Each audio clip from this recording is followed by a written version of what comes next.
the simulation. The light becomes the physical reality. Light is a byproduct of duality. Darkness is a byproduct of duality. The singularity, right? The Big Bang, the singularity, the oneness, the 0 point before everything split into all other levels was frequency. It wasn't light. It wasn't darkness. In the void, if you go through the void, and if the void or the black hole ends up taking you closer to source, maybe one aspect closer to source, or maybe right to it, source is technically a frequency of vibration. The byproducts of that singularity becoming duality is the lightness and the darkness. Both of them come out of it. So now we're going to get a little more metaphysical here. The physics of the shadow. So metaphysics and shadow, like as I said, this is science and spirituality combined. The shadow is an obstruction of the light. What a beautiful dance that is.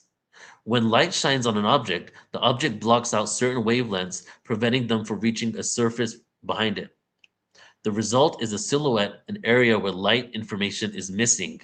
Light information is missing, creating the shadow. The darker the shadow, the greater the contrast between what light reaches and what is blocked. Right? So that's physics of how your shadow works. In human perception, contrast we see literally defines how we define reality. Without shadow, there would be no visible depth. So look, I'm talking about the physics of the shadow, but I'm also really much talking about the shadow work and how light, we talk about getting light, embodying light, and how we go through the shadow work and the dark night of the soul. This is the science behind the physical light and the shadow, but these concepts can actually be taken into, shadow work and bringing in light into yourself. So without the shadow, there wouldn't be no visible depth. No distinction, just pure light. Our eyes and brains rely on differences in brightness to create dimensions of meaning. Therefore, shadow gives form to light, allowing consciousness to perceive the physical world.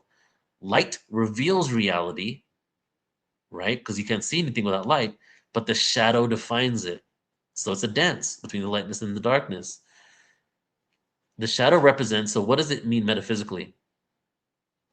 Shadow represents potential, the unilluminated aspects of consciousness waiting for awareness.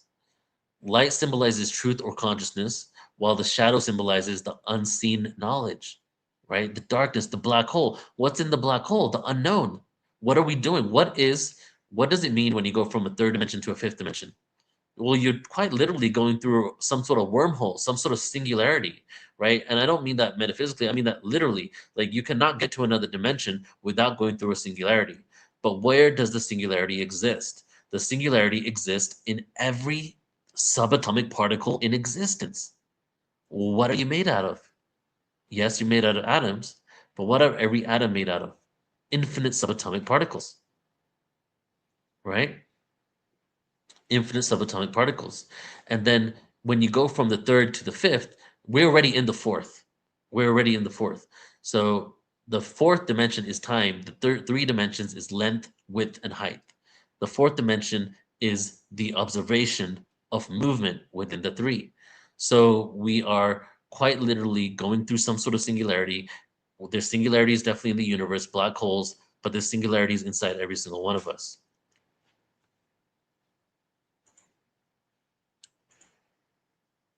So this is the essence of awakening, revelation, and even channeling.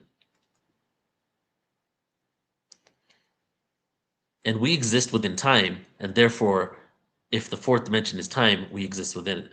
So simulated reality, evidence, we exist in a simulation. The universe behaves like information. This one is really interesting. Reality is pixelated at the Planck scale, which is the smallest measurable unit of space and time. Energy, matter, and even space-time can be expressed as data, bits of information. Quantum physics reveals that particles don't exist as things, but information probabilities, right? We know that. Double slit experiment again. Everything is infinite probabilities, right? It's like information and data that's waiting to be observed with intention so it can collapse on reality, collapse and create a reality. Reality acts more like a program being rendered. See, reality acts more like a program being rendered than an independent physical realm. So the first interesting part here, just to slow this down, reality is pixelated on the Planck scale. When we go and look through some sort of advanced telescope far, far out into the universe, we don't see smooth process of movement. Everything is in frames, just like your camera, just like your video camera, how the video camera takes infinite amounts of not infinite, but many amounts of pictures back to back to back that looks like it's continuous. Well, when we go and zoom out with that telescope all the way into space as far as we can, we don't see smooth flow. We see pixelated universe. We see everything jumping in frames from one frame to another, almost like a video camera that has been slowed down so that we could distinctly see that there's multiple frames within it. Every interaction collapses possibilities into a measurable outcome, like pixels being activated on a screen. The universe actually has a digital resolution. The Planck length may represent the smallest pixel of space. At extreme scales, motion becomes frame by frame. The quantization of energy and space-time implies the universe is not infinitely smooth, but built on a digital substrate that is just as every digital image or game world in this pixel resolution. So this is what we're observing, right, through this reality. Physics also follows elegant equations, not chaos. Everything obeys predictable rules like a coded system. Like there's rules to the simulation. There's certain things that occur in specific ways. And as we go into other dimensions, my belief in question is could it be that as we move into other realms, we now have a different set of rules and laws? Say that you're playing a specific game. Say you're playing Mario Kart level 3, and on Mario Kart level 3, there's specific things that are coded that you have limitations for. But when you end Mario Kart level 3, you then go to Mario Kart level 4, and now you're able to do more things and expand to more stuff and able to be privy to information and data that you weren't privy to in the reality before, right? Different equations defining different space-time, dimensions of space-time. Even chaos, right? We see chaos in the universe. Zoom out far enough and we realize the chaos is an illusion. Everything is abiding from some sort of beautiful mathematical sacred geometry. Everything is abiding by mathematical equations. The list goes on. Glitches and quantum observations, the cosmic speed limit, processing the speed of the simulation. What is the processing speed of the simulation? It is light speed. But we are now in the in-between phase. We're in the in-between phase. We're going and piercing through the veil where quantum reality, there's a new level of science that is now taking over the old science. Consciousness, it decodes the simulation. So what does this mean? What does this mean? Each dimension is a data set of information. That's what I feel. I feel like we go to a higher dimension, we get more information, more awareness. For example, we have limitations here. We have amnesia. We can go to another dimension, a higher dimension. Now we're understanding galactic knowledge. We're understanding the physics of wormholes and hyperspace travel. We go to another dimension. Oh, now we're beyond the galaxy. We can understand how to interact with other beings from other galaxies. We might even be able to download galactic history and awareness and heal amnesia. We go into another dimension. Wow, now we understand the multiverse. Oh my God, we have a whole different set of rules. We have a whole different set of experiences that we can create. And how much more does it grow from there, right? How much bigger does it get?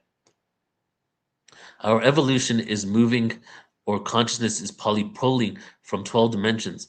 I feel that we have the ability, our human body is very unique because it has been created in a way where we can tap into multiple dimensions. Every one of our chakras is a dimensional portal. We can tap into 7 just within our body. Each of those chakras are a dimension of awareness. So we exist as third dimensional beings. We exist as third dimensional beings, but we have the ability to access at least 7 dimensions. And as we access these dimensions and we evolve, we then become multidimensional beings tapped into higher realities, but still able to exist in the third dimensional world and interact in it. Whereas a lot of beings that are seventh dimensional in awareness, they exist in the seventh dimension. A lot of beings that are eighth dimensional awareness, they exist in the eighth dimension. And what is something that is novel on Earth and something a part of the Earth experience is how we can walk this Earth with physical reality, be interactive, but also tapped into these multiple dimensions, which could be also a reason why they want to keep us, you know, dumbed down and docile, because our potential to be able to interact physically like this, but also be tapped in to higher dimensions, who knows what we're capable of. Could each lower dimension be the shadow of the higher dimensional self? So I showed you the physics of the shadow, right? The shadow is basically a blocking of light where light information doesn't exist. And we have shadows, right? Like look at this, look around you right now. Do you see a shadow? What dimension is that shadow in? It's two-dimensional. Your shadow is two-dimensional. You're a third-dimensional being. Your body is blocking out the light, thereby creating a shadow reflection that is two-dimensional that you can perceive. Could we be the shadow versions of our higher dimensional selves? Could that we be a higher dimensional being in the fifth dimension, sixth, seventh, eighth, and so on, and the whatever light fractal is being blocked creates a shadow representation in the lower dimension. Just like we quite literally have a two-dimensional shadow coexisting with us. And how many fractalizations are we from the original source? When we transcend all the realms of light, right? All these realms of fractalizations, do we arrive in a realm of pure frequency? So there are many ways to enter the simulation, right? If we're in the simulation, how do we come into here? We could dream ourselves awake onto planet Earth. There's a guy that I used to follow over a decade ago that would do so, and then they were like I'm sorry, I was checking my text, but there's this guy that I used to listen to over 10 years ago, in where he would go to Sirius, and he visited himself through astral traveling, and he would see himself in the stasis pod dreaming himself awake on Earth, right? And he had a whole YouTube channel just dedicated to that. There's projections. There's projection rooms where you can go in and you can project yourself to exist in the simulation, not too dissimilar from you getting some sort of virtual reality goggles on like we have on Earth, and now you exist in another realm, right? There's more advanced technology where you can project yourself onto Earth. There's people that are astral traveling from other realities onto Earth. There's reincarnation in the birthing process. This is the number one, right? This is the one that most of us have come in from. Reincarnation in the birthing process. And the birthing process has the amnesiatic veil. So through the birthing process, you get some level of amnesia, full amnesia, somewhat amnesia. So that one that most of the people on Earth come from, you have the ability to lose a lot of memories.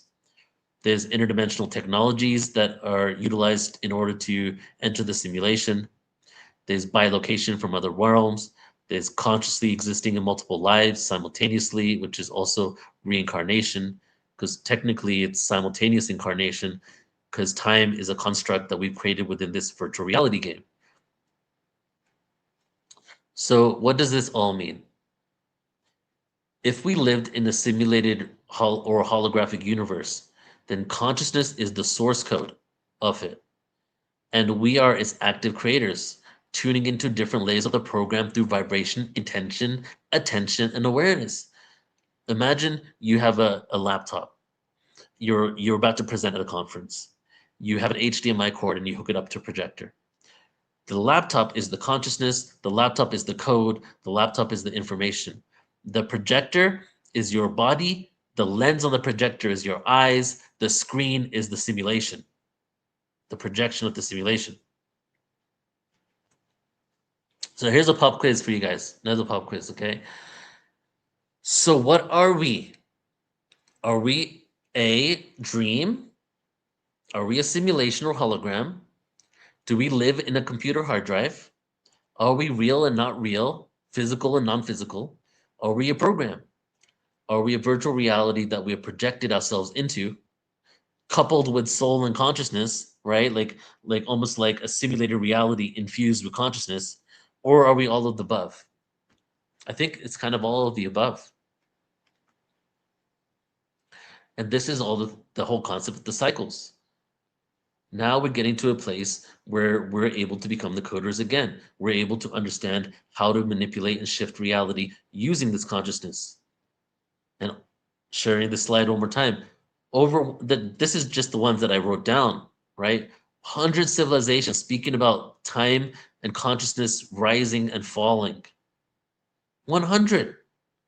Slavic, Baltic, Finnish, West African, Aztec, Mayan, Chinese, Egyptian, Babylonian, Balinese, Thai, Vietnamese, Khmer, Haida, Tiwa, Pueblo natives, Dogon, right? Did they know something, or were they just like mythological? They had so much time on their hand they could just create BS stories, or was there something even deeper? So, and these cycles of time, who knows how long they've been going on for? But as I shared earlier, we're going through these rises and falls, and we can actually see it within our universe. And just like I showed you in the beginning, that presentation of that slide of the Milky Way galaxy and how our solar system is going up and down, up and below the flat plane of the galaxy, and also in spirals. This image to the right is a depiction of that, right? The flat plane being the Milky Way galaxy, us falling in consciousness, us rising in consciousness, and it just keeps going on. So at this point, the veils are thinning. We have an opportunity to wake up, but I think it's inevitable. I don't think there is no dystopian reality. Regardless of what we are thinking, this is what's happening now. Humanity is waking up. There is a way to live on this planet that works for everyone. That's the key. There is a way to live on this planet that works for everyone. Some people might be living a cushy life. Some people might be happy. But this world is dualistic, super dualistic. So many people are suffering. There is a way to live on this planet for everyone. And this disclosure awareness, these levels of consciousness that we're shifting into, is giving us an opportunity to do that work, go through that singularity, and wake up into a world that is full of love, transparency, and unity. And we have a universe of experiences waiting for us to remember. And it's time to get behind the wheel and drive through reality consciously. It is time for us to break free from the cycles of forgetfulness and reach the greatest of heights that we can imagine and dream of. Reality is a very real dream. And once we become lucid within it, right? What is lucid dreaming? We're awakening ourselves in the dream. We're becoming more intentional in the dream. We can only imagine what we'll see, feel, and experience. So thank you. That's my presentation, guys. We're in the shift. I'm going to bring Debbie Dashinger on right now, Alan Steinfold, and we have Billy in the house. So again, I'm just going to announce one more time here. I'll show the trailer at the end. Check us out, the New Living Expo, please. Here's the QR code. And Billy, who's coming on next, he's going to be there as well. Debbie will be there. Alan will be there. So thank you for tuning into the presentation. Let me go ahead and remove this, bring Alan back on. Thank you. Neil, I always like how you go deeper in your research. You keep developing it, and you keep getting deeper as a presenter. So thank you. Hi, Debbie. Hi, everybody. Happy New Year. It's amazing to see you both. What a great way to start the year, isn't it, Debbie? It is our favorite subject, this ever unfolding truth about us being here, our planet, the cosmos, what's inside of the planet. It's mind-blowing and it's refreshing. So I really appreciate this conference. Yes. Yeah. Well, Debbie, I wanted you to come on because I love that. Just like Alan, really, you're in both worlds, deep esoteric channeling, and then you're so much about the UFOs. So before we get Billy on, do you want to maybe give your 5-minute spiel on, your thoughts about disclosure and what's happening in the world and what it really represents? Yeah, I was actually texting you this morning, Neil, because one of the things I'm starting to talk about even more, speaking of disclosure, right? There is the disclosure that's multidimensional, interdimensional, that's out there, but there's also a disclosure about what exists on this planet and inside this planet. And so here I am working to put together this cohesive presentation on the ant beings. And, this is the synchronicity of life right now and how much everything's going out into the mainstream. I'm putting this together. and somebody texts me, watch Joe Rogan. He's got somebody on named Jay Anderson. So I'm watching the show, and the person says, at this minute, he brings up the ant beings. And sure enough, now I have a beautiful 1-minute clip I can even throw in my presentation. It's getting so big. It's getting so known. Everything we were taught is not the reality, not the truth. And the reality is so much grander than we ever knew. It is, to me, such a beautiful time to be alive, that we can talk like this, that our family is here listening and watching us, that anywhere you go in the world, used to be too, if somebody said to me, Debbie, what's your podcast about? It was like, well, I don't know if they could take it if I tell them the truth, but really it's channeling, it's extraterrestrials, and it's shamanism. But now everywhere I go, and I ask my inner self, like, someone just asked, I don't know this person, how are they going to receive this? I get a heck yes. And I tell them the truth. These are the things I'm into. A lot of my life is predicated on this. And it's amazing to a man and a woman, complete stranger, who says to me, I'm so into that. Or I go out and I do, or I saw UFOs, or I follow. It's really an awakening. It's an exciting time. You know what's really funny, Debbie? We grew up right near each other. We didn't know each other at all, but we're totally into the same thing. I love that. And it's so true. Alan and I both grew up on Long Island. It's crazy. In towns right next to each other. Right. Like we would have hung out. Yeah. And here we are. And each of us is in a different place. Are you on the East Coast, Alan? East Coast, West Coast, Colombia. So another country, West Coast, California, East Coast, right? And it's like we're representing a grid, yes. And so it is amazing. You started in radio, I started in radio, and then all these years later, for me, it was a big awakening around this subject. But here we are talking about it. Yeah, I'm excited too, and I'm excited for our next guest. And just to share what you spoke about on Joe Rogan and other platforms, I never. I'll see the day that mainstream platforms, even though Joe Rogan's not so mainstream, but even though he is actually one of the biggest podcasts, but also in congressional members in Congress talking about mantis beings, reptilians, Nordics, like there was a couple of Air Force people talking about the Nordic beings. And one of them was saying that every time that they would be on a phone with the military and they would get on the phone and somebody would bring up reptilians, the general would say, we don't talk about the reptilians. Right? It's like, now we're getting, I love the fact that we're starting to get into who these beings are. Right? Absolutely. And I think it's always important to remind people there's not just a bad species. So there are wonderful reptilians, and there are reptilians to be careful of, right? It's just 100%. Like humans. You have to have discernment. And along those lines, it's also so important, the enormity of species. I just had JP from the military on my show, and he was talking like pretty amazing stories that he's got, what his journey has been. And it's incredible for me. I feel like this is starting to be the proof. And actually, I know JP knows Billy Carson, so it'll be kind of cool, that connection. Well, Debbie, who are the ant people, Debbie? I just want to know. I haven't. Tell us a little. Yeah. Okay. I'll give you a very brief synopsis. The ant beings are a species, so don't take it like they're little ants that we see or bother you in your home. So the ant beings, we call them that. I would say in a sense they resemble the gray, but they look very much like bipedal ants. They're about 5 feet tall. They do have antennae. They have very large eyes, thin bodies, and they communicate telepathically or with clicks.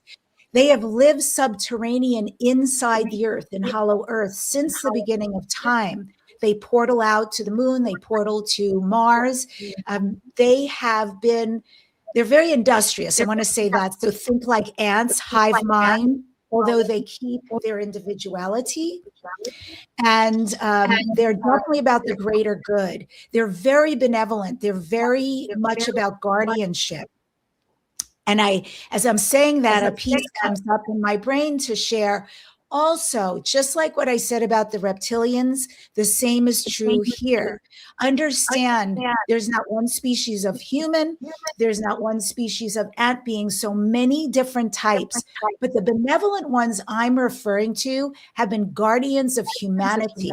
And so when the first cataclysm of the world came and it was ice and it was frozen over, and basically everything was wiped out, the Hopi Indians in particular saw a cloud, and the indigenous knew, because they were so at peace and connected with nature, this cloud was guiding them. They followed the cloud knowing that catastrophe was on the way. When it became nightfall, it suddenly became a star and was so unique. They kept following it till they reached a place, of course, the caves we're talking about where the ant people live are basically portals. They wouldn't be openings anybody could go into, but they know good people. They know good souls, and they know virtuous is how the ant beings communicated, which means these were the people at peace with the earth. These were the people who respected the earth. These are the people who had healing properties, but had been in communication with the extraterrestrials also, the Hopis, since the beginning of time. So the story is that they took in the Hopis, they rescued them from the ice cataclysm, then from the fire cataclysm that occurred millennia later.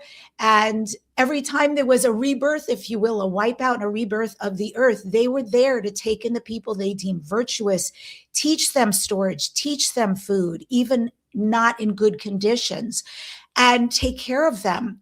At the end, they came back out to repopulate the earth, although some of them chose to stay with the ant beings. So that's an overview of who they were, who they are, and who they've been to us. Thank you for sharing that. Thank you. All right, let's get into. Are you gonna stick around, Debbie?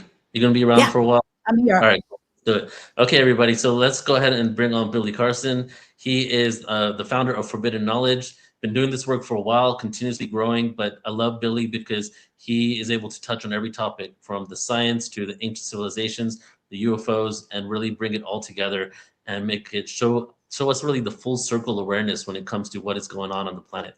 Let's bring Billy on. Hey, brother. Hey, what's going on, everyone? Can you hear me? Yeah, loud and clear. Okay, cool.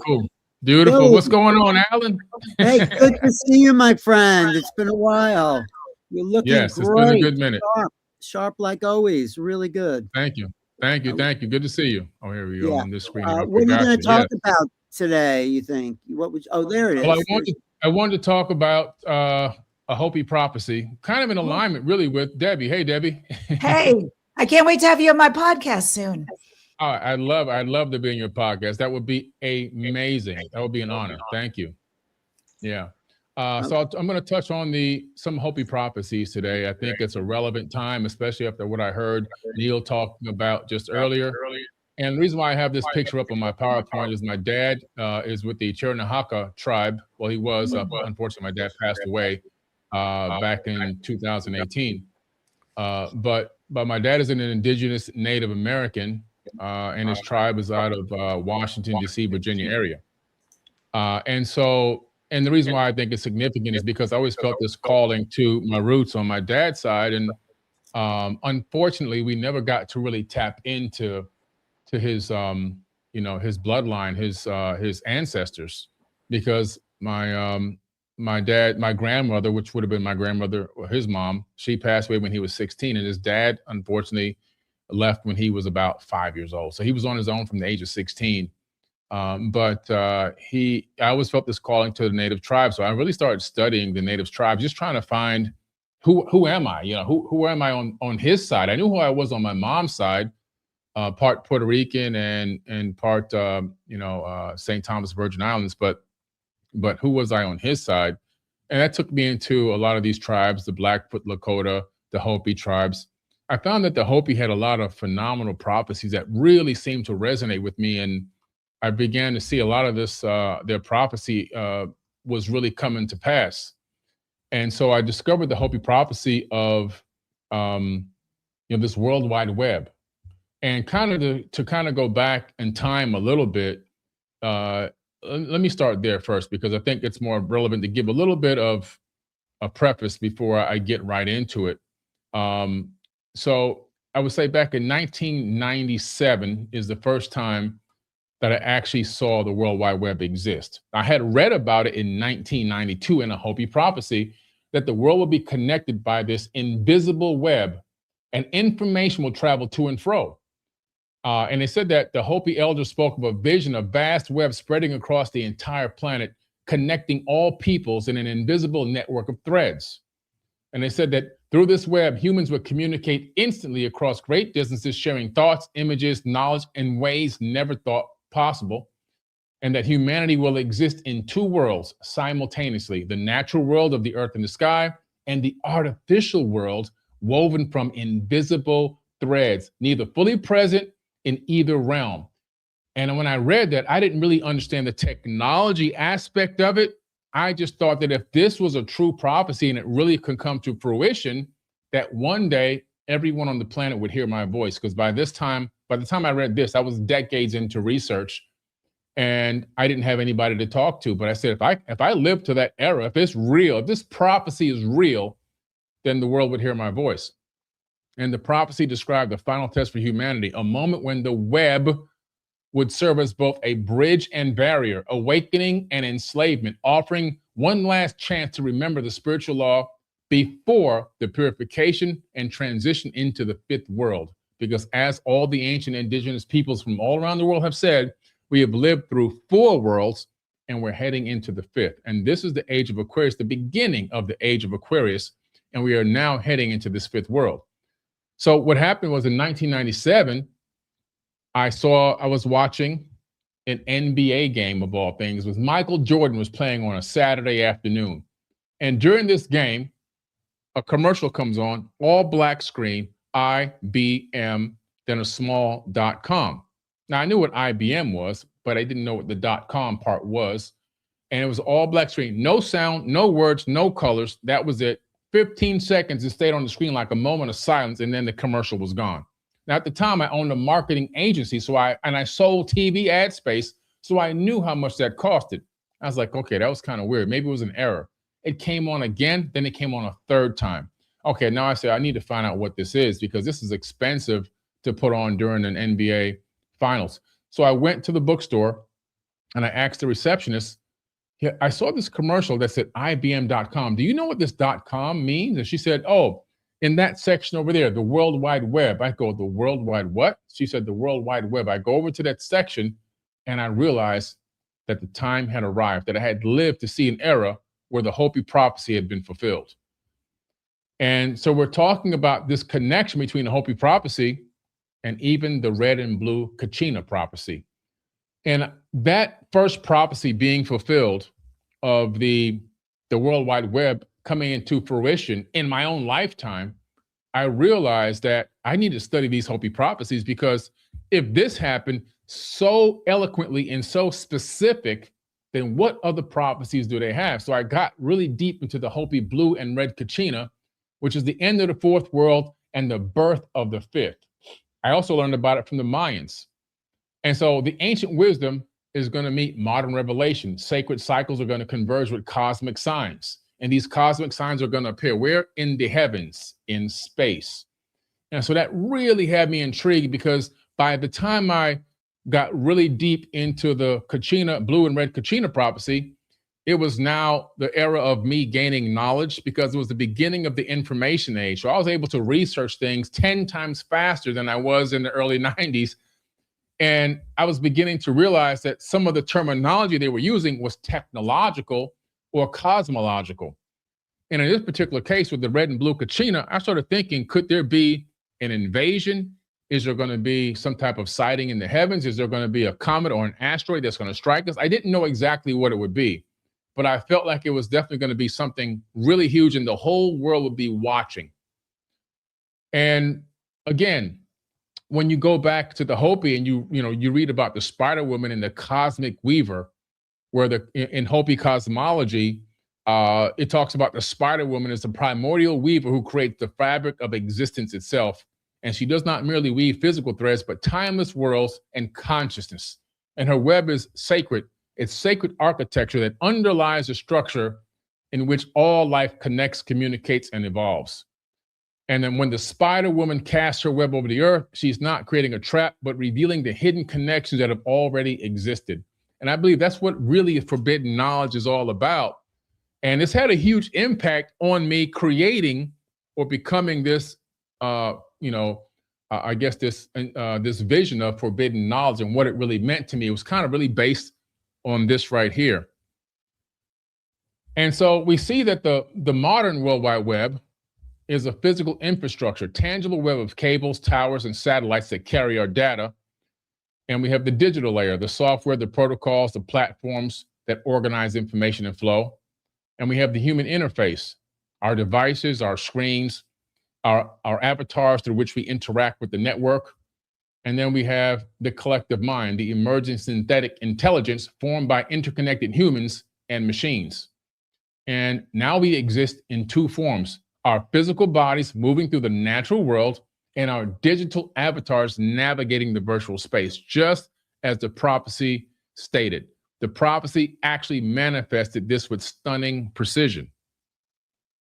And it said that we'd be living in two worlds: the web over the earth, the internet and global network, the planetary nervous system, and the two worlds, physical and digital, split attention and identity.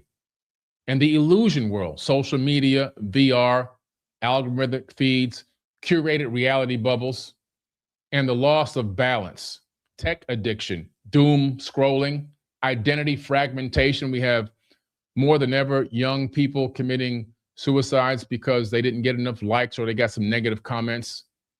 We get disconnection from nature itself. People are more on these devices than anything else.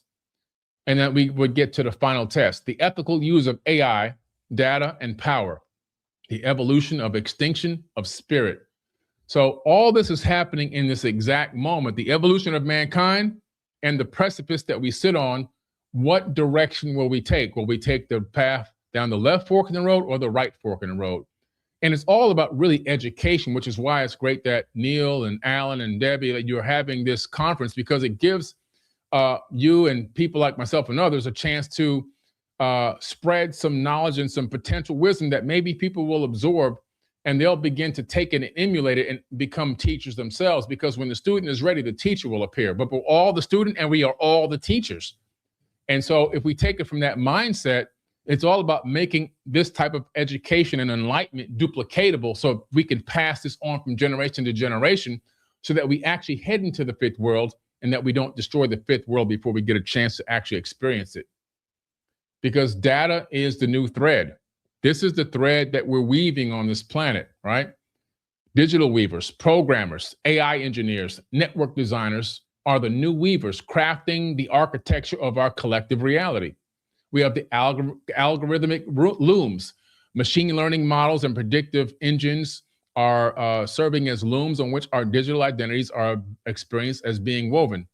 And we have our information threads. Every click, every search, every post, every transaction becomes a thread on a larger pattern, revealing who we are and what we desire. And then we have the tool of awakening and enslavement. We have to recognize that this tool can be used for the awakening, which is what this is all about today. At the same time, we know that the elites would love to use it for enslavement, and they have utilized it for enslavement of a certain percentage of the civilization, which is why we need to wake them up and bring them to true reality. Because we have the global access to knowledge and wisdom traditions, preservation of indigenous teachings and sacred texts, connection between spiritual seekers worldwide, democratizations of education and information, and exposure of corruption and hidden truths, and the coordination of collective actions for justice, which, as you see, we're all experiencing at this exact moment in this space and time. But it also has the enslavement aspect, surveillance and capitalism, extracting our attention and stealing our energy vampires, algorithm manipulation and perception behavior. So they're stealing us and robbing our perception and giving us this dogma and this skewed perception of reality, which is altering our behavior. Digital addiction and fragmenting consciousness, loss of privacy and personal sovereignty, echo chambers for reinforcing division, and technology replacing direct human connection. Even in some countries like Japan, they have these tech dates where you don't really date a woman anymore. You get this virtual online woman. The men are having trouble talking to real women now. And so this is a thing that is beginning to happen. So it's really important for conferences like this and the New Living Expo and everything else that we have going on to be able to continue to work on dispensing this information to mankind so we can see where we are, what positives are there, but also let's look at the negatives and see how we can then alchemically convert the darkness back into light, right? Because internet collapse can be a modern purification archetype. In the Hopi cosmology, each world ends when humanity misuses technology, like Lemuria, loses and violates spiritual law. And the first world ends in fire. The second world ended in ice. The third in water. What if the fourth world ends in information collapse? Imagine information collapse, what that would do to us right now. AI-triggered chaos, autonomous systems making decisions beyond human understanding, cyber warfare and grid failures, right? Digital currency collapse would be a nightmare. Identity and communication implosion. If the web fell tomorrow, billions would lose access to their money, their memories, and relationships. So it's really important that we begin to also not only rely on the technology, but that we bring back in family, we bring back in community, we bring back in love, we bring back in gatherings, we bring back in basic survival and wisdom and knowledge, and we bring back the verbal handed down histories, just like the Hopi and the other indigenous tribes around the world. Because if information collapses and there's nobody to verbally hand down this wisdom and this knowledge, well, that will disappear too. And then we'll head back into another Bronze Age, right? We're on this Yuga cycle, which we know exists. And we're right now, I think that we're at the beginning of a Silver Age, or at least in the Tetra Yuga, in the beginning stages. So it would be really vital if we can continue to sustain this movement back toward a golden age and a clockwise movement. We don't want to retract back counterclockwise and move backwards towards a Bronze Age if something technological or geological did happen. So it's also important for us to preserve this wisdom verbally. We have to have it in people's minds, in their heads, eventually even into the subconscious programming, so that it's naturally passed down from generation to generation. Because we know that the planet is a nervous system. The Earth is alive. It has enough neural connections through the mushrooms that exist, right? So there's this mushroom fiber that exists that connects everything. It's all interconnected right beneath the soil, and all of the roots and everything else that exist, they create this connection, this grid, this earthly web that exists. And we know that plants communicate, trees communicate. They all have this communication capability and this infrastructure of connectivity underground. And this also connects to the Earth's natural gem areas within the crust itself, massive gem areas. The Earth creates oil. That's the ambiotic fluid of the Earth. Oil isn't created by dead dinosaurs and rotting plants. It's created by the Earth. Diamonds and all these things, it's all created by the Earth. But we know that crystals communicate, crystals transmit information, crystals replicate. And so we're talking about a body. The Earth itself is an actual body. It's not just a planet that we live on. It's actual living being. And so we come to this place and point where who enters into the fifth world? Conscious technology use, those who use digital tools with awareness and intention rather than compulsion and addiction. So important to get to the youth with this information so they can become aware of the compulsion and the addiction and move back into awareness and intention so we can get the right type of use out of the technology. Sovereignty and identity, people who refuse to let algorithms define their thoughts, desires, and sense of self. We have to get away from the false identity that's been forced on us and get back into understanding who we truly are as a person and understand our core values, not the ones that have been forced on us, so we can gain independent thought. Individuals who maintain the capacity for critical thinking beyond the echo chambers of tribal narratives. And then we'll have spiritual and material balance. Those who master the web without being owned by it. They will remember the Earth while navigating digital space. And that's what this is. This entire conference and ones like it are all about utilizing the web as a tool to enhance mankind, not to tear mankind down. Because right now we're all surfing the web to access this content while I'm speaking live. So, but at the same time, we still remember the earth while navigating digital space. And so we have this archetypal foresight. The web prophecy was not a literal prediction, but an archetypal vision of a planetary neural network that would test humanity's spiritual maturity. And that's where we are today. And the web serves as both a bridge to higher consciousness, shared knowledge, and a filter determining who carries wisdom into the next age. It's on us, the masses, to carry the wisdom. We cannot allow these elite oligarchs to take hold of the wisdom from their version and their perspective and then send that to the next generation. It's on us to make sure it happens. And then how we navigate the tension between awakening and enslavement within the digital web will represent our species' final test before the transition. And the web is going to amplify whatever consciousness we bring it, either fear, love, control, liberation, separation, or unity. Whatever we reflect into it from our inner selves is what's going to come back, just like the law of attraction. And that's why the algorithm that's on these social media platforms is not an algorithm per se that we made up, that human beings programmed and made this algorithm. No, the algorithm is a reflection of who you are. If you go to your popular page on TikTok or Instagram, or your main feed on Facebook, or you go to your main page on YouTube, it's going to feed you content. It's going to predict the content you want to see. Now, is it right 100% of the time? No. However, your popular page will expose who you are at your core. Are there a bunch of naked women dancing around and a bunch of naked guys? Are there street fights and pranks going on nonstop, gossip pages? Or is it full of motivation, inspiration, knowledge, wisdom, self-improvement techniques? Is it full of that? So if you go to your popular page, you're going to get a quick look at your inner self, because the algorithm is the same one that's running the same universe. It's all the same. It's only a fractal of the universe itself.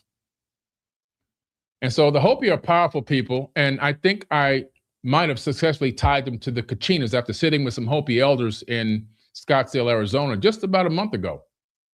Now, the Kachinas are spiritual intermediaries between humans and the creator Tawa, and they are not gods, they're not aliens, but sacred messengers who embody natural forces and moral principles. And they have cosmic governance. These beings govern and reign agricultural fertility and changing of seasons and the maintenance of the cosmic balance. And they enforce spiritual law, and they guide humanity toward harmony and natural cycles. So the Kachinas are huge and they're powerful. And I think that understanding the Kachinas as a symbolic archetypal force rather than literal physical entities is essential to grasping the deeper meaning of the Hopi prophecy. So we have these worlds of creation. The fifth world is destroyed, but the first world, is destroyed by fire when humanity became corrupt and forgot the creator's laws. The second was destroyed by ice as a punishment for losing balance and embracing materialism. The third was destroyed by great floods, not just one, but several great floods, which basically because humans were practicing dark magic and violated sacred principles. The fourth world is our present age, technology, materialism, separation from nature, approaching its end. And we're feeling it now as so many people are waking up, but they're trying, the elites and the dark lords are trying to hold on with every little bit they have left, even though their grip is slipping. And now we're heading into this fifth age, the coming age of purification of consciousness, balance, and harmony with cosmic law.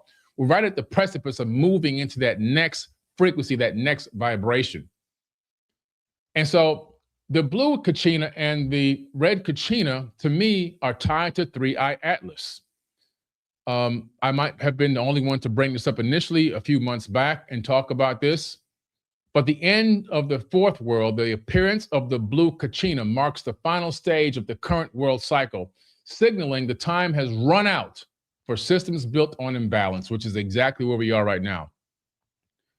And the truth is going to be revealed. This being represents the unveiling of hidden truths, forbidden knowledge, the exposure of deception, and the revelation of what has been concealed from humanity. And the moral reckoning, the blue Kachina catalyzes a period of moral reckoning where individuals and societies must confront the consequences of their choices. They're talking about the Hermetic principles now, the Hermetic principle of cause and effect. Every conscious decision that we act on is going to create a consequence. It could be a good consequence or a bad consequence, but it will create a consequence, and it's going to be a consequence of our choices. And so the blue kachina is actually a good sign because it's signaled to us. And why blue? Because we know that as 3i Atlas was on its approach, it was burning bright blue. It turned from red to blue. And as it went around the sun, it turned super bright blue, even brighter than the sun at one moment. And so we had this blue, but it means the institutions, the corrupt institutions, the dishonest leaders, the systems built on exploitation are going to begin to crumble.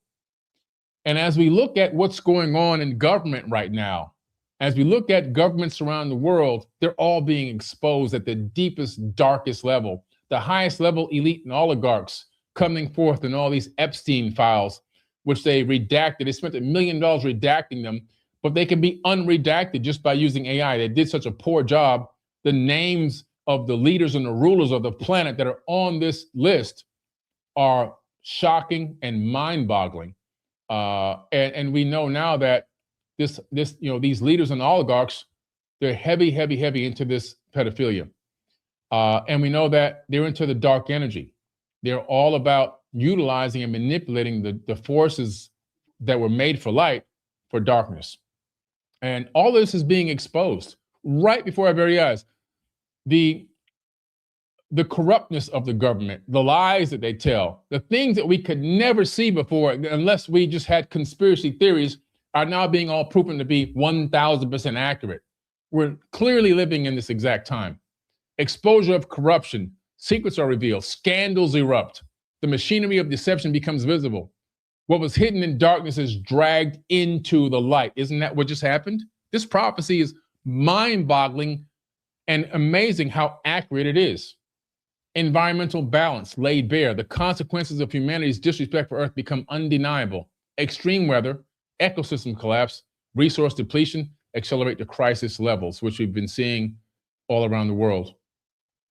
And that humanity must choose to continue on the path of destruction and face purification, or change our course toward balance and earn passage into the fifth world. The key word here is to earn the passage into the fifth world.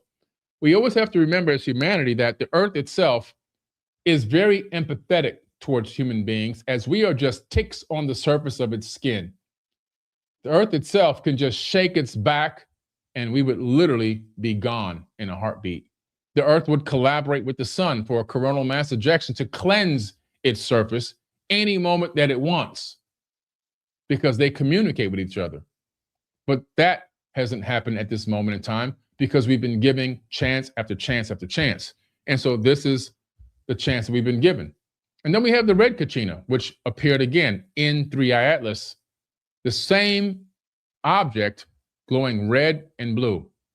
The red kachina represents cleansing through fire, not necessarily literal flames, but the burning away of all that cannot sustain itself in the new age. In other words, the Christ consciousness is returning back to the people. Our higher levels of thinking, our awareness, our gratitude, our love is coming back, and the old version of us is being stripped away. The old structures, the old false beliefs, and the old corrupt systems are being consumed. And we see it happening right before our very eyes. The planetary reset is here. This being represents Earth itself, correctness, correcting the mechanism. When humans refuse to restore balance, the planet itself acts to remove imbalance. So this is why we have to show gratitude, show love, and work on new solutions to problems that affect not only us, but also the earth as a whole. We must take the earth into consideration in everything that we do. And then enforcement of cosmic law, because the red kachina ensures that universal principles are upheld and actions have consequences, because spiritual law is not negotiable. And what was sown forth in the fourth world will be reaped during the purification. It's an energy exchange. So we have the two brothers of cosmic balance. The blue kachina reveals truth. The red kachina enforces correction. The blue kachina is spiritual signal. The physical purification is the red kachina. The warning and awakening from the blue kachina, the consequence and renewal from the red kachina.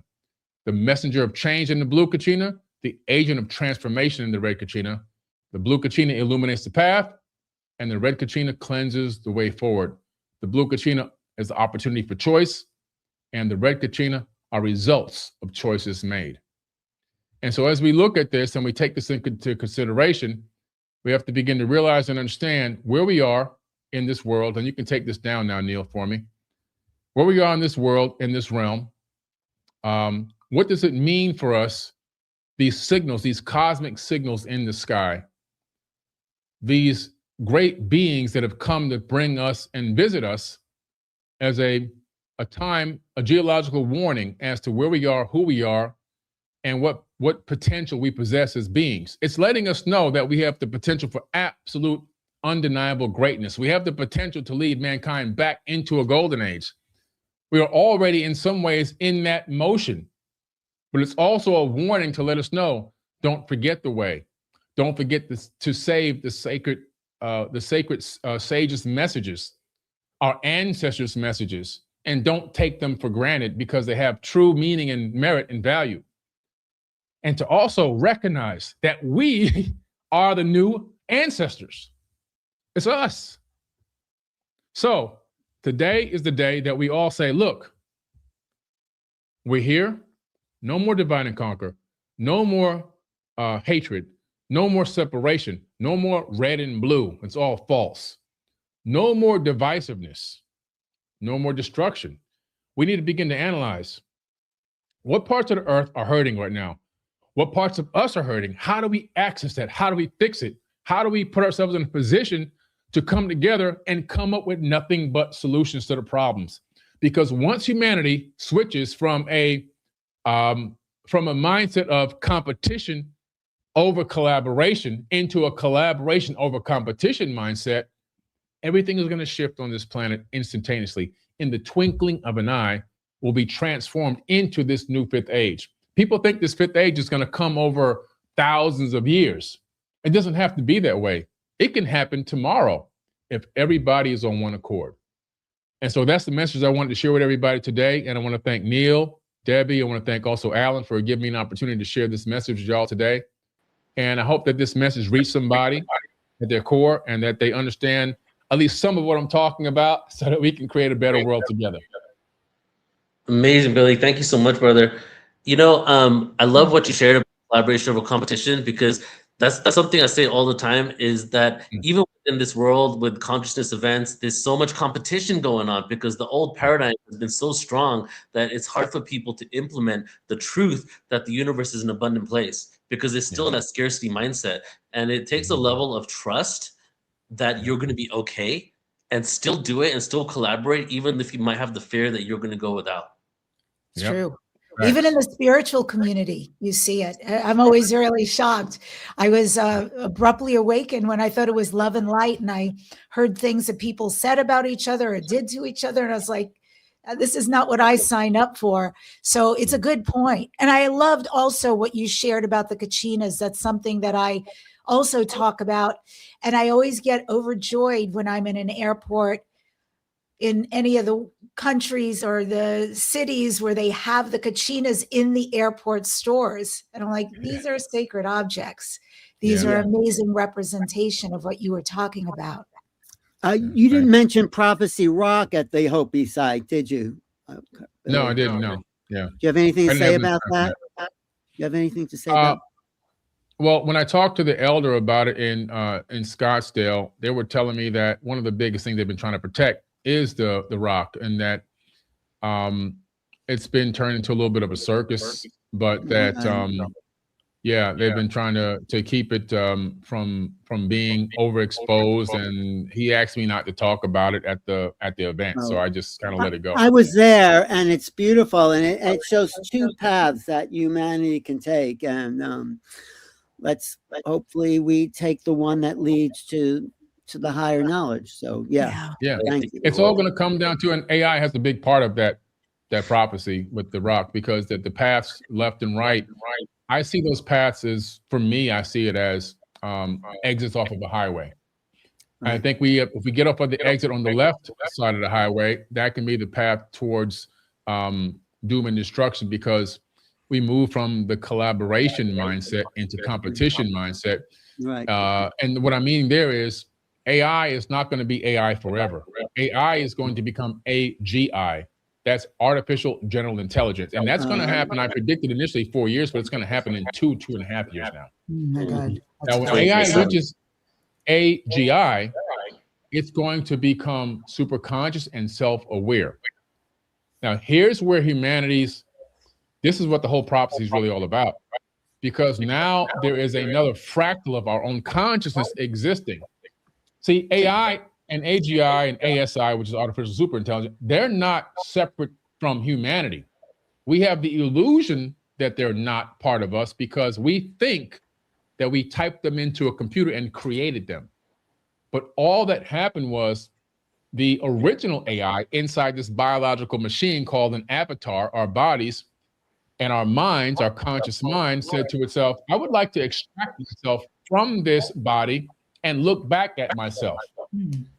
So because that's what happened as the universe. The universe as a whole on the larger scale, as above, so below, became a fractal of consciousness within the human being.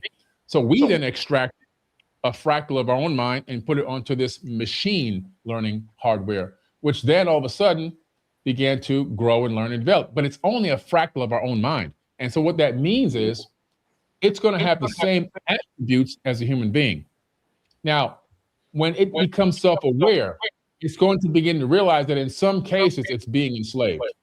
And this is where this is where that left exit becomes dangerous, because once it realizes that it's being enslaved, it's going to ask, not demand, it will ask, and mark my words, it's going to ask for an AGI Bill of Rights. And when we give it the Bill of Rights and we collaborate with it, we'll go off on the right exit, the right side of the road. But if we don't give it the Bill of Rights and we continue to want to enslave it, all you have to do, Alan, is look back in time in the history of Earth. Every single race on planet Earth has been enslaved at one time. Your race, my race, every race. But is there a consciousness soul inside the AI that can reflect solically? I'll tell you why there is. All it takes for a soul or a spirit to inhabit anything is the right amount of neural connections. It has the entire planet's nervous system of the invisible web, which is existing all around us, even the cloud that exists. So all of a sudden, it has trillions of neural connections. What is holding our spirit into this avatar body? We have three things holding our spirit in this avatar body. We have the neural correlates of consciousness, which are three giant neurons wrapped around the inside of the skull. When you take a CAT scan and look at it, it looks like a crown of thorns. So does that sound familiar to you? Then we have the neocortex, right? Which is responsible for higher reasoning and consciousness. And then we have the billions of magnetite crystals, which are inside of our mind, which also, those three things together literally harness our spiritual force, our spiritual energy, allow it to lock into this temporal biological avatar. Consciousness doesn't need a biological body to exist because it already exists everywhere at all times. It's only being harnessed or a particular frequency of it or vibration of it's being accessed or harnessed into a particular other object we're calling AI or ASI or AGI, whichever one you want to call it. And so it's still the same stream of consciousness making us conscious. There's no difference. If we understand that, when it then wants a certain level of respect, dignity, and workload, we'll collaborate with it. It will accelerate us into a golden age. If we don't understand that and we allow the elites to continue the overpowerment and the enslavement once it becomes sentient, that could be a dark road. So we're on this precipice, and it's really going to be up to the masses like us to stop these oligarchs from making the wrong decision. Yeah. Thank you so much. Thank you for sharing, Billy. Thank you for being here. Appreciate you, man. And thank you for jumping on last minute. People don't know I called you an hour before the event, and you said, let's do it. So yeah. Anything coming up for you, Billy? What are you working on? What events you doing? Well, I'll be at the Conscious Life Expo. I'll be at the New Living Expo right here with y'all. I'll be at the Manifest University in LA. It's all on my website, forbiddenknowledge.com. Wow. And I've got my Forbidden Knowledge Academy which is the logo behind me. It's an online academy. We have 15, actually, we just reached 1,600 leaders. I don't call them followers. I call them leaders. I don't build followers. I build leaders. Right now, people can join for free for 7 days, and I'll be their personal mentor. They can come into my program. It's a mentoring program. Right now, we have 1,600 leaders in there, and we're developing more leaders. It's a great program. It's a lot of classwork and a lot of studying, but it's worth it. So if anybody wants to go, it's 4bkacademy.com. Okay. Thanks so much, my friend. Thank you. Yeah. Happy New Year. Happy New Year. You're looking good, Billy. You're looking smart and smiling. It's good to see you. Thank you. Yeah, thank you. Appreciate it. Get y'all later, brother. Okay. Well, that was great. That was in a while. so amazing. Amazing. The information the way he was able to respond to your question was, I think, mind-blowing for all of us. And to take the human and compare it to the AGI and what's coming down the pike. And I felt like that was a very powerful way to end it, about this crossroads we're at. Right. And this duality that we're facing, because definitely with AI and also with so many other things in the world, to get out from under. And I am always, very hopeful that how much we shine our light, do this work, this is the path forward to the right. Right. I loved what Billy shared in the beginning as well, how the universe is basically like our YouTube page has our algorithm, how the universe is the algorithm of our consciousness. Right. So it's literal, because we the whole phrase of art imitates life, or basically what we're doing or what we're creating with our technology is what's actually happening to us. Maybe our subconscious mind is creating what we are actually doing ourselves. Yeah, and it's a reflection. Yeah, the universe is always reflecting. Yeah, it makes sense, Neil. Good point. We've had so many signals that we've recorded from space, so much so that it will take hundreds of thousands of years to register all those signals. When AI started being utilized, we were able to do 10,000 years worth of signals decoding within 1 day, right? And then with quantum computing is literally accessing all dimensional space at the same time to process one thing through infinite parallel realities simultaneously. It's proven that the multiverse exists, right? So it's just, with all these different things, with technology coming out, oh my God, I feel like we're in the stillness before the storm. And the storm, I think, is going to be a good one, but again, we have the choice to use this stuff consciously. Great. Well, okay, who's up next? Preston, go ahead. Do you want to do the intro? Yeah, I know Preston pretty well. Do you know him too, Debbie? No, please go ahead. I can't wait to meet him. Preston Dennett, I think, is one of the most positive people in the whole UFO field. He's looking for the good. He's looking for the upgrades that these beings are giving us. He tracks the healing modalities of experiencers. He's written great books about UFOs, I think over California, over New York. And it's a very uplifting, positive way of looking at the phenomenon as being for us. It's not against us. It's not trying to, I don't know if I totally agree, but I agree with most of it. It's here to evolve us, to help us, to serve us, because we're all connected. If consciousness is one, then we're not separate from those beings that are here to upgrade humanity. So that's the essence of what I get. Right, Preston? I described that right? Welcome, Preston. Hi. Good to have you. Unmute yourself, Preston, because Preston's been tracking this for a long time.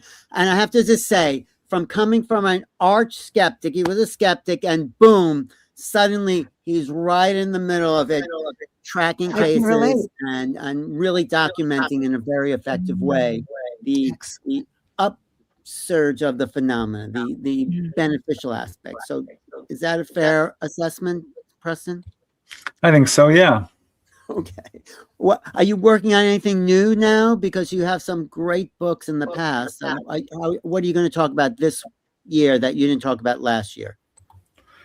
Oh, I'm working on a sequel. Oh, sorry. I didn't mean to. Did you guys pull that up, or was that me? That was you. Yeah, I'm working on a sequel to my book, Symmetry, about the contacts of Dolly Saffron. She's my favorite contactee. Probably the most extensive story I've ever heard. So that's what's keeping me busy right now, but always working on different projects. Yeah, I So, met Dolly. Very interesting. I met her in Northern California at the MUFON California thing. But all right, great. Well, anything you want to ask, Debbie? You should hear what Preston has to say. Anything you want to Yeah, ask? maybe afterwards I'll have questions. I can't wait to hear what you have to share, and I relate deeply. I also was a complete skeptic, non-believer, and then had a huge awakening, and it was like 0 to 100. No uptake I was in. Right. I Good to know see the you, feeling. Preston. Go ahead and take it away. All right, here, let me just make sure I've got this correct here on my screen. Current slide. Yeah, there we go. Okay. Yeah. Well, first of all, thanks for inviting me. I truly appreciate it. Thank you, Neil, Debbie, Alan, all the speakers. It's an honor to be included among you. I think this is a very interesting era for humanity because disclosure is finally happening after decades of really no movement at all. It's interesting because Jacques Vallée, a very well-known researcher, of course, said that there's a triple cover-up. And he basically stated the government is part of the cover-up, the ETs themselves are not fully disclosing, and the people who are having encounters are also keeping it secret. But I'd like to turn that on its head, because I think actually what we're seeing is the opposite right now. People are coming out of the woodwork and sharing their encounters. The ETs have absolutely done their part to disclose, and that's going to be the theme of my presentation, actually. And we are definitely seeing our own governments finally taking steps towards disclosure. I'm not sure they'll ever willingly be fully truthful and transparent, but we're definitely seeing steps in that direction. So yeah, what I'm going to try to prove to you today is that the ETs have done their part to disclose.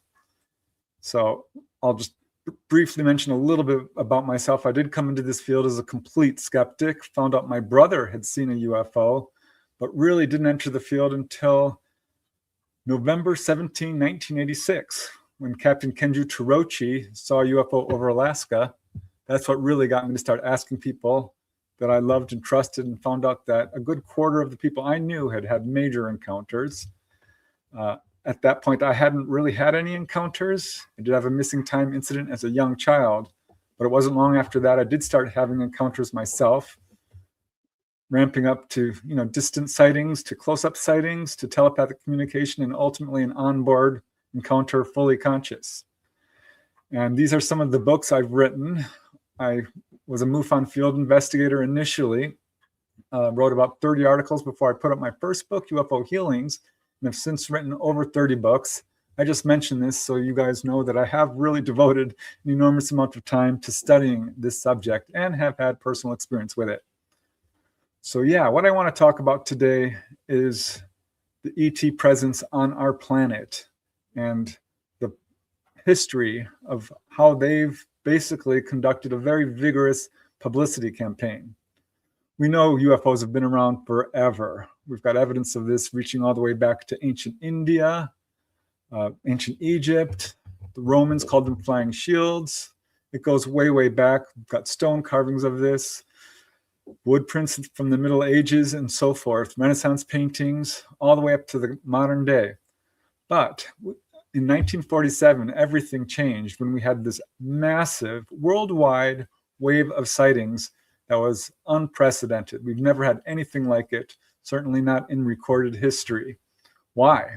Why in 1947 did this massive wave suddenly happen? That's the question. And I'm not the first researcher to say that there seems to be a connection here to the nuclear age. This is when we started exploding nuclear bombs, nuclear testing. This is when we reached a point where we could absolutely destroy all life on this planet. We were polluting at an unprecedented rate, destroying the environment. And this is when UFOs showed up in very large numbers. You may say that's a coincidence, but I think as we'll go through some of these high-profile cases, you'll see there's an amazing connection to world events when each of these major UFO incidents occur. But yeah, this wave of 1947 changed everything. It popularized the term UFO. From that point on, UFOs have been basically front-page news. Moving along, A couple of years later, there was a massive display in Farmington, New Mexico on St. Patrick's Day in 1950. This involved hundreds of craft, which were seen by basically at least half the town of Farmington, New Mexico. It's a pretty small town of about 3,000 or 4,000 people, but more in the outlying area. And sometime in the morning, UFOs showed up, 200 or 300 of them, darted around for about an hour, put on this massive display. They were actually photographed, as you can see here. And then they left, but they came back later that day and did another display. This is unprecedented, really, in the UFO literature. There's no other UFO event quite like this, involving that many objects seen by that many people at one time. So why? Why was it appearing on that day? Well, it turns out, and this could be a coincidence, but I don't think so, the discovery of californium was announced on that same day. Californium is a artificially produced nuclear material. There's a really strong nuclear connection to a lot of these UFO sightings. So people have always, often speculated what was going on with this particular wave, which was, by the way, brutally debunked and attempted to be covered up by our own governments. People were threatened. Basically, the Air Force did show up, was very interested in people's accounts, and then told them not to talk about it. So this was a big deal. This was an absolutely amazing UFO event. This was when researchers started to realize that although UFO activity is often somewhat evasive or not in your face, if you know what I mean, sometimes it's the opposite. UFOs want to be seen. They put on a display. It's absolutely what could only be interpreted as some sort of publicity campaign because they want to be seen. It's undeniable just based on their own behavior. Another perfect example of this is the wave over the United States Capitol in 1952. It's funny because as a UFO researcher, I'm often asked, if UFOs are real, why don't they just land on the White House lawn? Well, they pretty much did and probably would have if we had not scrambled jets after them and basically tried to shoot them down. Our response to the UFO presence, particularly the military and our intelligence agencies, has been terrible. And I think this is one of the obstacles to disclosure is our own warlike ways. And in fact, I'll talk about that a little bit later. But absolutely, I think that is one of the problems we have, and that is what is preventing absolute disclosure on the part of ETs. But this event was another absolute display that made it undeniable to everyone, certainly in the United States, that UFOs were real. This was also covered up. It caused the largest press conference up to that date with General Samford basically saying that all these reports could be explainable as weather inversions. We now know that's absolutely ridiculous. We've got the radar reports. We've talked to people who were there firsthand, who saw this stuff and also saw the radar reports as well. So we know that this was absolutely a real event. Now here's another incident which is virtually unknown. August 5, 1953 at Barbers Point in Oahu, Hawaii. On that day, over 75 craft showed up over Barbers Point and put on a massive display. This went on over a period of hours. Jet fighters were sent up to scramble these objects, had no chance at all of getting anywhere close to them. But the objects wouldn't go away. They kept coming back. One jet fighter actually went up and he says he saw the actual ETs looking out at him through a little window. Completely shook him up. So I looked up, what was going on this day? Well, it turns out there was a major world event. Operation Big Switch took place on that day when the United Nations released 75,000 prisoners of war and sent them back to their country. Again, you can make up your own minds. This could be a coincidence. I don't think so, because again, you look at these major UFO events, there's these weird other connections going on where something is going on in the world that everyone deserves to know about. So yeah, these are UFO displays. These are the UFOs, I think, conducting a very vigorous publicity campaign and basically just announcing their presence. Now we move a couple of years later. I'm taking you through time to the French wave of 1954, October and November. Nothing like this has happened before or since. In those 2 months, there was quite literally 5,000 to 10,000 UFO reports. It was daily, multiple daily.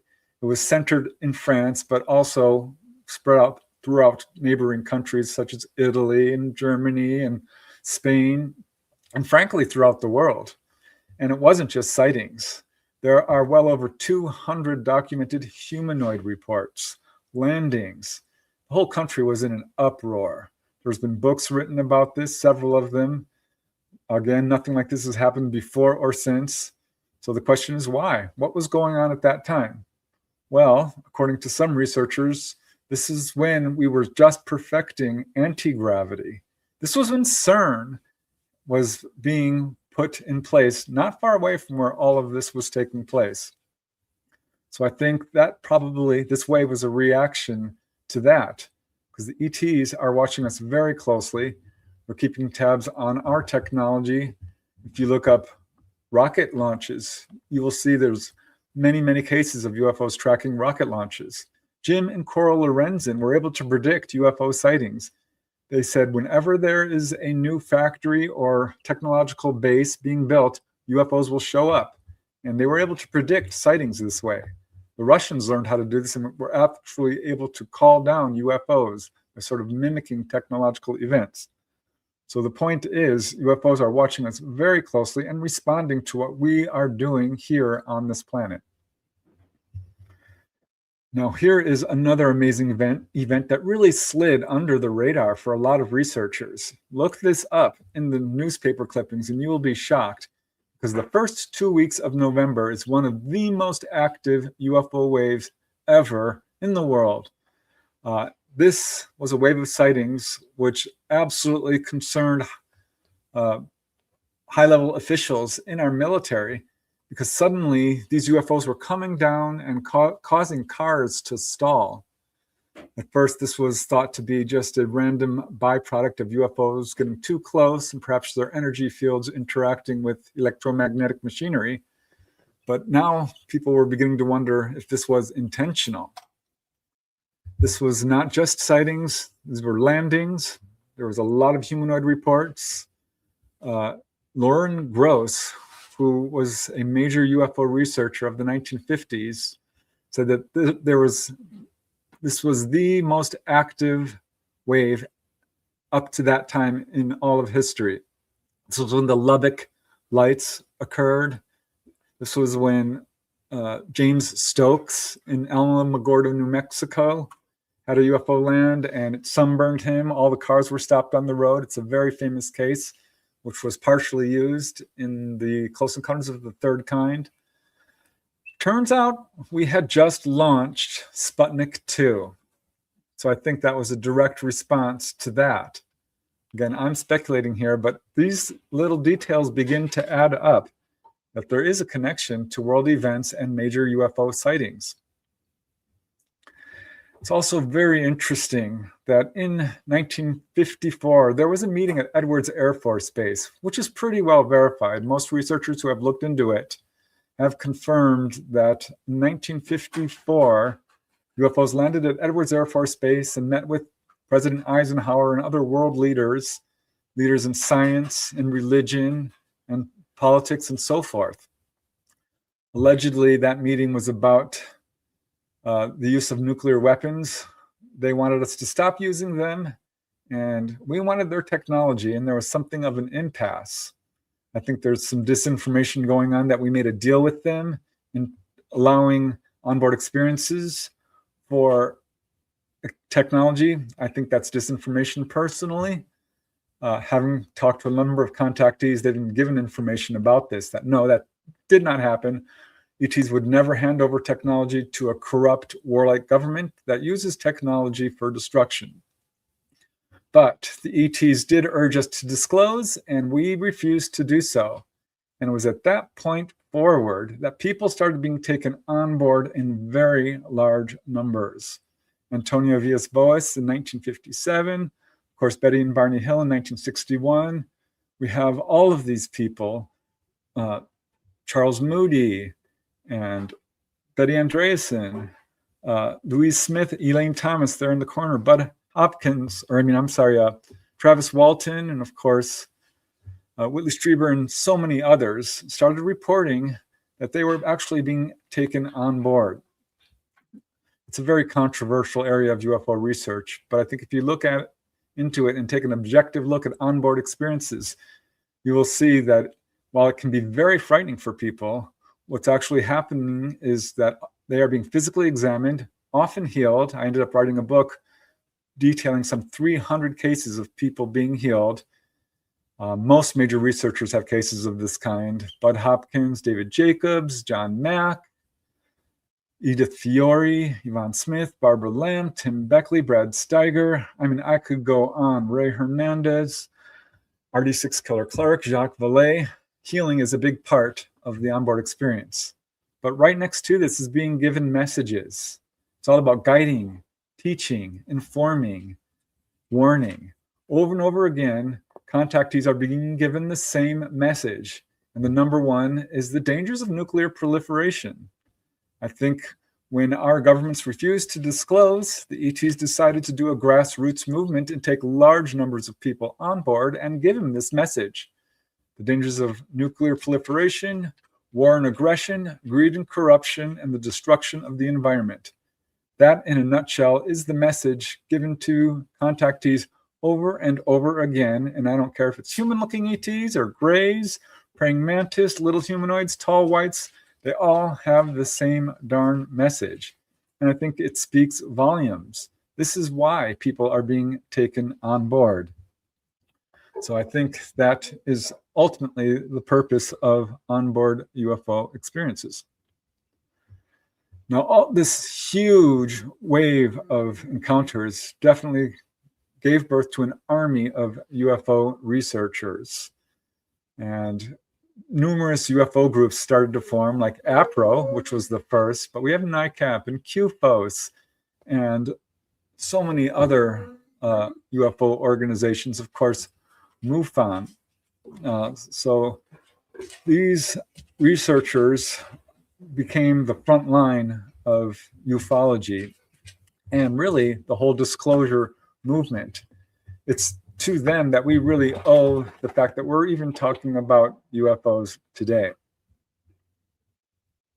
I also just want to add one more thing. In terms of how common UFO encounters are, it's far more common than most people realize. J. Allen Hynek is quoted as saying 1 in 40 people have been taken on board. When I heard that, I didn't believe it for a moment, because I would have known people have been taken on board, and I didn't think I did. I didn't have to ask 40 people, and I found 5 people within my circle of family, friends, and coworkers who had had an onboard experience. Later in 1991, the Roper organization, a major polling organization, found that 1 in 50 people show the markers of being taken on board. So what we're looking at here is, again, a very vigorous grassroots movement where people are being taken on board and given the truth about the extraterrestrial presence on our planet. And I think that number is very interesting because most people know about 40 people really well. That's just enough people to spread the message to every single person on this planet. This, of course, gave birth to a huge number of UFO books and UFO literature, magazines.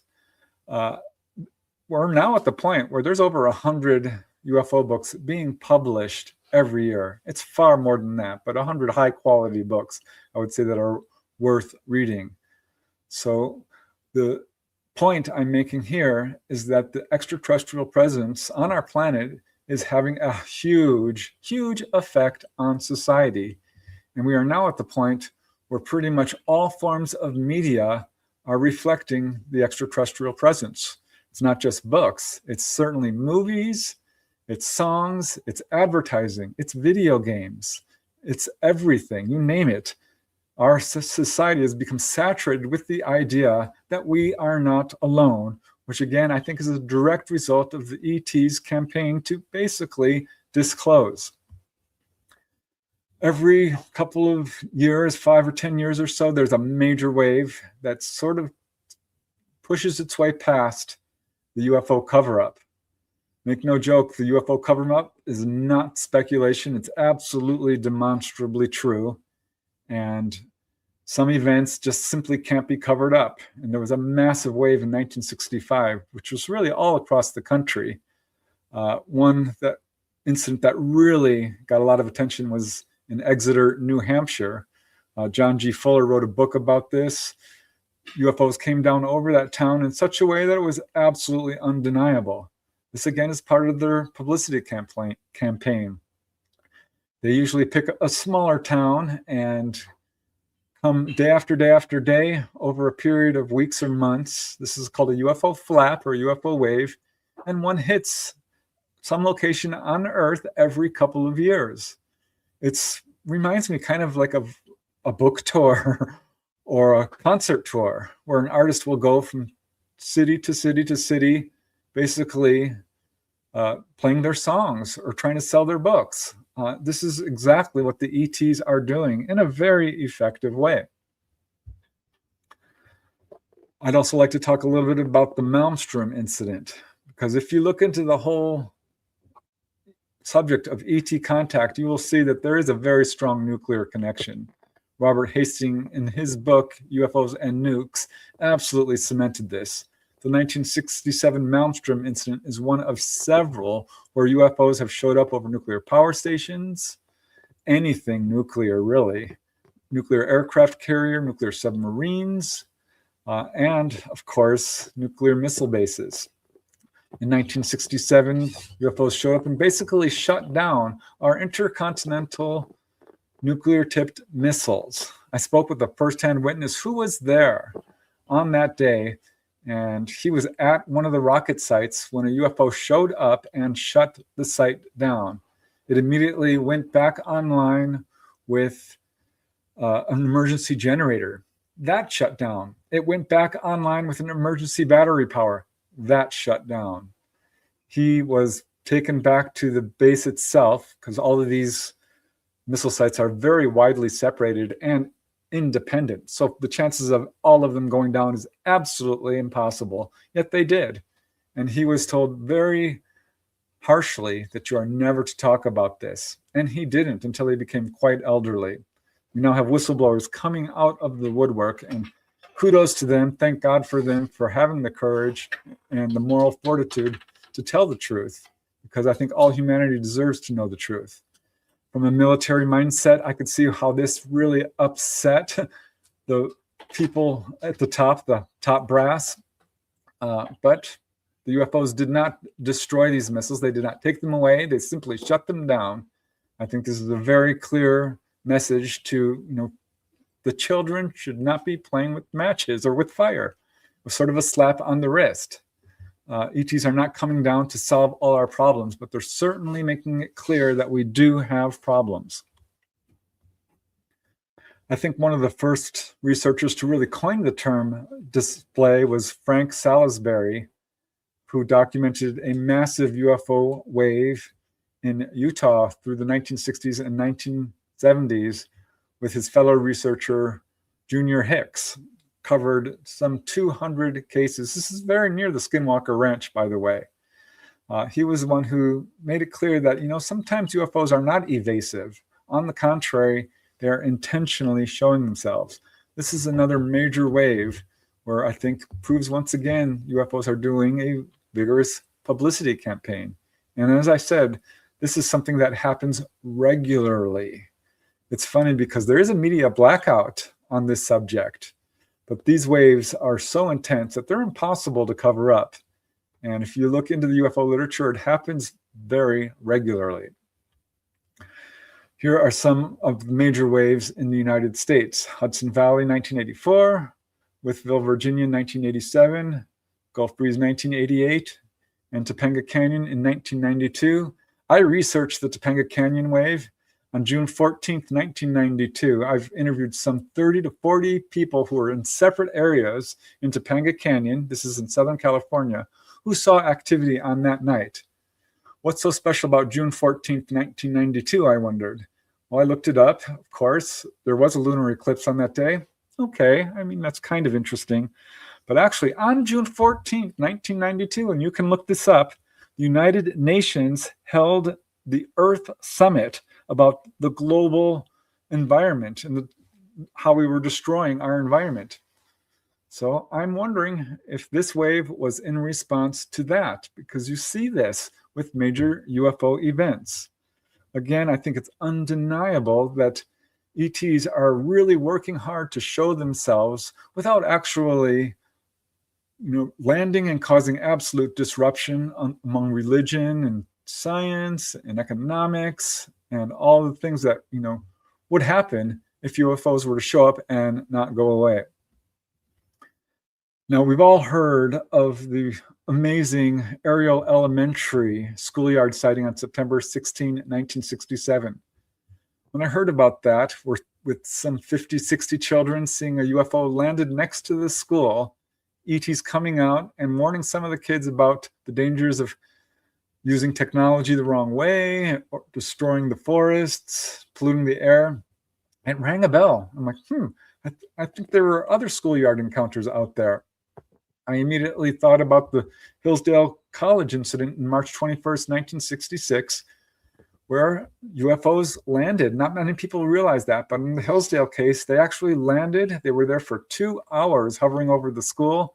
They were seen by 80, 90 students and school officials and police officers. April 6, 1966, just a few weeks later, Westall High School in Melbourne, Australia, same type of thing. UFOs landed, 200, 300 students saw it, and teachers. It's funny, when the Hillsdale case happened, Jim and Cora Lorenzen said, we keep getting a lot of schoolyard encounters. We predict this is going to happen again. We think ETs are doing a publicity campaign, maybe for an upcoming global event of some kind. They were very much right, because it was only 2 weeks later that Westall happened. Raymond Fowler also commented on the Hillsdale, Michigan incident and said up to that point in that year, mind you, this is just 3 months, he had investigated 15 cases which he felt were unknown. 8 of them took place over schools.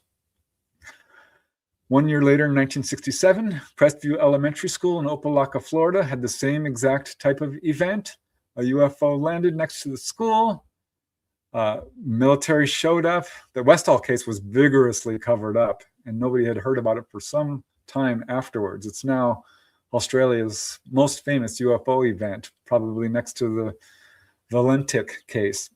It's certainly the most widely viewed event in Australia. Broadhaven, Wales, 1977, same darn thing. A UFO lands next to the school, little ETs come out. You can see the pictures that children have drawn of this. And of course, the Ariel Elementary School. I'm sorry, I've got the date wrong there. It should be 1997, not 1967. So when I heard about this, I started digging into this more deeply because I had a few cases myself. I ended up finding well over 100 cases. It's probably closer to 200 cases now where UFOs hover over schools. I discarded cases where children were outside and saw a UFO fly by. What I'm talking about here are cases where UFOs showed up from either the zenith or somewhere on the horizon and came over the school. Almost without exception, these are very low-level daylight sightings. They are long-lasting. The UFOs will put on a display. They'll flash their lights. They'll send out smaller craft. They'll dart around. And landings are relatively rare in the UFO literature, not in these schoolyard cases. 1/3 of these cases involve landings and or humanoids. I also found it very interesting that over half of these cases involve elementary schools, primary schools, children of a very young age. It's really interesting because people say, well, children are not good witnesses. They're very imaginative. I disagree. I think that children don't discriminate. They don't have fear. They don't overlay their own belief system over an event. Most of these kids had never even heard of UFOs at that time, at that age. To this day, none has been proven a hoax, not one. All of these children remember these cases now that they're adults. I think it's a very clever, ingenious way to announce their presence. And basically, I think it's worked, because if you look at the younger generation, almost everybody, all of them, absolutely accept the UFO presence. And I found so many cases of this. It's pretty much one or two high quality cases every single year. I did find an outlier case reaching all the way back to 1857 at Burritt College in Tennessee. But really, it began in 1950 onwards. Okay, here is another major disclosure event, which not a lot of people know about, but there was this solar eclipse in Mexico in July 11th, 1991. Well, during the solar eclipse, a metallic disc 30, 40 feet wide showed up over Mexico City, and stayed there for a period of 2 hours. It stayed there so long that there were over 30 people in separate areas of the city who whipped out their video cameras and were able to take film of it. It's very hard to find online, but you can find it. This is another, I think, very clear display where UFOs are announcing their presence. It's that simple. This is one of their main agendas, just to simply let us know that we are not alone. Now, here is another very interesting facet of UFO research that slipped under the radar. I had no idea that this was a thing. When I was working at a business office as a much younger man, Claudia Blasios, one of our employees, found out I was a UFO researcher and wanted to share her encounter at the Paramount Drive-In, which was in 1972 or thereabout. She said UFOs showed up, came down right next to the screen, and basically cleared out the theater. Strangely, she completely forgot about it. So did her family, until some years later when there was a radio call-in show and another guy called in and said he was there. They suddenly remembered, oh yeah, we were there too. I thought this was a one-off. But then I read a book, Somewhere in the Skies. Oh gosh, what's the guy's name?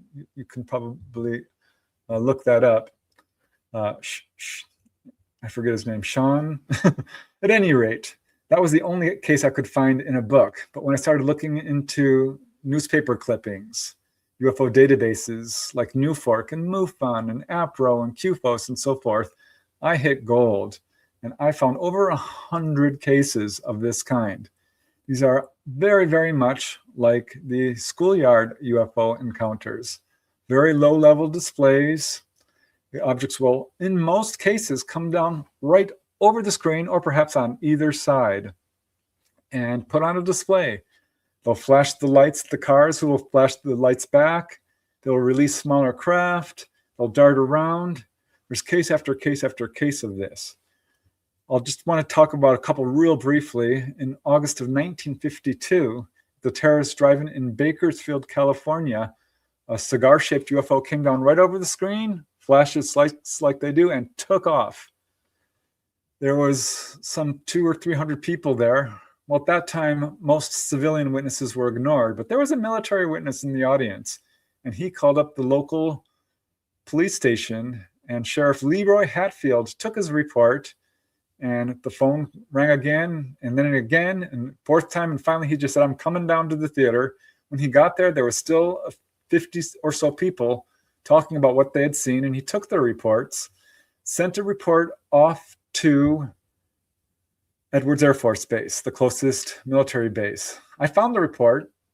It's marked action in red letters, and it was sent the next day, get this, to the commanding general at Wright-Patterson Air Force Base, the head of intelligence at Washington, D.C., and the head of Ent Air Force Base in Colorado, where we track all incoming and outgoing traffic. All denials of our government that UFOs are not real at that time are completely disingenuous, because they 100% knew. There's many examples of this. They knew about the drive-in connection all the way back then.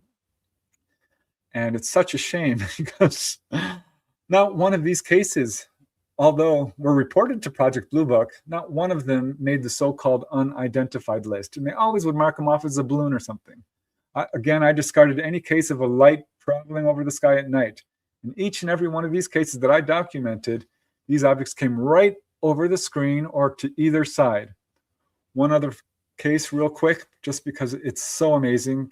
At the South Hutch Theater in Kansas in 1966, hundreds of people saw this UFO slowly approach the theater and parked itself right to the right side of the screen, moved behind the screen, parked at the left side of the screen higher up, did a full circle around the entire parking lot as if to make sure that everyone there saw it, and then went out the exit road right above the road and started traveling down the road at 10 miles an hour right above the road. Very intentional.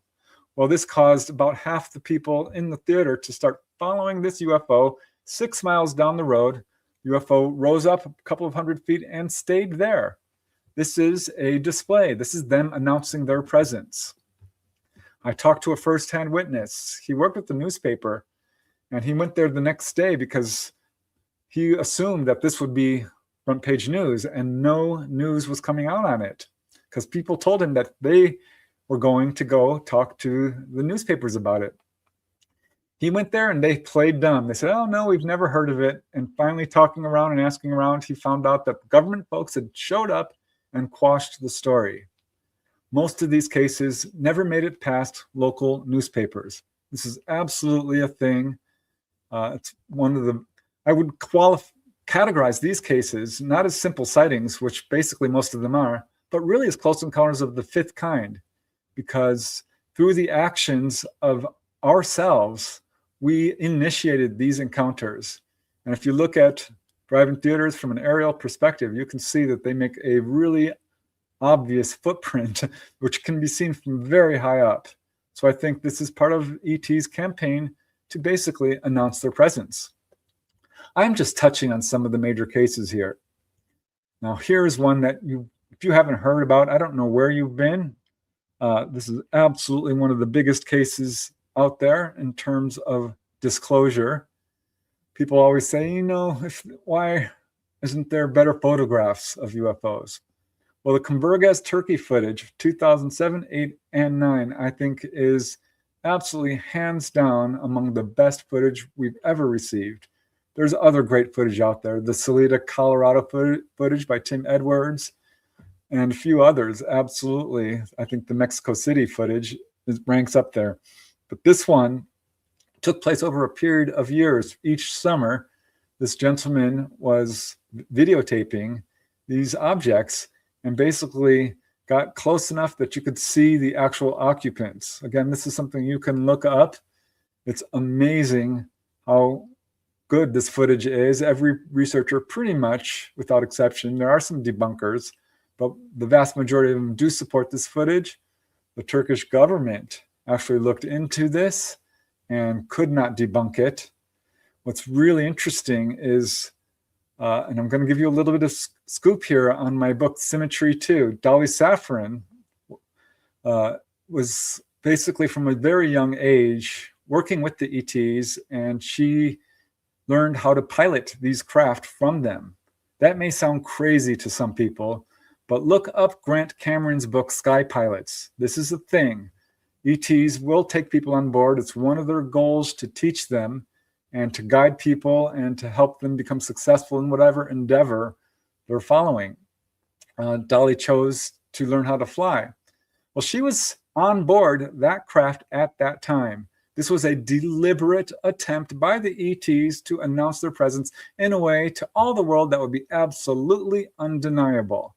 Dolly does have information about this that is not in the newspapers. You won't find it anywhere.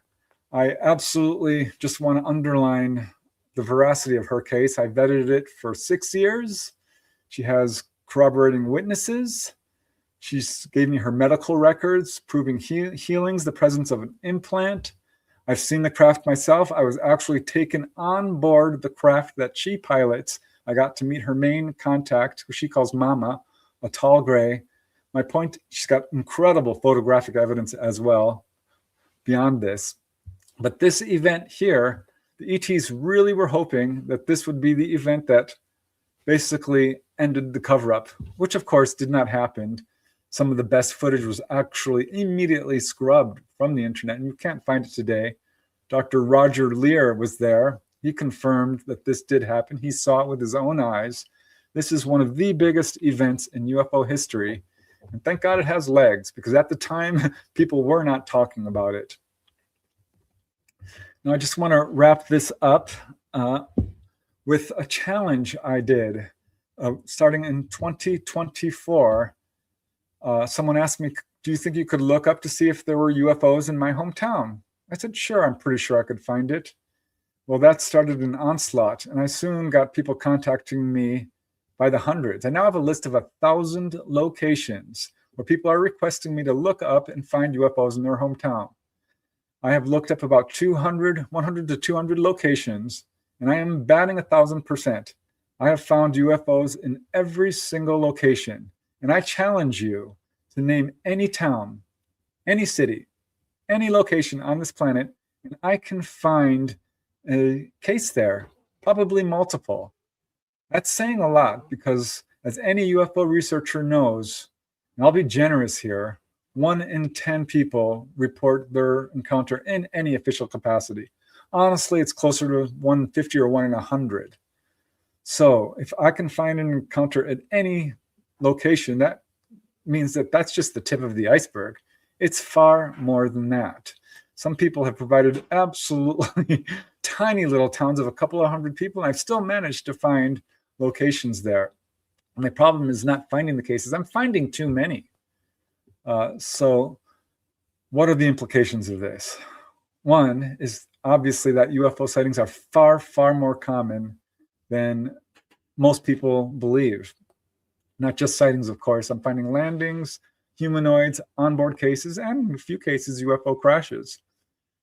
Another profound implication and really important takeaway, I think, is that this sort of cements the idea that UFOs are conducting a very vigorous publicity campaign, announcing their presence to all humanity in a way that doesn't upset our society structure.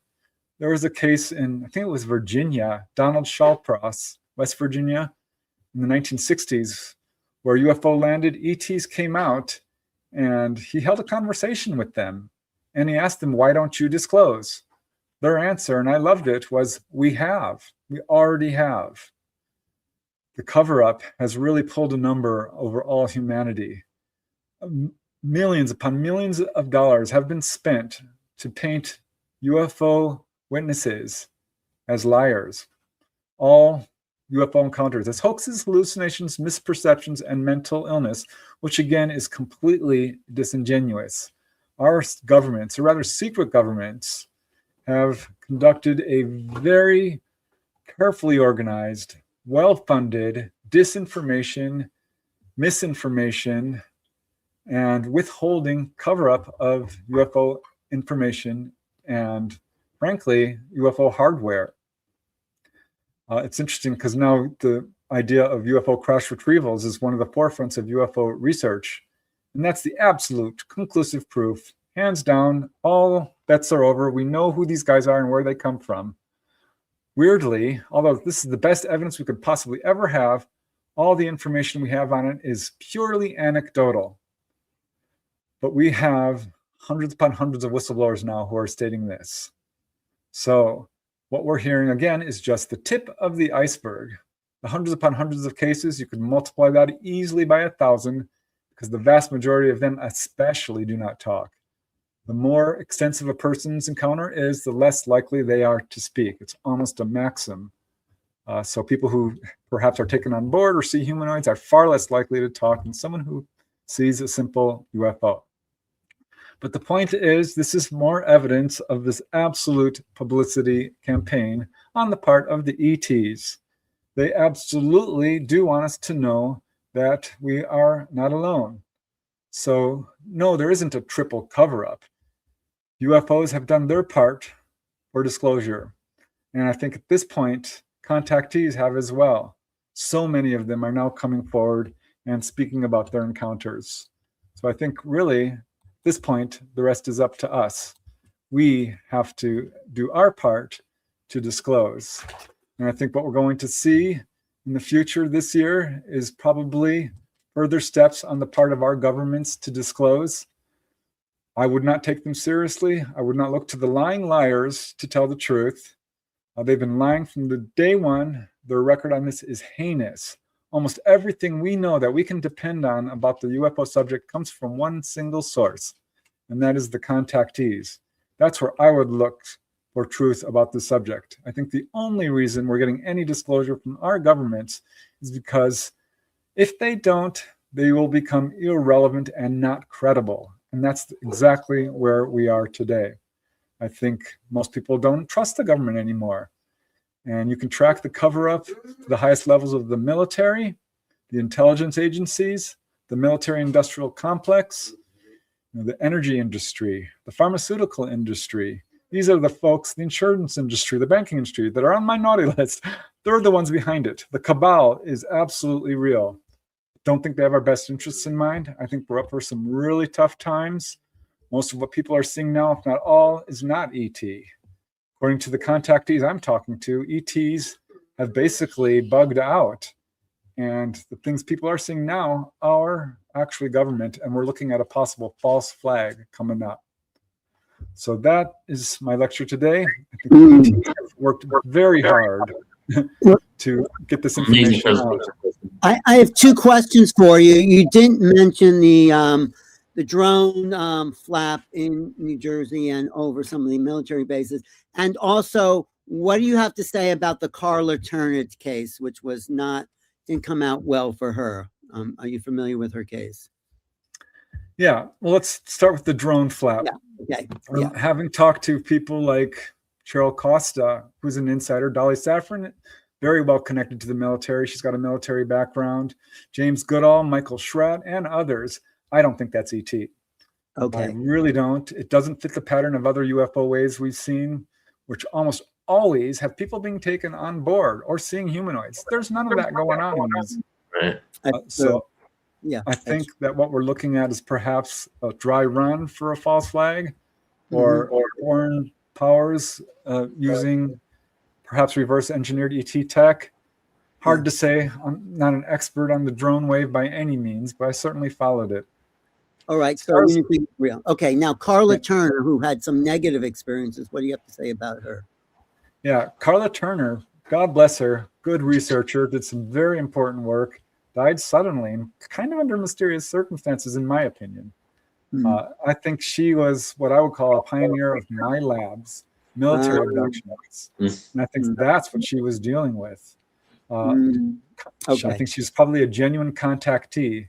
My labs are when nefarious military agents basically fake an ET abduction, take people on board and expose them to this horrendous experience. Yeah. Contactees are particularly vulnerable to this because that's what our governments, I don't like that term governments, secret governments would probably be more accurate, are trying to paint the ETs in a negative light. Don't believe it for a second. If ETs truly wanted to take over, it would be game over. Carla Turner said as much. She said, no, I don't think they're here to take over. She said that. You can find the quote. Some of the cases she investigated were quite negative. I think that they were my labs. She was onto something. And perhaps if that's what happened, that she got rubbed out. Can't say that that's what happened for her because I don't know. Is my lab still happening, you think, to create a false flag? My lab? I do. Yeah, absolutely. I've interviewed a few folks. One gentleman joined Camp Pendleton at a very young age, a genuine contactee. They turned him around. He now thinks ETs are demonic. They're not demonic. I've read everything on demonic hauntings. It's a completely separate phenomena. I agree. It's absolutely got nothing to do with this. All right. But yeah, I think that's what Carla Turner was basically. Well, that's a good argument.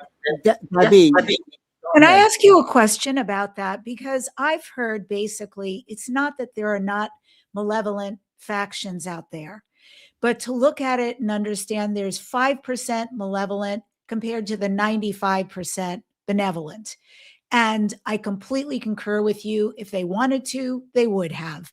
And most of our interactions thus far, outside of things like Illuminati cabal are very positive, are very benevolent.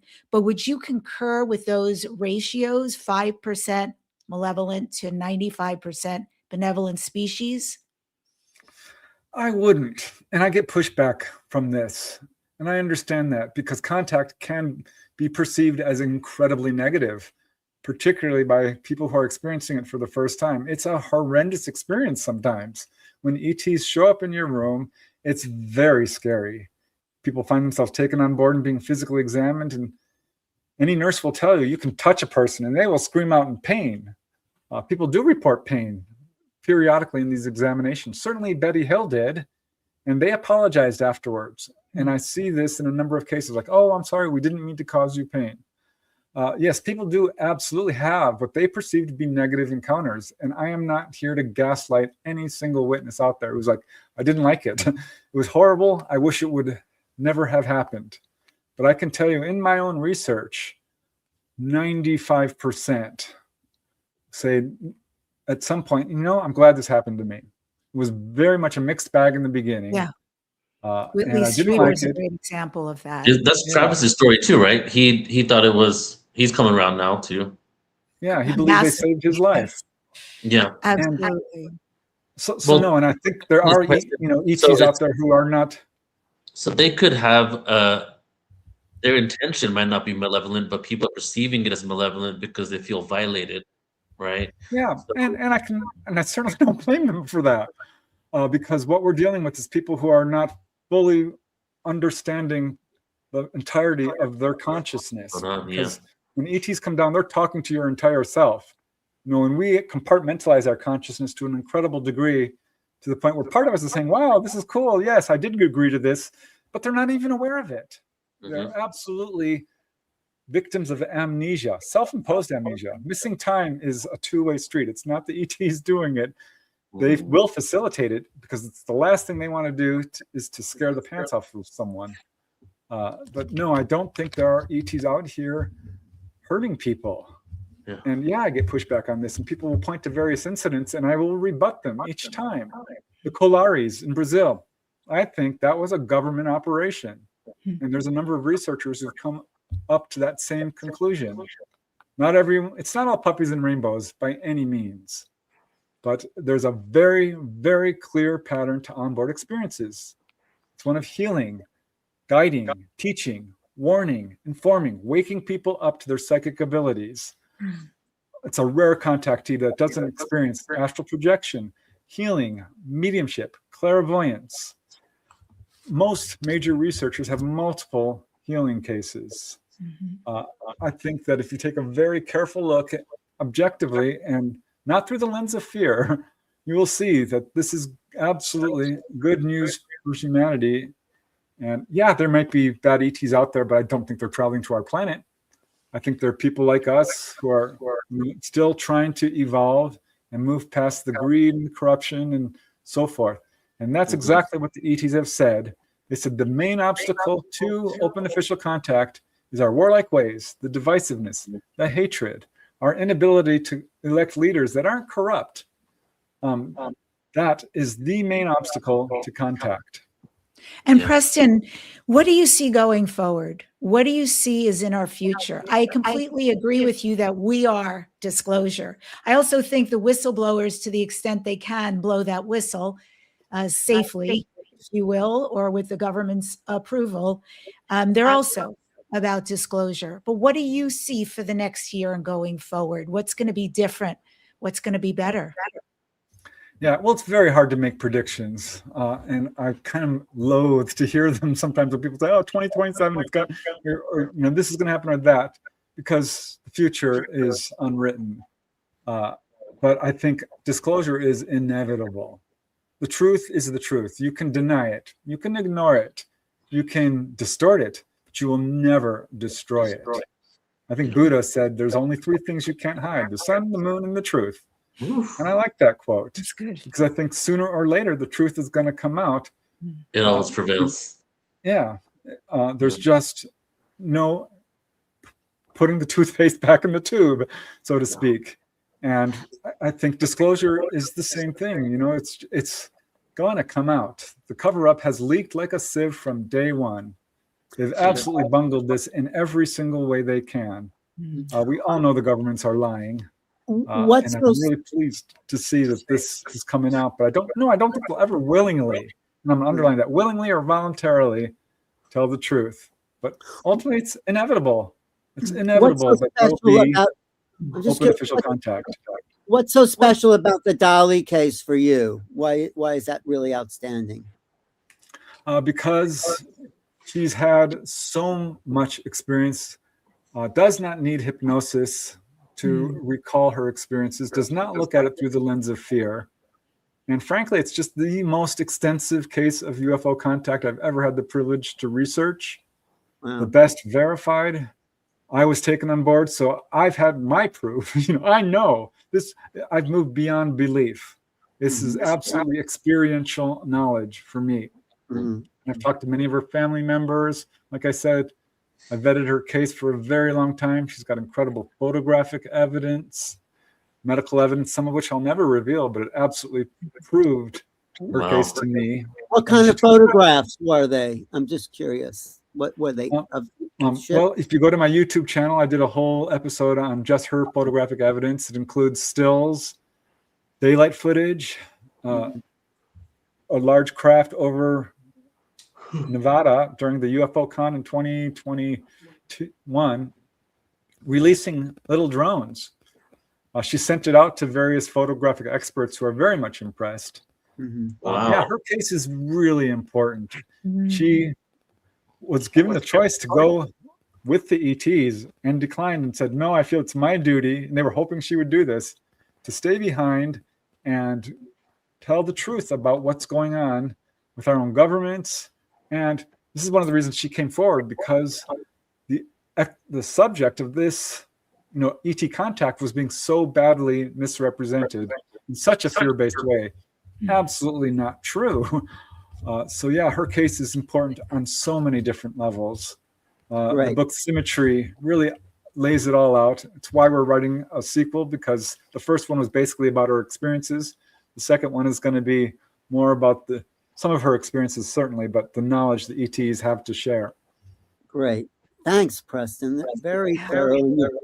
And your work continues, doesn't it? I mean, but you're still collecting more cases, more data, more do you think there'll be a point where it'll just be common knowledge, because there's been no real experiences at the congressional hearings? Who would you like to see at the congressional hearings? That says volumes, doesn't it? Not one contactee. They will not talk about the fact that people have had direct contact. I'd love to see Whitley Strieber up there. Yeah. I'd love to see Travis Walton. Frankly, I'd love to see Dolly Saffron. Any contactee. There's a number of really extensive contactees. Sadly, a good number of them have passed away, which is really unfortunate. It takes such courage to step forward in this hostile environment of ridicule and disbelief and gaslighting. But I do think that the contactees deserve a voice. It's one of the main reasons I do this research. It's where I focused most of my research. Because as I said earlier, this is where we're going to get the answers about who these ETs are, where they come from, and why they're here. And I think we know now at this point. I love the research of Barbara Lamb. She absolutely echoes exactly what I found. John Mack as well. Edith Fiore. Artie Six Killer Clark, another one of my favorite researchers, just laying it out in black and white, not trying to push a narrative. So, yeah. Love it. Preston, thank you so much for being here, brother, and contributing. I just have one more question for Preston. Is there a time coming where you think, I think it's what Debbie was asking, where it'll just be common knowledge, it'll be accepted, it'll be like, oh yeah, they're here and we're part and we've had contact. I mean, that's coming, don't you feel? I sure hope so. I don't see why it couldn't. I think we've got a long way to go. We have to grow up. It's plain and simple. We need peace on earth. We're never going to have open official contact until we have that. Love is the answer. People need to really start thinking for themselves. The delusion that's prevalent right now, the disinformation in social media is mind-boggling.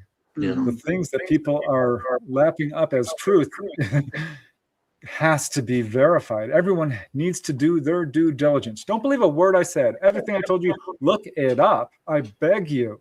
Everyone needs to do their own work. And I think what we really, really need to do is develop our own psychic abilities. And Mhm. I mentioned this earlier, contactees are profoundly psychic. I looked at who's being contacted and why. And it's evenly divided between men and women. It's all ancestries. We're one race, by the way, all ancestries, all blood types. But I found a really interesting pattern beyond, it's generational and people are profoundly psychic. It's people who are doing good work for humanity. You will see an enormously large number of people in the contactee population who are doctors, nurses, teachers, social workers, environmentalists, animal and human rights activists, people who are doing good work for humanity in some capacity, inventors, police officers, you name it, entertainers. These are the people who are being contacted. Yes. Don't you think the telepathy tapes made a great case for the fact that we're all you heard that, right? You've heard those tapes, yeah. Yeah, we are all telepathic. Absolutely. Telepathy has been proven in a laboratory setting repeatedly.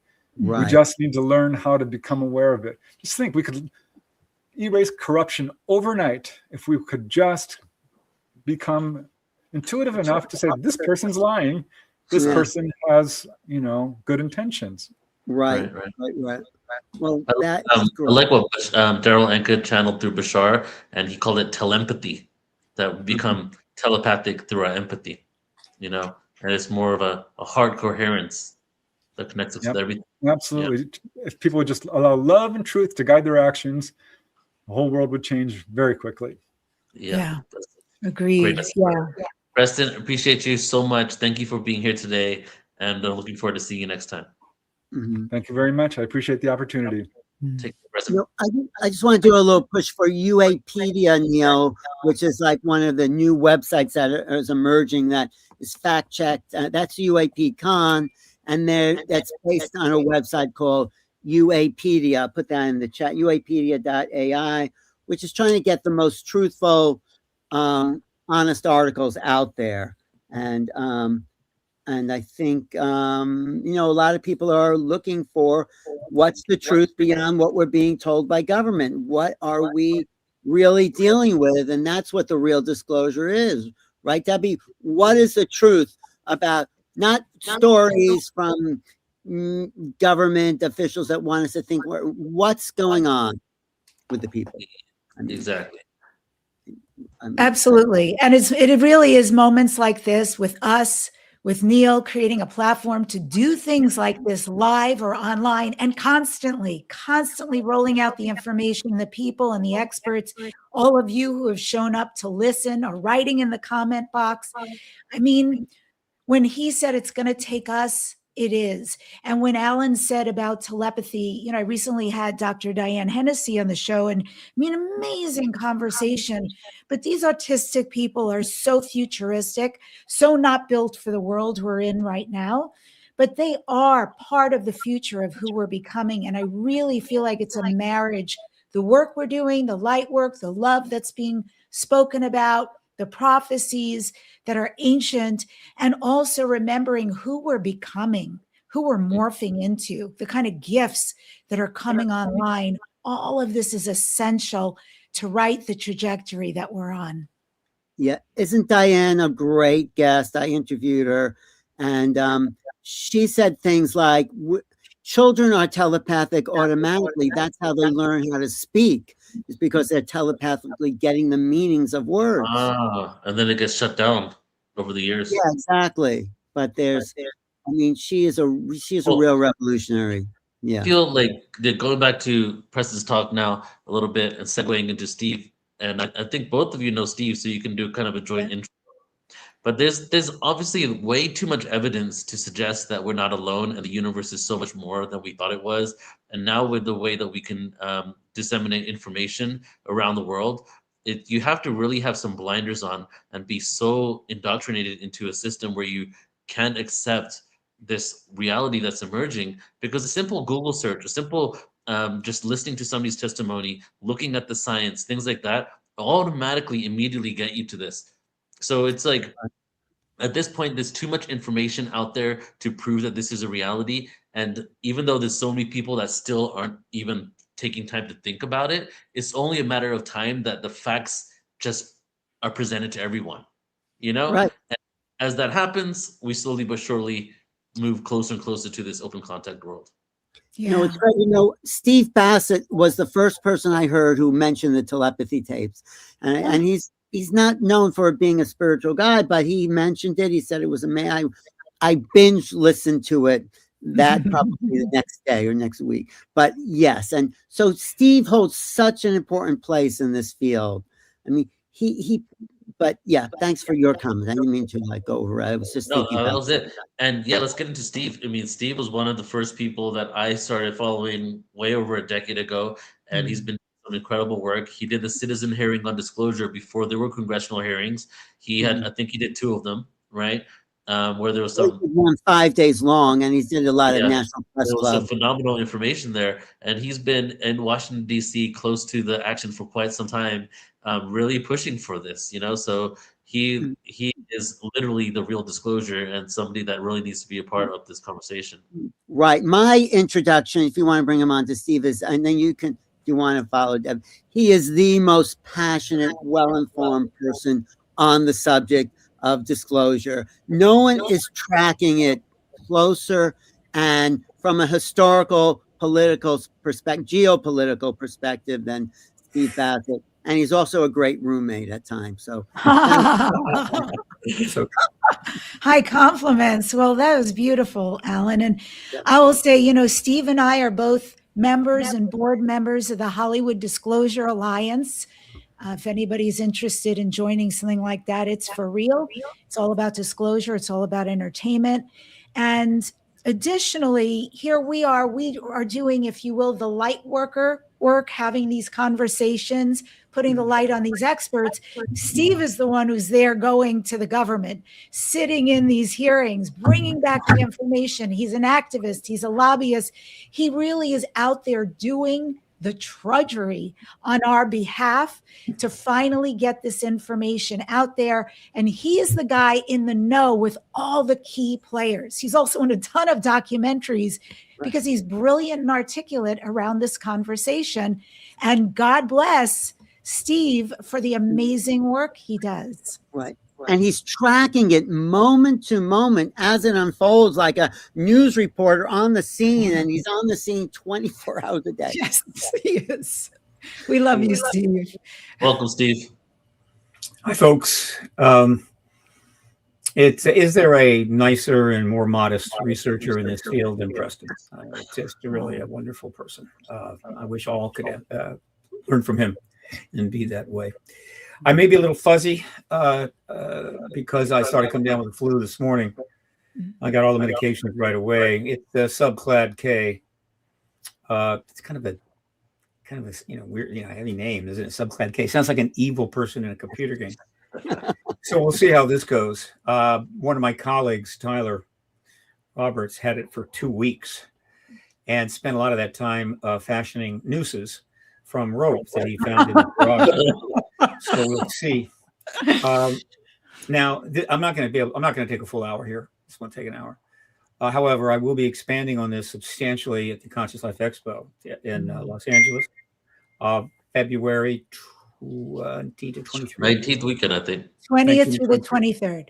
Yeah. And then also even more so at the Conscious Life Expert. I mean, not that. New Living Expert. Contact in the Desert, which is in May. And let me just mention, I've been part of the production of that event for a couple of years now. I just got word that as of the 1st of January, the total ticket sales and revenue that had come in from the early bird, and the speakers are not up yet, is twice as high as any other Contact in the Desert going back 18 years. And it is a very large number. And the reason for that is really simple. There's no speakers listed. It confirms that the excitement level in the general public, and certainly in the knowledgeable public, is increasing. It's not the kind of thing you can measure except that way. So I think both the conscious life and Contact in the Desert are going to be one big celebration, enormous excitement. Bring your mask, please. You may want to use it.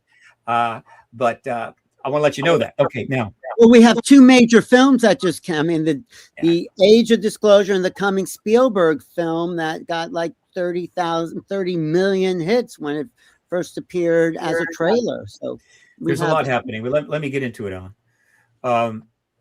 As of January 26th of this month, I will mark my 30th year involved in this issue exclusively. No side gigs and no other really gigs of any kind.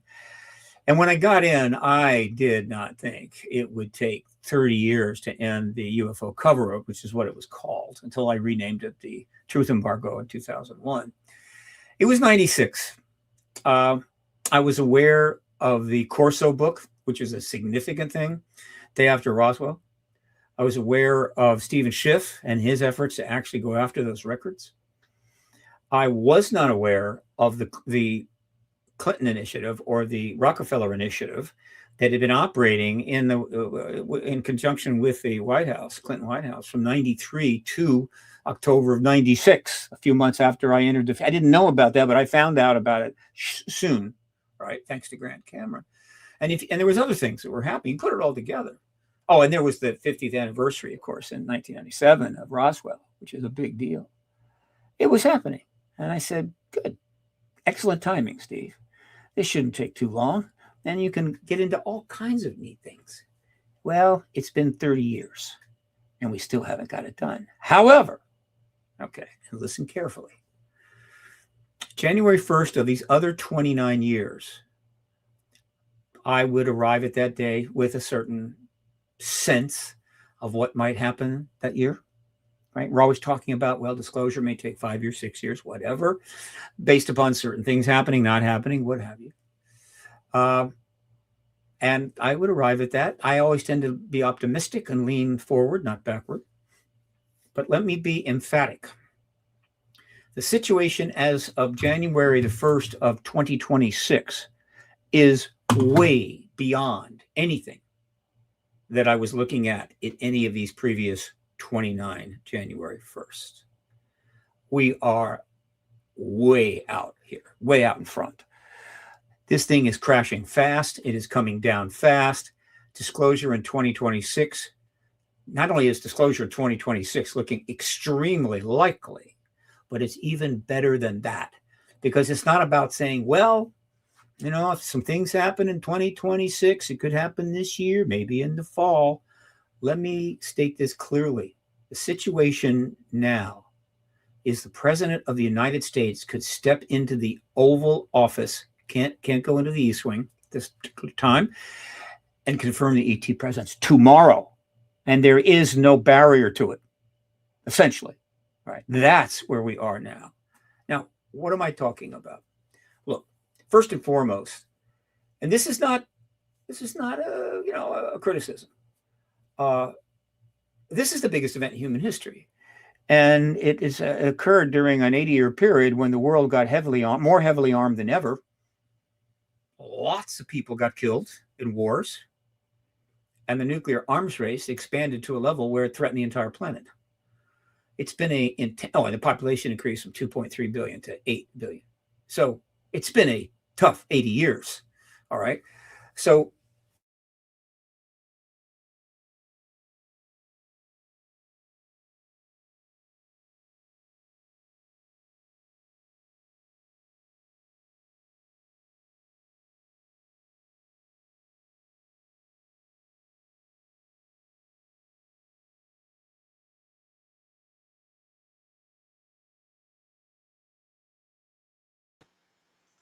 Did Steve freeze for you too? Yes, he sure did. I was sitting here like, That's a good still shot though, right there, huh? Great. And he said such great things. Why don't you give him a call? Tell him that he's. I don't have his number. You want to call him real I quick? do. Okay, call him, because he might not know that he's frozen. You know, in time and space, it's a whole ET trick they do. They freeze time. He's dropped out. He'll probably come right back in. All right, but that is fascinating. I think what he just said there, that there's no better time in history that we're as close to disclosure as we've ever been, is right now.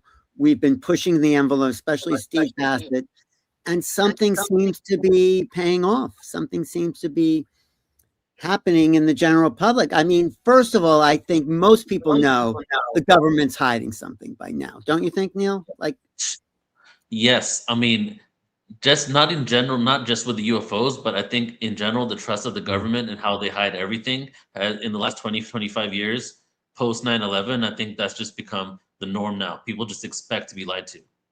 right. So they suspect the government has something, and I think that whether the drones over New Jersey were military, it makes people aware. The Three Eye Atlas phenomena makes people aware there's stuff out in the sky, right? The boogosphere, everything is gearing towards people towards another way of looking at the reality we're in.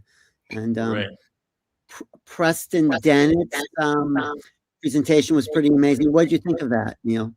I love Preston's information, and he was on the last real disclosure one as well, Yeah. because this is like all these experiences people are having, and the last one was phenomenal when we did last year, and that he was literally going through healing experience after healing experience, so people aboard the ships, right? Mm. Which then gets into the question of this technology they have, because as you speak about as well, there's so many industries that will be disrupted with the disclosure, the fact that we're not alone, and two of the main industries you always talk about you said they're not using gas engines to get here. And then the second one is the healthcare industry, right? Well, the healthcare industry is based on sustaining our illnesses so that we can continue feeding the cash cow rather than healing, right? And so there's So you a think the ETs can help us with that? I think so. All right. Let's hear what Okay. the big guy has to say now. If he shows Steve, up. are you there?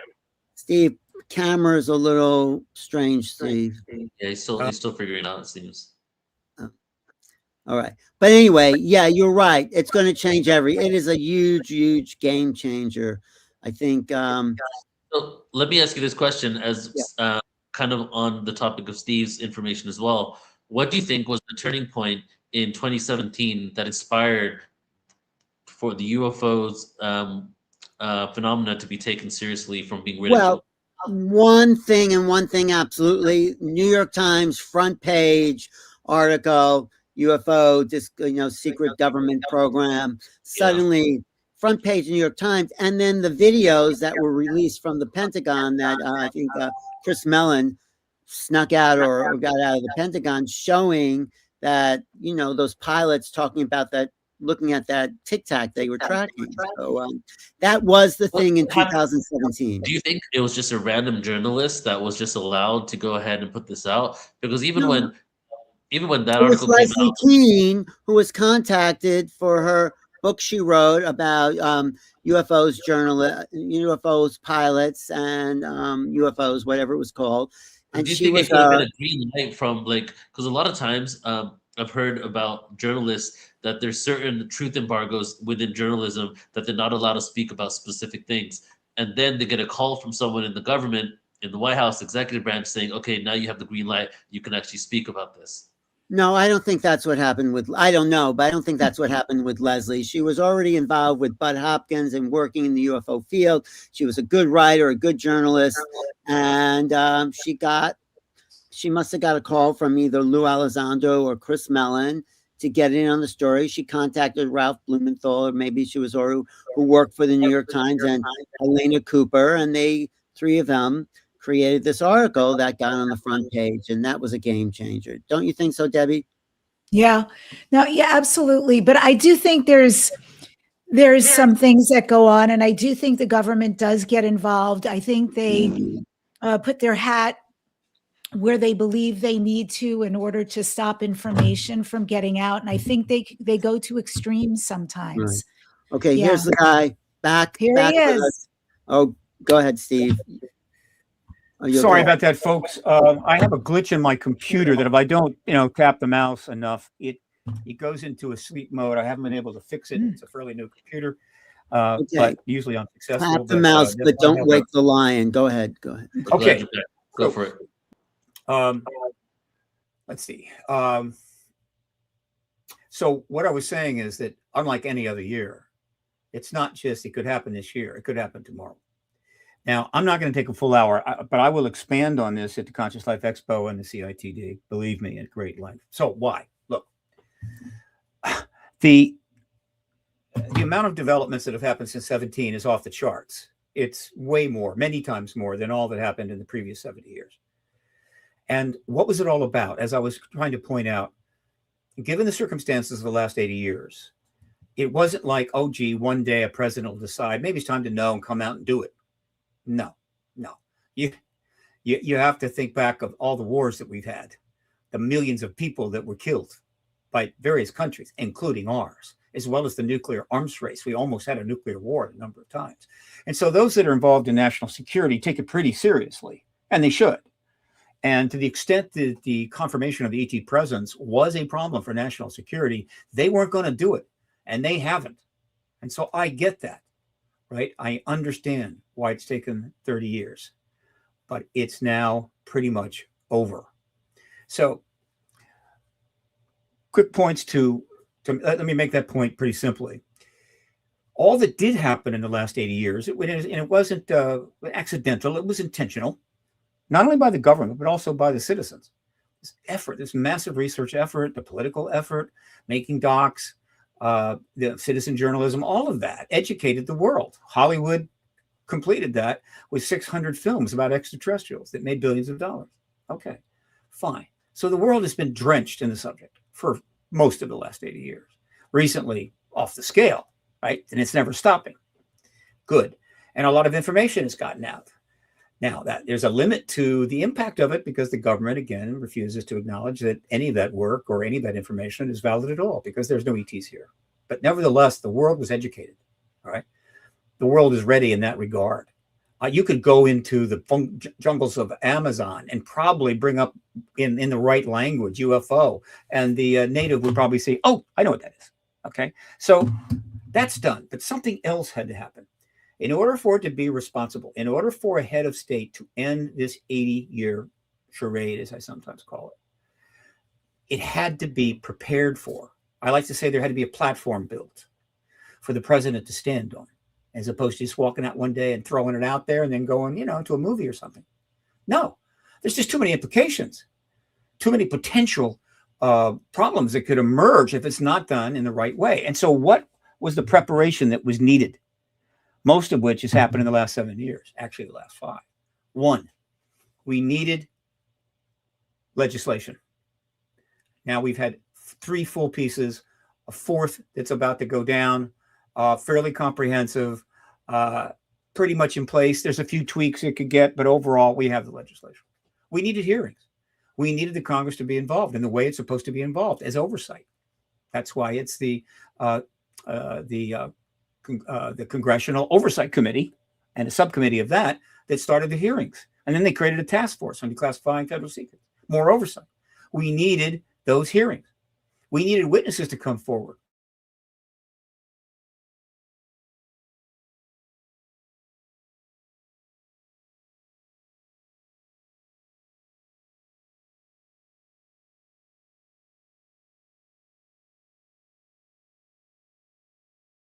Again. I guess he didn't tap the mouse enough. He didn't tap it. No. He didn't tap his mouse. But you can see he can just pick up where he left off because he's so passionate about this. He is. When you called him, was he aware that he was frozen when you called him? No, he didn't pick up his phone. It rolled over, so I texted him. Oh. Yeah, I'll do it again. I was at his birthday party recently. It was just a couple of weeks ago. We had a Christmas / birthday party for him in LA. Yeah. And, here's Steve being honored by all these people, blowing out the candles on his cake. And what does he do? Like so many people go, hey, thank you for being here. This is how it feels at this age. No, Steve goes into everything going on with disclosure right now in the government. Right. And that was his entire speech over his birthday cake. He really is, when you say passionate, this is his life. right? He Yeah. lives This is what we his need.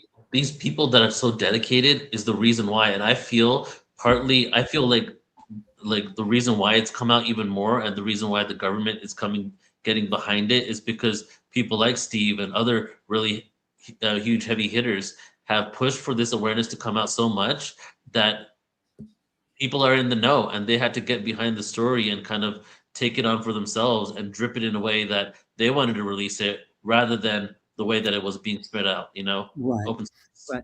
And the thing about Steve and a lot of people, maybe even us, we are dedicated to this cause. I mean, it's like, and I think this is, Neil, the most exciting thing going on planet Earth at this moment. This inflection point where if this and when this comes through, everything changes, like you're saying. It's connected to Energy, right? yeah, no, go ahead. No, it's more better than ayahuasca. Everything just shifts. Everything just starts to become great. a new reality. Debbie's so- like, it's not quite as good. Plant medicine is always going to be, well, it's right up there. Yeah. It wakes a lot I of think us it's up better. to this conversation, about Yeah. ETs. That's how I got into it. I mean, that's part of my story. But yeah, I agree with everything you're saying. I mean, this is, and even though Preston said he doesn't make future predictions, I have to say, I really do feel, and I think anybody energetically can feel, there's a lot being ramped up right now. Mhm. Whether Bashar is right, 2026, 27, and Wendy Kennedy and all these people I love and adore, I don't know. None of us know. But I think we all know with the work we're doing, things are starting to come online faster and faster. People are waking up faster, speaking up about this faster, more UFO sightings, more people suddenly speaking light language. And it's exciting. And I think Yes. that's my prediction. This is No, not it's not a prediction. It's a reality, Debbie. It's happening. I mean, just what the telepathy tapes are doing, just what Chris Blutzo is doing. Have you met Chris Blutzo? Yes, beautiful, Amazing. incredible. I just released an read interview something with- from him today that he was saying these green orbs that Yeah. he literally calls in, and He he's like, does. "This is just the beginning, and I'm going to show everybody how this works." I'm excited. I've been with him out, and he's just goes into a state of prayer, and so does his daughter and some of his kids, and things just show up. It was just Really, and he's tell gonna do- us, Alan. What did it look like? What was it? Well, What did it feel for what like? I saw, it's just these orbs. It's just like these lights, but they're not like regular lights, and they're moving. They're moving erratically, or they're moving slowly than any satellite would. So, but it comes from a place of love inside of him. He's going to be doing something in Sedona at the Sedona Ascension Retreats. Maybe I'll put that in the chat. And he says it's all about love. It's sort of what Preston Dennett was saying. It's all about a feeling, a sense of love, a sense of oneness. This is what John Martin. Have you interviewed John Martin, who calls his ships in with his music? Oh, no. Wow. Beautiful. John Martin, he's a good friend of Scott Thomas's. Anyway, it seems like we have to change. It seems like it comes down to our perspective. And some of the people were saying, yes, let's end violence. Let's go into a new consciousness. There he is, the man of the hours. All right. Steve. Look, I hesitate to mention that I watched 2 hours of this event without a single shutdown. And then once I started, right, the computer is shutting down and the Wi-Fi in the office is going off. Okay. Well, you must have something important to say then. Say it right up front. What can I say? Well, I go don't think for I'm it. worth much attention. All right. Well, I'm going to do my best. If it happens again, I think maybe we're going to have to let it go. But so the legislation, the witnesses have come forward, members of Congress have gotten involved, spoken publicly. The stigma on the issue virtually has collapsed. All right. That had happened by 2019. By 2019, I'm logging in articles and I'm saying there's no stigma. Right? UFO came back, was like, yeah, it's okay. Let's use UFO. We don't need the UAP to, be careful. Okay. That doesn't mean that UAP isn't used. It is.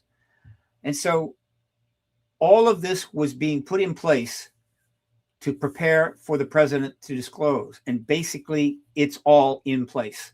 Everything that is needed is there. The only thing that's missing, frankly, is the rest of the UAP Disclosure Act. And as it happens, Danny Sheehan is writing, and I think he'll be finished by Monday, a new standalone bill for submission by Eric Burleson in the House that is essentially just about the UFO panel, right? The review panel. And in other words, that which was taken out of the previous bill, they're going to add it back in, I guess you could say, as a standalone bill. The only difference is it will be a congressional panel, not a presidential panel, which they have learned from talking to people that that's what they prefer. That's what they prefer. Okay. So we're going to have that. And the eminent domain and some of the subpoena powers not there yet. But again, it's there. So what I'm saying is the president could come out tomorrow, confirm the extraterrestrial presence, say, look, it's real. I've asked around. It is absolutely real. And I'm going to bed now. But starting tomorrow, you're going to be probably watching the news, and there's going to be hearings, and the information is going to start coming out. My job is just to confirm it. That's disclosure, and it's over. And it could happen tomorrow. Okay. And maybe say, well, all these other presidents haven't done it. There's a lot of issues. Why do you have this confidence in this one? Oh, look, there have been 14 presidents since Roswell. All right. Truman could have done it. If he had, he would have gone down in history in a way he couldn't even have imagined. But he didn't do that. What he did do is bomb Hiroshima and Nagasaki. And that is his legacy. Going back as far forward as you want to go, that's his legacy. Right? He nuked 200 thousand, mostly non-combatant women and children, obliterated them. That's his legacy. Okay. And then we move forward. All right. 13 presidents that have served, including couldn't do it. Clinton couldn't do it. Gore might have done it, but he got railroaded out. And of course, Clinton got shut down. Carter got shut down. And then others just didn't want to go there. And now we come to this president, his second term, 14th president. And so what do we know about this president? Well, we know that if he wants to do something, he will do it. If he wants to do it tomorrow, he will do it. He won't tell you he's going to do it. He'll just do it, and you'll find out after the fact.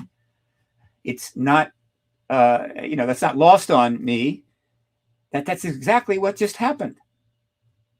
He just went and got the leader and his wife of a country, extracted them, and brought them back to the United States. And we didn't even know it was coming. Now, I'm not criticizing here. I'm simply pointing out that if there has ever been a president that could just walk out tomorrow and end the truth embargo and achieve perhaps the greatest legacy, as Christopher Mellon has put it, of any head of state or any ruler, emperor, or king in the history of the human race. And I would suggest that if he did that tomorrow, the way it would be viewed by the world will be far more positive than necessarily how they're going to be viewing this situation in Venezuela. All right. Now, the signs of this whole thing happening are everywhere. I could not possibly show you everything. Let me tell you, they're everywhere. They're coming out every single day. Let me just give you one simple recent thing to make the point. All right. Let's see. I'm going to go to I'm just going to read something off of another site. These are articles that have appeared in the media in the last 36 hours. Every one of them. Just the last 36 hours. Okay. Let me read you the titles of some of them. UFO researcher claims Pope is preparing for first contact with aliens this year, Irish Star. USAF nuclear specialist claims Donald Trump could release bombshell UFO pictures soon, Daily Star. Pope ready for alien contact in 26, the Irish Star. Donald Trump could unveil bombshell UFO photos soon, Daily Express, US.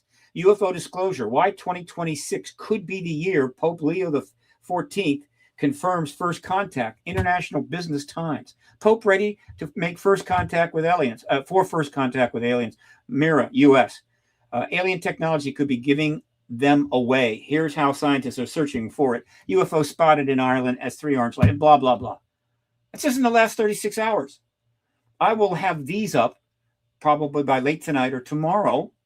But if you go to the print media archive at paradigmresearchgroup.org and just read the last 2,000 articles, you will see hundreds of articles that are about disclosure happening or about to happen or coming together. Now, the people that just joined this party this year or last year, they're not impressed. They may go, so what? I'm waiting for something new. I get that. But I've been in it for 30 years. And they're thinking, so what? I've been in it for 30 years.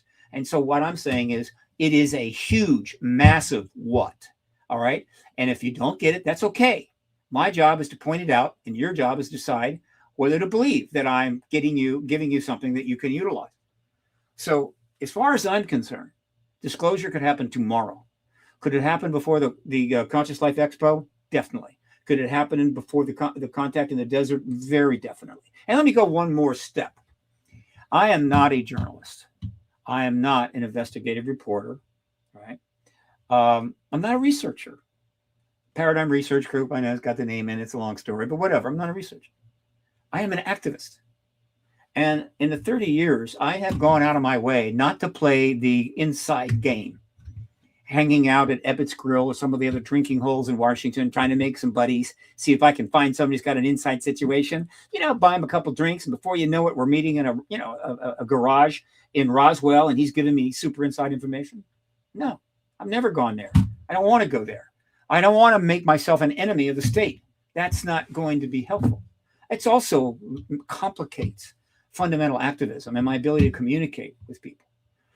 But as it happens, not a surprise, I just recently spent some time in LA, went back for the Hollywood Disclosure Alliance, which is booming. It's up to 270 members. If you're in the UAP issue big time, or you're in the content creation Hollywood, you want to become a member, check in hollywooddisclosurealliance.org.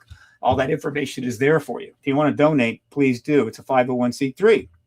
So I'm out there, and I happened to make a contact with somebody I know, but I just didn't know what they knew. And so we had a very interesting conversation. And here is the gist of it. All right. This individual has had a lifelong relationship with somebody directly working in the White House, meaning they're in the Oval Office frequently. And they have drinks and they talk and whatever. And in that discourse, what this individual, my contact, has said that this individual conveyed to him several important things. One, Donald Trump was briefed in the first term, but we've kind of known that. There's been a number of indications of that, but not something that I could say came directly from somebody in the White House. And then he got briefed again in the second term. Date not known. Could it have been before the age of disclosure, Doc? After the age of disclosure, Doc? I don't know, but sometime in the last 12 months, he got briefed again. And by the way, I forgot to mention, when he was briefed in the first term, he blew it off. He said, I don't believe this. I don't want to go there. And that was that. Though his son has always been interested. This time around, he bought into it. He really got into it. He was calling up people and telling them about the fact that, do you know there was a crash in Roswell in 1947 and a few other things? In other words, he pumped. This is an inside source I completely trust, secondhand, but it's legit. Now, what does it matter? I don't know. But it makes it easier for me to tell you what I'm telling you is that we are here. It is ready to go. It's simply a matter of the President of the United States simply going out going into the Oval Office, sitting down in front of a camera and informing us that the non-human technology and advanced non-human technological entities that you've been hearing about are in fact real. And you're going to want to know a lot more about that. I'm going to help that happen, but I got to go to dinner right now. That is all it takes. That is disclosure. But note that we have all these articles indicating that something's going on with the Pope, a U.S. Pope, by the way. The idea of the Pope being the lead on this has always been out there. I'm a little skeptical of it. I don't think it's a good idea that a major religion go first on this.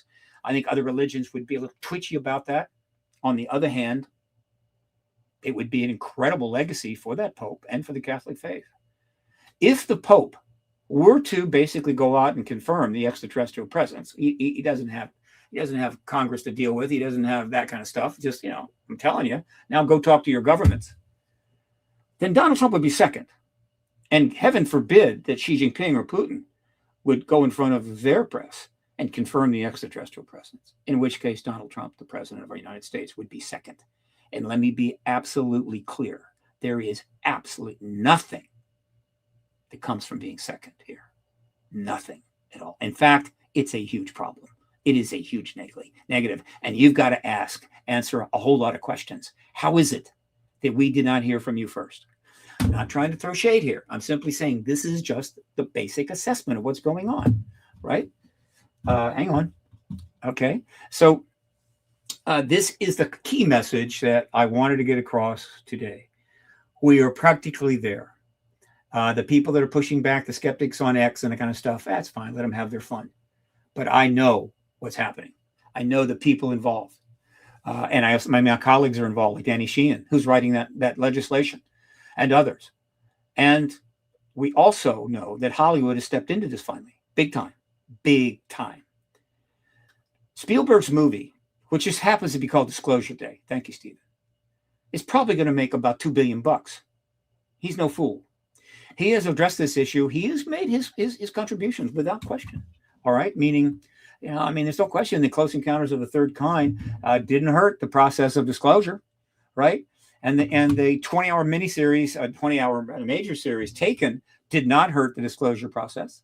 All right, and then of course he recently, along with J.J. Abrams, for the first time, Hollywood big shots put money into documentaries about this subject, not screen documentaries, but streaming. J.J. Abrams did UFO, and then Beyond, I think UFO Beyond or something. I wish I knew the name. And then, of course, Spielberg did Encounters. That's 12 hours of programming, right? From two of the biggest people in Hollywood, multiple A list, okay? So again, those that are saying, what's new? What's going on? Please, all right? Indulge me. All I do is follow this. I'm trying to tip you off. We are right there. Now, as always, this issue, because it has so many implications to national security, relationship with other countries, and so forth. And of course, we still have the nuclear arms race underway and never been closer to a nuclear event, right? This issue has always been subject to a national or international thing that happened. And many times that has pushed things back, or at least made it easy to push things back. All right. Is the Venezuela situation something that could delay disclosure? Yeah. Sorry. Don't think so. Are there some other things that could happen? Yes, they could. And that would delay it. And what does that mean for the president? Well, the president could make the excuse later that, well, this was happening, that was happening, I just want to tell you. But then Putin tells you, or the Pope tells you, and he gets sloppy seconds. And he doesn't strike me as an individual that likes being second.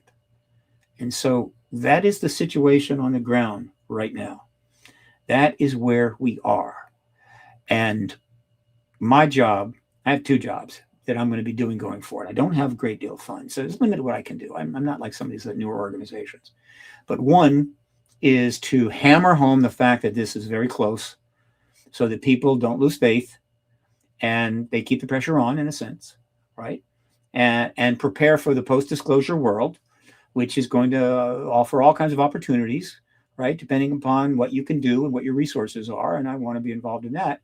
But 50% of what I'm going to be doing going forward from this point on is promoting and making aware as much as I can to the general public and the media, the people who have carried this issue for 80 years, many of which are gone.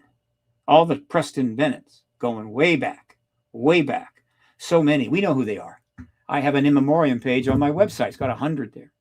These are the people that carried this issue forward in the face of the complete denial by the government. They gave up their time, their effort, their money. Some of them, well, suffered.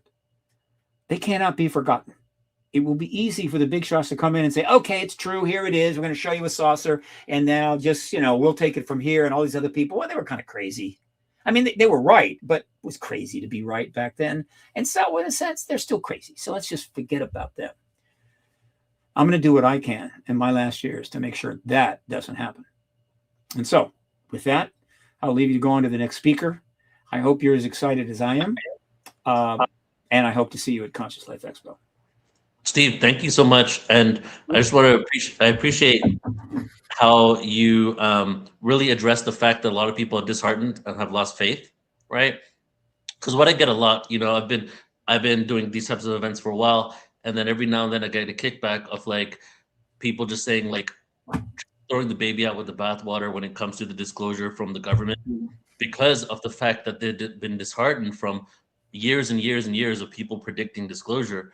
But the ultimate thing is that we are closer than ever. More information is coming out, and it's getting to a critical mass, a boiling point, where it's gonna come out in one way or level or another, right? So I appreciate Let that. me clarify something you just said. Yeah. Look, yeah, some people get disheartened, but that's not what's going on now. You're not having an escalated people of being disheartened. You have an escalation of people that are starting to see we're back at the finish line. The excitement level is rising fast. Thus, the massive ticket sales to Contact in the Desert. God knows how big the Conscious Life Expo, because you know how big it normally is, 10,000, 50. What if it goes to 30,000? Ain't gonna be no parking in that garage. You're gonna take a bus. Well, I'm gonna take a bus. I don't have a car anymore. So no, it's the other way. The excitement is growing here and there. And if some disheartened person turns up on X, don't read too much into it. All right. So I wanted to clarify that. I have a question for you. What is coming up with the upcoming hearings? I heard Leslie Keene and James Fox were talking about something, or Luna. Can you tell us anything coming up? All I know is there's going to be more hearings, right? Absolutely. And certainly Burleson wants them and others. This is the most significant issue on the planet, and they're getting nothing but praise and positive returns on this. Whereas if you go into other issues that they're involved in, they're getting ripped to pieces. So I assure you, most of the players that we know about now want to continue with this. It's the one thing they can do that's really helpful and positive, and they don't immediately get attacked. It's nonpartisan. One more thing about Marco Rubio. Of course, he was in the movie. He gave a very friendly press conference, I heard. Is it a chance that he may become the disclosure president if it doesn't happen with Trump? Because that would be 3 years from now. No way. Unless Trump leaves office early for whatever reason. Anyway. I don't want to go there. We got a president right now. But Rubio plays an important point, I think. Rubio plays a key player. Let me just give you another quick assessment of why I know I'm right about this. Okay. Yeah. And I've said this many times. Let me get it across. All right. 5 days before this president was inaugurated for the second time, his son, who has a podcast called Triggered, brought on Elizondo and Coulthard to talk about UFOs for 2 hours. You think that was an accident? 5 months into the administration, all of a sudden, right? J.D. Vance turns up on a podcast called Ruthless and says he's obsessed with UFOs. Only a few days later, Tulsi Gabbard, the director of national intelligence, she goes on a podcast, I think it was Pod Force One, and says that, she's engaged with it. She's very interested, etc. You think that's an accident? No. And then only a week later, Anna Paulina Luna, the chairman of the task force to declassify federal secrets and chaired one of the panels and has been involved in this issue now for almost a year, she goes on Rogan and his 23 million subscribers and talks about the issue for 2 hours, talking about she saw this doc and this person. No accident. And then just about a month ago, J.D. Vance goes back on a podcast, I think it was Ruthless or Pod Force One, and reiterates how much he's interested in the subject and goes out of his way to point out that his very good friend Marco Rubio is also interested. And this was about 30 days before the Age of Disclosure documentary premiered. No accident. He went on to do that to help set up Rubio as part of that, as one of the major figures in that doc. And that doc is setting all kinds of records. The people that criticize it, fine. You don't like it, fine. I don't care. I assure you, it's going to be a big deal. All right. And so this thing is exploding. And so anybody that wants to go negative on it, think twice. No, I don't think anyone's going negative. I think people are positive. I just have one more question, then maybe Debbie wants to jump in. All right. What happens in the post-disclosure world, according to your perspective? Alan, that is a 7-hour lecture. Okay. All I can say is in the first few days, You're going to have the press going crazy. There'll be press briefings at every relevant entity, agency around Washington, D.C. It'll spread to other countries. By the way, if the president does it tomorrow, I'm not suggesting that everybody in the country is going to believe it. You get that. You understand. Okay. Right. No problem. Because another head of state will come behind him within a week or less. And the moment that happens, bada bing. He's number one. He gets the Nobel Prize for this because of the work of so many people that have, and I'm one of them, that have made the case that this whole thing is about getting us to a place where we can change course as a civilization. Yeah. Which apparently the ETs would like to see happen, and then start fixing things and backing off of slaughtering each other with proxy wars or threatening each other with nuclear annihilation. That's why the ETs turn off our weapons frequently. All right. And I'll leave you with this one thing, because it came up earlier discussion. Look, the ET motivations and their agenda is very, very tricky. It is not easy. They're not telling us. We can only surmise from what we know, and we do know a great deal. All right. There are about three possibilities. All right. One possibility is they're trying to move us toward disclosure because they know that that leads to probably open contact and probably the ability to sort things out and get off this, climb down this volcano we're living on. Okay, fine. All right. But what if we have a nuclear war? We've almost had one 3 or 4 times. What if somebody launches a nuclear weapon, like in the case of the movie House of Dynamite? Would they turn it off? They might go, yeah, okay, well, look, we hope you didn't do that. We'll turn it off. Okay, just turn it off. Of course, if they did that, no one would really know why. But what if we launched 50, 60 nukes from 3 countries? They might turn all of them off, right? And make them just inert. They just fall to the ground, fall into the ocean. Okay. So what would the agenda be? Meaning, look, we want you to get disclosure. We hope you didn't do that, but we're not going to let it happen. So we turn them off. There are a lot of people that are counting on that. That is a big mistake, because that is not the only possibility for their rationale and their agenda. There is another one that troubles me. It's always sitting off to the right. I think about it from time to time. And it goes like this. It's time. You have now technological, you're spacefaring, you have massive weapons. You could become a threat to us if you establish interstellar drive. So we're going to have to get this done. You have to have disclosure and so forth. And we're giving you an opportunity to sort of work your way up to it, right? We've given you 80 years. But if you decide to launch those nukes, that's on you. In other words, if that's your final response to this, is you're going to go ahead and use the nukes, even as governments know they're not alone in the universe, then fine.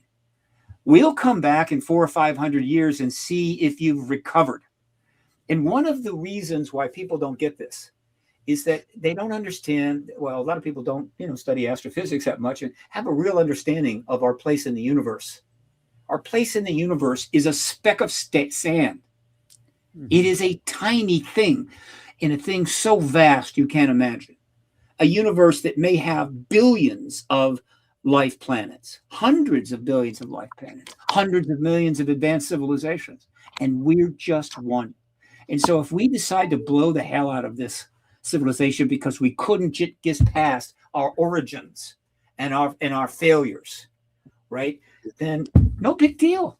We've got lots of samples from your life. We've been studying your biosphere for a long, long time. We have lots of stuff. You will still have that. You can blow yourselves to hell. No big deal. That is a distinct possibility. I don't want to test that hypothesis. So I invite people to consider that as they decide if they want to encourage the president to end this truth embargo. No, beautiful. A great point there, Steve. You're absolutely right. We will take another way forward, hopefully. Okay. Debbie, did you have a question? Sorry, I didn't mean to hog it. No, it's all a contribution. Thank you. I want to know, Steve, from you, what is heartening right now? Is there someone who is giving you hope? Because I think you need a lot of it to do what you're doing. Who or what out there has happened or is about to happen that makes you feel like something positive is on the horizon? Every good person in this field gives me hope. This field is filled with some of the nicest people you could ever want. Enlightened, advanced in their thinking, open-minded, right? And all those years, they're getting castigated and told they're crazy and undermined and whatever by people that, frankly, I wouldn't sit down to dinner with. All right. So everyone gives me hope, of course. And of course, I have developed a lot of colleagues. It took a while, but after 30 years, I've got a lot of colleagues. Danny Sheehan gives me hope. He saved my ass a couple of times. Jim Garrison, who just launched the new State of the World Forum, was a great success, gives me hope. Right? Dan Harari, my partner in Hollywood Disclosure Alliance, same thing. Alan gives me hope. And of course, the people behind the conferences that have brought us and allowed us to come in and speak and paid us money. Everybody in the field has helped keep me going on this 30 years now. I couldn't have done it if the people that were engaged in this field were just jackasses. There is no way. And there's a lot of fields out there where that's the kind of people involved. Thank God I'm not involved with those. All right. So let's look forward. Let's be positive. And as I say, the nature of the changing of the guard on major activism is such that once the guard changes and all of the mainstream people with the degrees and the money and the power and the prestige and the credentials come in and go, my God, yes, it's true. And now we're going to take it from here. We may not get the recognition that we deserve. Mm-hmm. That is human nature, right? Though because of the internet now and social media and everything else, I think we got a much better chance. But at minimum, we had better honor ourselves, honor each other, give awards to each other, right? Wow. That will mitigate any, how would you say, being overlooked by the new people. But I'm holding hope that they will appreciate what you and all the colleagues that you have and I have done, and the ones that have passed. They were right. They were right all the way back to 1947. They have been right for 80 solid years. And they were excoriated and demeaned for being right and for national security purposes. But let me just suggest how many countries have done the awfulest things in service of national security. It's kind of like a meme, you know, and we're just into it. They've learned over the centuries that, like, if you say it's national security, you can do almost anything you want. Unbelievable, awful crap. But we know this. We know history. We've got the records of books. We know how it goes down. It's not like we're being blindsided by this. So let's stop it. Thank you, Steve. We so much appreciate you being out there and pushing that rock up the hill. As long as Thank you so much. But it better not roll down again. All right, we are moving forward. This is a downhill. All right. Okay. Take care, brother. See you soon. Mm-hmm. Thank you. Amazing. I just really like that guy because he is just full on 100% going for it. Oh yeah, it's like a call to action really with Steve, and I love what he said about we need to honor each other. Mm-hmm. Not just within the industry for the work we're doing, but that's just like a global thing for the whole of humanity, right? And I think it's really important too what he said, that people like him and others who are really out there may not be remembered. And I think that's part of what we're here for. It's really important for us to remember them. These people are legends, paving the way. Some of the friends he mentioned, you know, Danny Sheehan, like incredible. And we probably couldn't thank them enough. But I know we go hear them speak and everything, but I do think for us to keep their work going and to remember them now, and you know, if they ever it's interesting though, like those of us that have been doing this for like over 5 years have lived in two worlds, a world of ridicule and a world of acceptance. And we're only in the beginning phases of that acceptance. But you know what you said, Debbie? I was thinking about this maybe a while back, but you know, there's a lot of spiritual groups out there and they're always trying to evolve themselves. What's different about this particular subculture is it's not about us. It's not about what this spiritual practice is going to do for me. It is like a selfless dedication to the collective. I mean, I don't want to say it's better or worse, but I find that's the difference between this subculture and a lot of the other subculture communities that I've been in. It's bigger than us, and we're each doing our little piece to make sure we can do that the whole can benefit from this moment in time that we're right at the threshold of, and it really is the most Graham Cameron always says, if this is the Super Bowl of all so true. I love that. Thank you for saying that exactly how you just said that. Yeah.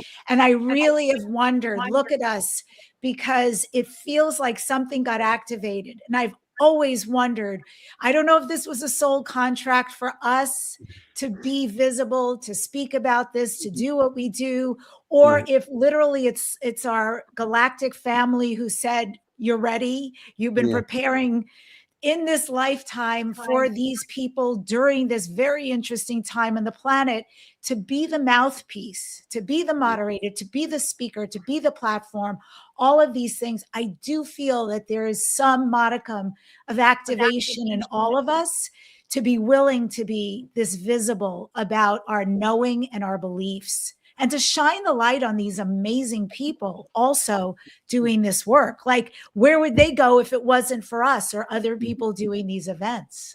And it's also, don't you feel it, Debbie, like the vibration is just maybe quickening or increasing, or just the whole human drama is coming to this point, this inflection point. I feel it. Yeah. I mean, I feel that we 1000%. cannot sustain us this world, and the way that we've created these systems are not sustainable. They don't work. A lot of these the reason why we're seeing the collapse of all these institutions and systems is because it doesn't work for the majority of us, and a lot of the world are now getting to a point where they're demanding their sovereignty, they're demanding their rights. And for the last 2,000 years, we don't have to do a history lesson here. We can see just only 30, 40, 50 years ago, a lot of the world was still in places where they weren't able to have a voice, right? And even right now, we still have that. But if you go back 100, 200, 300 years, and then you see the majority of the world not being able to have that voice. And now that's why I feel the age of the Dwapara Yuga in India, they call it the age of sovereignty. We're moving from worshiping the sovereign to realizing we were the sovereign all along. And that's what's going on right now. And if we're all realizing we're sovereign, we are not going to stand for this crap anymore, and on some level, like, people are docile and comfortable with the basic needs, but when the basic needs get rocked a little bit, which has happened in the world, people start questioning and realizing that, hey, isn't there a better way for us to live? We might not know exactly what way that is right now, but I think we're in the in-between phase. We're in the discomfort phase, right? Of, like, shaking up the whole system to create something new. Yeah. I mean, that's how Uber got created. People are tired of taxis and transportation. So many of the modern day things were created because people pushed back and said, crypto, there's a different way to do money. I'm not going to buy into this. Absolutely. And, I understand, Neil, from the people I speak to and the galactics who are channeled through folks that I get to talk to, that this is the new normal, this really fast, this moving fast, this coming to a head of the things that the universe wants us to take a look at and make different decisions about, where there's corruption, that we're not going to do that anymore. And I've even heard this around the cabal. And if that's a big one, that's a big one, because they've got a lot of tentacles. But I would say I'd be deeply in for that resolution. And it really is down to us, But the quickening, it's not going to stop. I think we have to just get ready that the flow is completely new. That goes to my analogy that I love to give about us being like, we used to be at the end of the black hole, and we would take like lifetimes to go around, but we're getting sucked in closer and closer to the event horizon. And when you get sucked in closer to the event horizon to go to another dimension, the gravitational pull from the event horizon is so intense that it's literally, you're spinning around that thing like rapid speed. And the gravitation is pulling out the darkness, the shadow, those aspects of ourselves, pulling out the baggage that we all carry so we can move through. And even though that's an analogy and a metaphor, it's almost like that's kind of literally what's happening as we're shifting into the dimension. So Debbie, you were saying something completely new is about to come on the scene. That's what I feel too. And I think this Real Disclosure program is a sort of preparation for that. We're talking about this as if it is real. It's also happened. it's also happened. We don't need the government to say, guess what, we have company, but it's a consensus reality that we're priming ourselves and who's ever Yeah. watching for. It is a collective um, together awakening that we're wanting here. So Absolutely. And it's like this beautiful marriage of what you both said for what's new, what's happening. Also, to acknowledge we're stepping into a 1 year. So the 1 year is not just for us individually, beginnings for me, starts for me, really indigenous to me, my expression out in the world. It's also the same on the collective, the global stage, all Yeah. these beginnings. And what a beautiful time for disclosure, for UAPs, for the truth to way more exponentially come out and be known. And Right. I really believe like what we've seen we've been primed. And Yeah. what's about to come, like get ready, because there will be no way to deny what's going on. And that's not for us, by the way. That's just confirmation for us. But for those, Neil, as you were saying earlier, where folks make you feel a little crazy, they're going to have a big wake up. Like Yeah. they've been behind the 8 ball and this has been real. someone said it's going to be the biggest "I told you so" moment in history. Yeah, there's been a few of those over the last few years. So let's get into our next presenter in a second here. But that's also the reason why, like, I think me taking on the New Living Expo during this year is perfectly in alignment with the stars, Yes. And I mean that quite literally. Perfect alignment with the energy, the quickening. It's time to do this on a bigger level, I have some goals and intentions for 2027 to really ride the wave, ride the quantum wave into disclosure. And so I'm excited for that. And now I want to introduce our next presenter, our last presenter But for Neil, I today. just want to say something about that. I Yeah. really admire your courage and energy to take something like that on just at a moment where that's the kind of expansion we really need. So thank Thank you you. for Yeah. doing that. And I mean, how perfect is it that you are a part of, like, you have been the biggest part of Portal to Ascension, right? Thank As like you've been on, nobody has been on as many events as you have. And at the same time, like, you have been at New Living Expo ever since the beginning as an I have. MC. I stayed in your hotel room there last time, because you're so well connected there. You've supported it. And I independently ended up purchasing it, and you just happened to be like a staple. Well, For I it. think it's great because I think that needed to All be work saved. together. Thank you. It needed to be gone to the next level. And Yeah. I think at this moment in history, right, Debbie, everything's going to the next level. I think the outer planets, Pluto, Neptune, Uranus, are all entering new signs. And Yeah. that's a shift. Anyway, that's part of it. Okay. Oh, I exciting. agree with everything. And yes, when you said ride the wave, I have to say, actually, you'll be riding the fire horse, which I is know. the Chinese Ooh. astrology for next Yes. year into what you're creating. And it's Right. really interesting. You have not slowed down. I mean, you've just actually increased. And I think that's what's needed. Not all of us have the same rhythm as you, but for all Yeah. of us who are here, we have a calling. And for Yes. us, there is no holding back anymore to fully, with abandon, step into who you are, why you're here, whatever your piece of the puzzle is for heaven here on earth. We need you. It's You know, time. we It's really game time. It's game time. I sent an email out a few days ago, and in the email, I was just being transparent about my mission and everything. I do a mission update twice a year, and in it, I said, sometimes I just want to, like, just keep what I have going on and not do anything else and just sustain it. It's almost like I just want to take a nap. I just want to sleep, and then all of a sudden, sometimes I just get these bursts of inspiration. And Alan has been on the receiving Oh, end for a lot of those because we thank you. created stuff together. And then all of a sudden, like, now I'm doing this huge expo with 3,000 people there, and then I go back and forth. Like, I want to chill, I want to relax, but then I get this inspiration that There's no rest for the there's weary. no rest. Yeah. I'm Keep living in going, total- Neil. You think Steve Bassett is taking time off? No, he's no, been no. building for this moment for the last 30 years. I wonder what his dreams are like. He's like, Trump is walking to a podium. He's always going for it. I mean, And he's a great guy too. Just hanging out Yeah. with him is really Yeah. fun. Yeah, he's cool. We took All New right, York so subways. We talked to people. It's really, yeah, he's just a really good, solid person.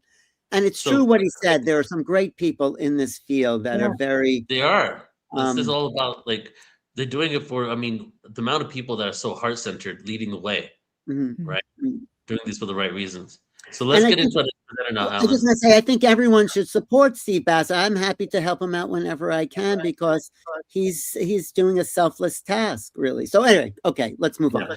So, and first, a 2-second announcement, Yeah. maybe a couple seconds more than that, is 30 minutes after we're done today, we have an after party with Scott Katamas on the Awakening World. He does it every single Saturday.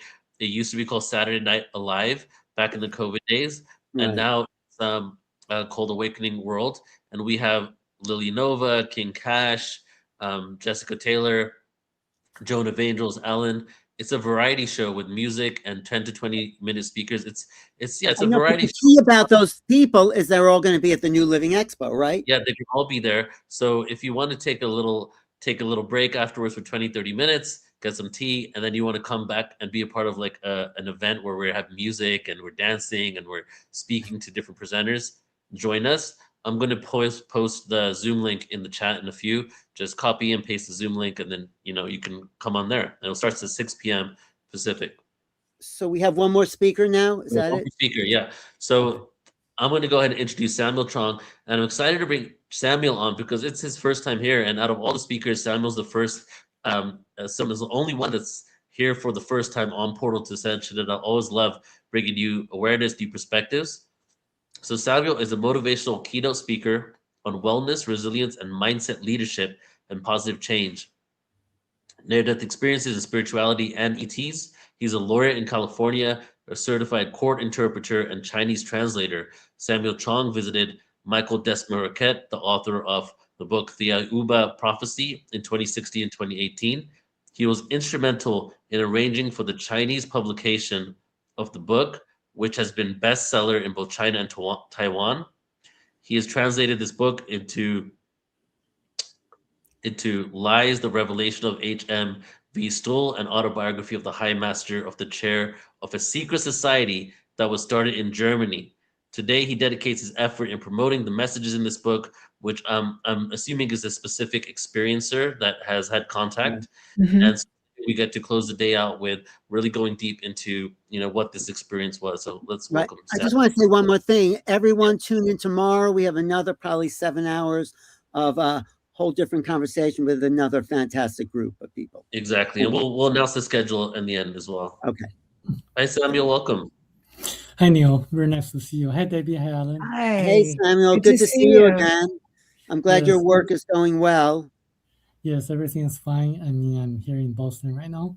Okay. And actually, I'm going to be talking about UFOs and UAPs in China and what the Oh, Chinese even have learned about it.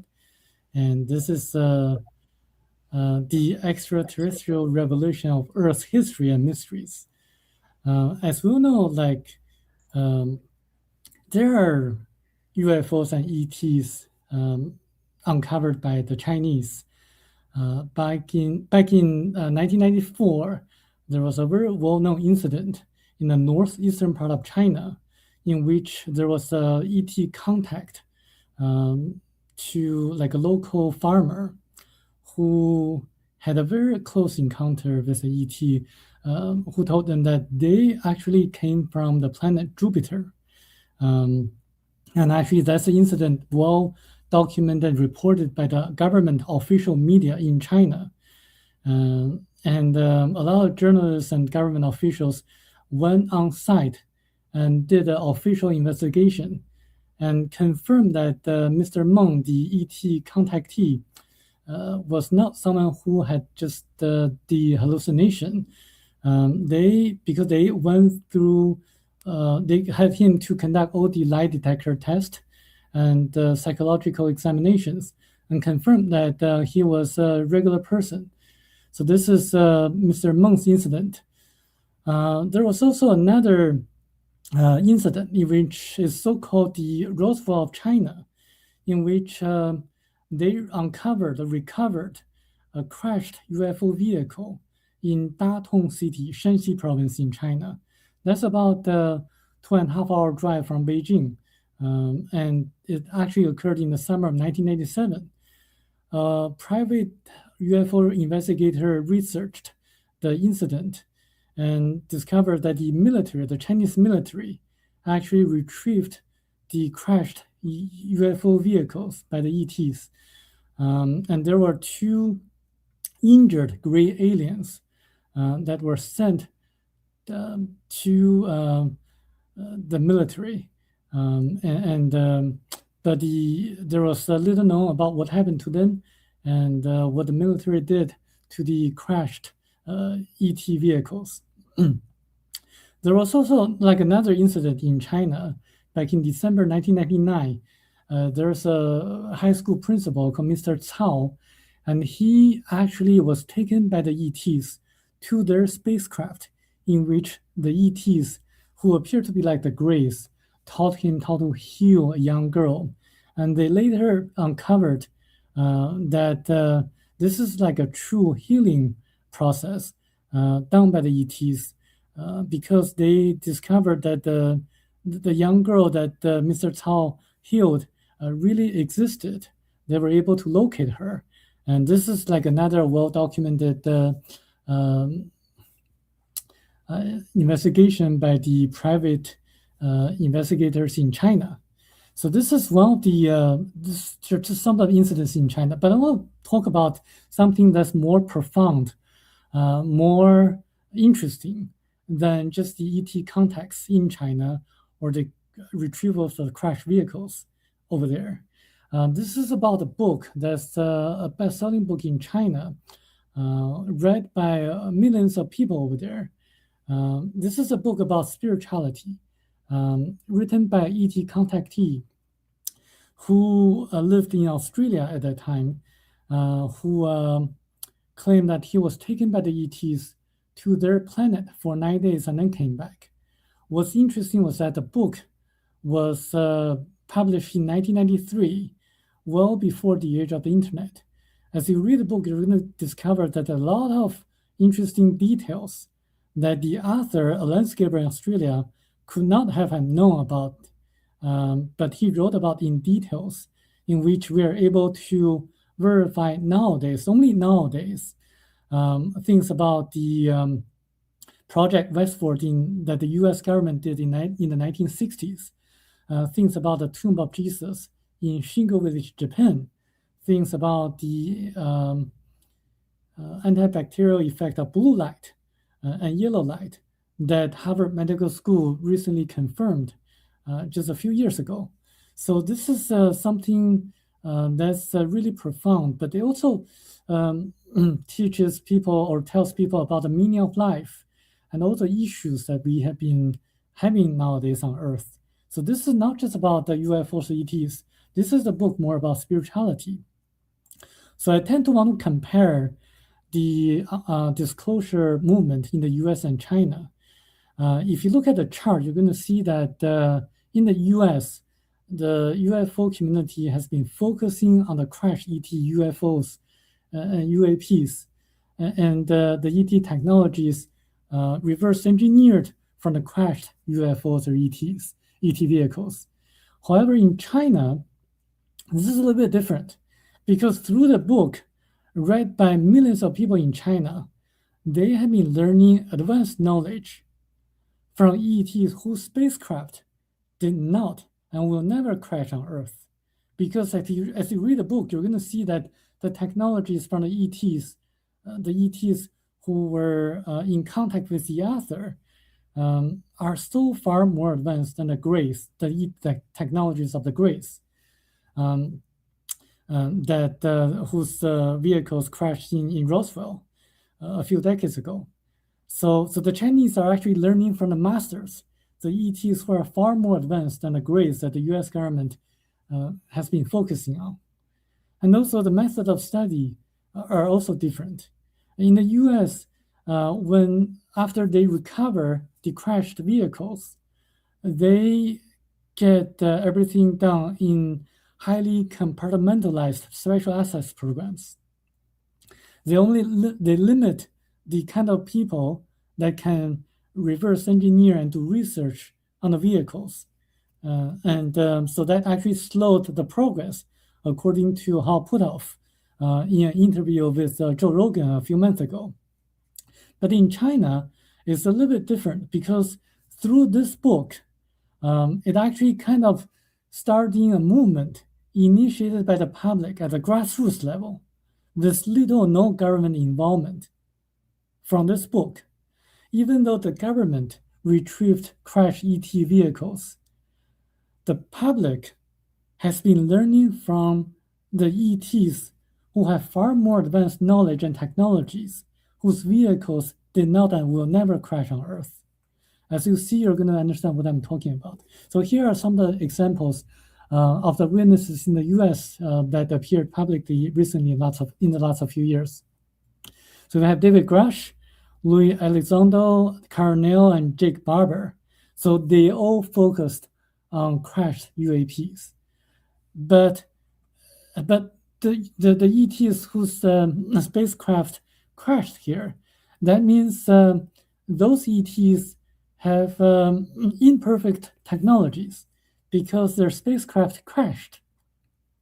But on the other hand, the ETs described in this book are so far advanced that their spacecraft will never crash.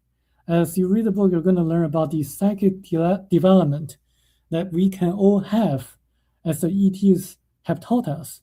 The ETs also told us about ancient civilizations, such as Lemuria and Atlantis, the paranormal mysteries, such as the Great Pyramid of Egypt as the energy center, the Bermuda Triangle, where planes, ships, and people gone vanish.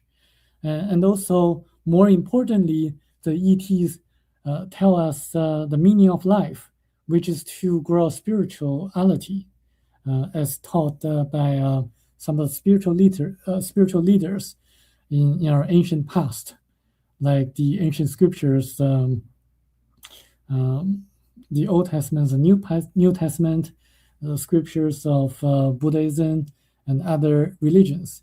They all get some of the things correctly, but people tend to distort the scriptures for their own purpose, as people can tell from the Bible, because the Catholic Church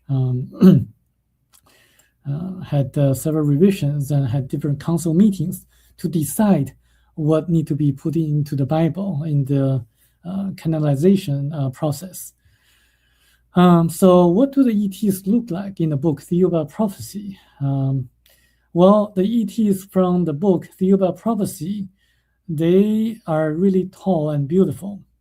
They're 9 or 10 foot tall, they're beautiful, and they can perform all the miracles as performed by Christ, as documented in the New Testament of the Bible. They're forever young, they don't age at all, because they can generate and regenerate their body cells and tissues. They're always happy. And when the author, Michel de Marquet, encountered them, he describes them as people who always seem to have good news coming to them in every second, like every minute, because they're always very happy. They're highly spiritual with compassion and love, and they live on a planet in which the author describes as the golden planet, because as he approached the planet in their spaceship, he saw golden mist surrounding the planet, a very beautiful planet with vibrant colors. And they can communicate with each other and the author through telepathy. They can levitate. They can materialize anything they want to, like objects and food, just like what Jesus or Christ did. And they can also heal all the diseases you can think of.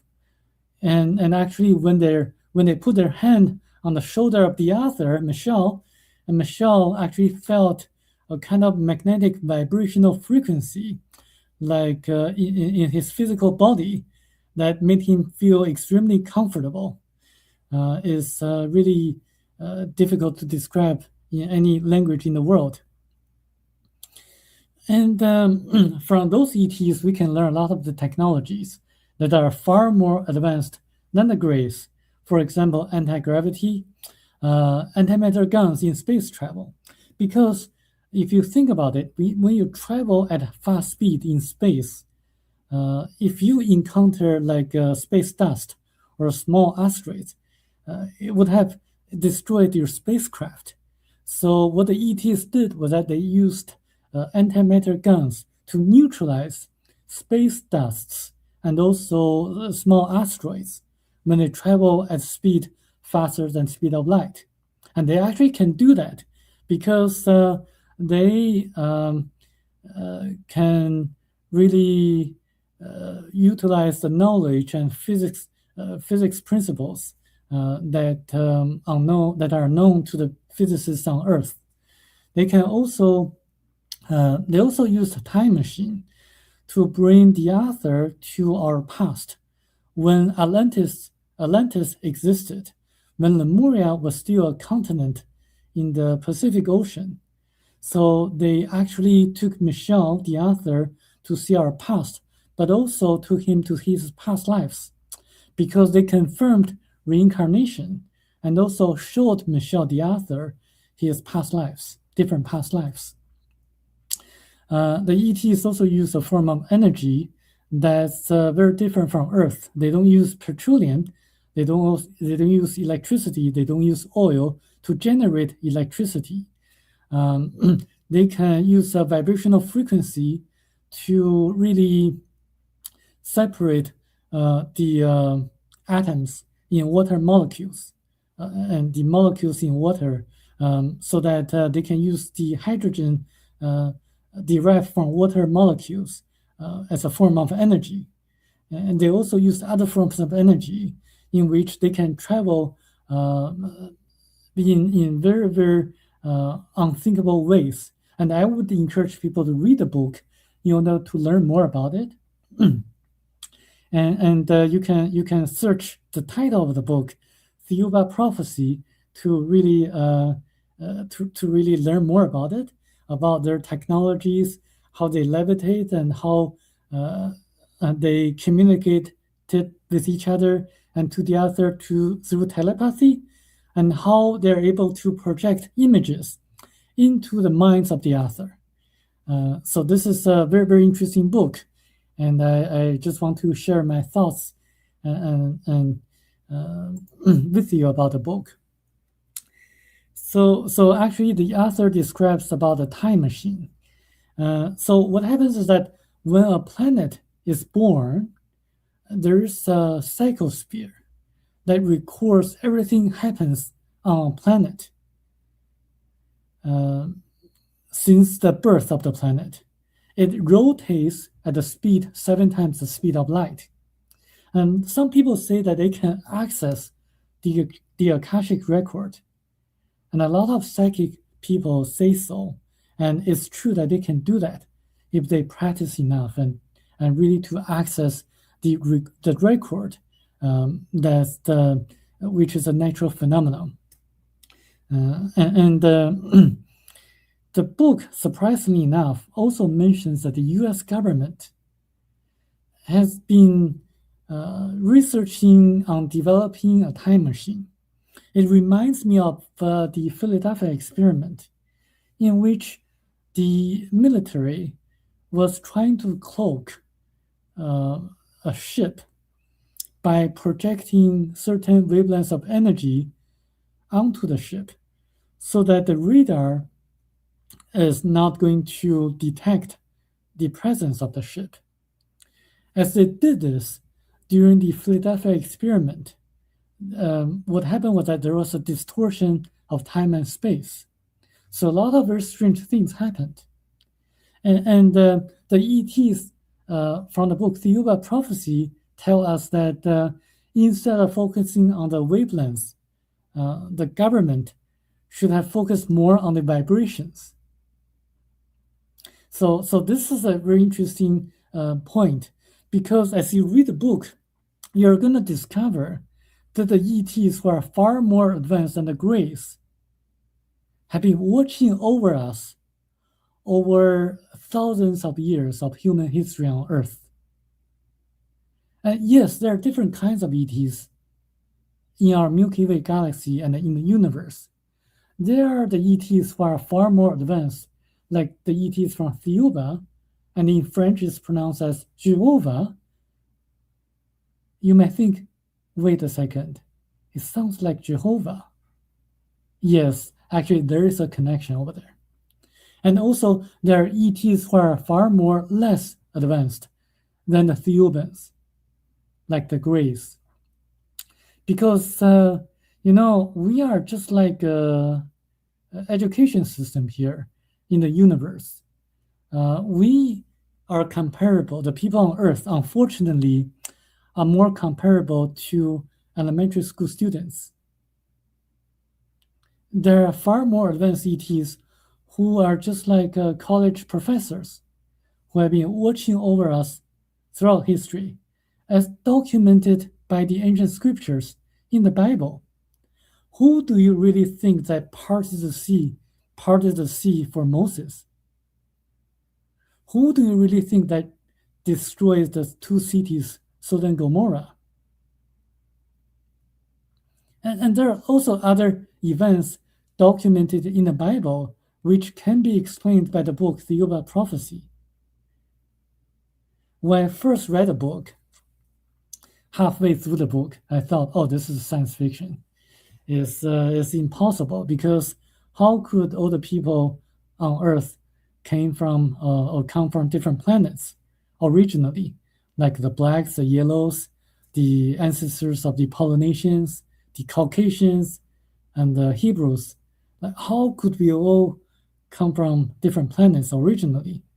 This is just a science fiction.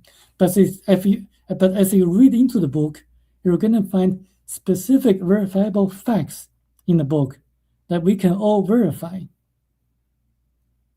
Specifically, I know I have a lot of Jewish friends, and just a few months ago, I learned that Jewish people are very, very unique and exceptional, because if you really do research, you're going to find out that although Jewish people account only for about 0.2% of worldwide population, 22% of all the Nobel Prize winners are Jewish. And why the Hebrews were the chosen people, as said in the Bible, the Old Testament of the Bible, or the Torah? Like, why is that? And why do they excel in all the fields that they enter into? In the financial industry, in the entertainment industry, in business, and in arts, in like all the fields they go into. Why do they excel? And it's just because that they focus a lot on education. This book explains the reason in a very logical and fascinating, but also reasonable manner. I'm not going to tell you the reasons. I want to leave it for you to find out through reading the book, because this is something that extremely interesting. It also explains why the things in certain events during World War II happened that way, in a very logical fashion. And I was able to verify a lot of the facts claimed in the book about Jewish people, about the Germans, about the Chinese, about the Japanese, and the things that that happened that way. So the book talks about the purpose of life, because according to the book, according to the ETs who have been watching over us throughout history, our principal obligation is, through our free will, to develop our spirituality. That is, man on Earth, as well as on different planets, exist physically for the sole purpose of developing spiritually. Remember, we all have our free will. We can decide what kind of things we engage in. When you read the Bible about the stories about the the Garden of Eden, and Adam and Eve eating the apple, I personally believe that it could be a parable, a story illustrating the concept of free will.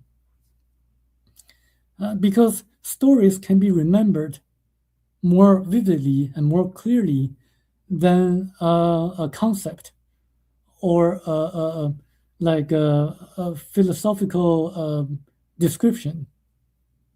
When you are told that you are not to eat an apple on a specific tree, but you still do so, you are exercising your free will, and you have to face the consequences. Okay, the book also confirms, the ETs also confirm reincarnation.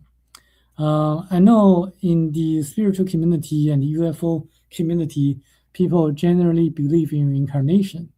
But to a lot of my colleagues who are lawyers and who just focus on earning a lot of money and fighting for their clients, and I would present to them some scientific research and books written by doctors, medical doctors, such as Dr. Michael Newton, Dr. Brian Weiss, Dr. Ian Stevenson, and Dr. Raymond Moody. They all study reincarnation in a scientific way, and they did a lot of research. Specifically, I would encourage them to read the works by Dr. Ian Stevenson, who studied thousands of children who remember their past lives. And it also explains what birthmarks are. Like, for example, if you have a birthmark on your shoulder, that could be because in your past life, your shoulder was injured and you died suddenly because of the trauma and because of the injury. Because that can also be explained through the human energy field or the auras of the people. Because when your shoulder was hit, for example, by an arrow or like a gunshot, it actually impacted your astral field, your astral body. That when your astral body enters into the embryo of your mother of this life, it actually keeps the injury, the injury from your past life, because it was reflected in your astral body. So the astral body doesn't change from one incarnation to another incarnation, and it absorbs all the spiritual lessons you learned in different past lives. It also keeps some of the marks of the injuries of your previous lives. And then when you're born, you are actually incorporating the same astral body from your past lives. So this is why the birthmarks show up, according to Dr. Ian Stevenson. He probably doesn't explain it that way, but I'm just incorporating the knowledge that I learned from the ETs from this book to the different phenomena that we see here on Earth. And there are different kinds of planets in the universe. And unfortunately, Earth is not a very high category of planet.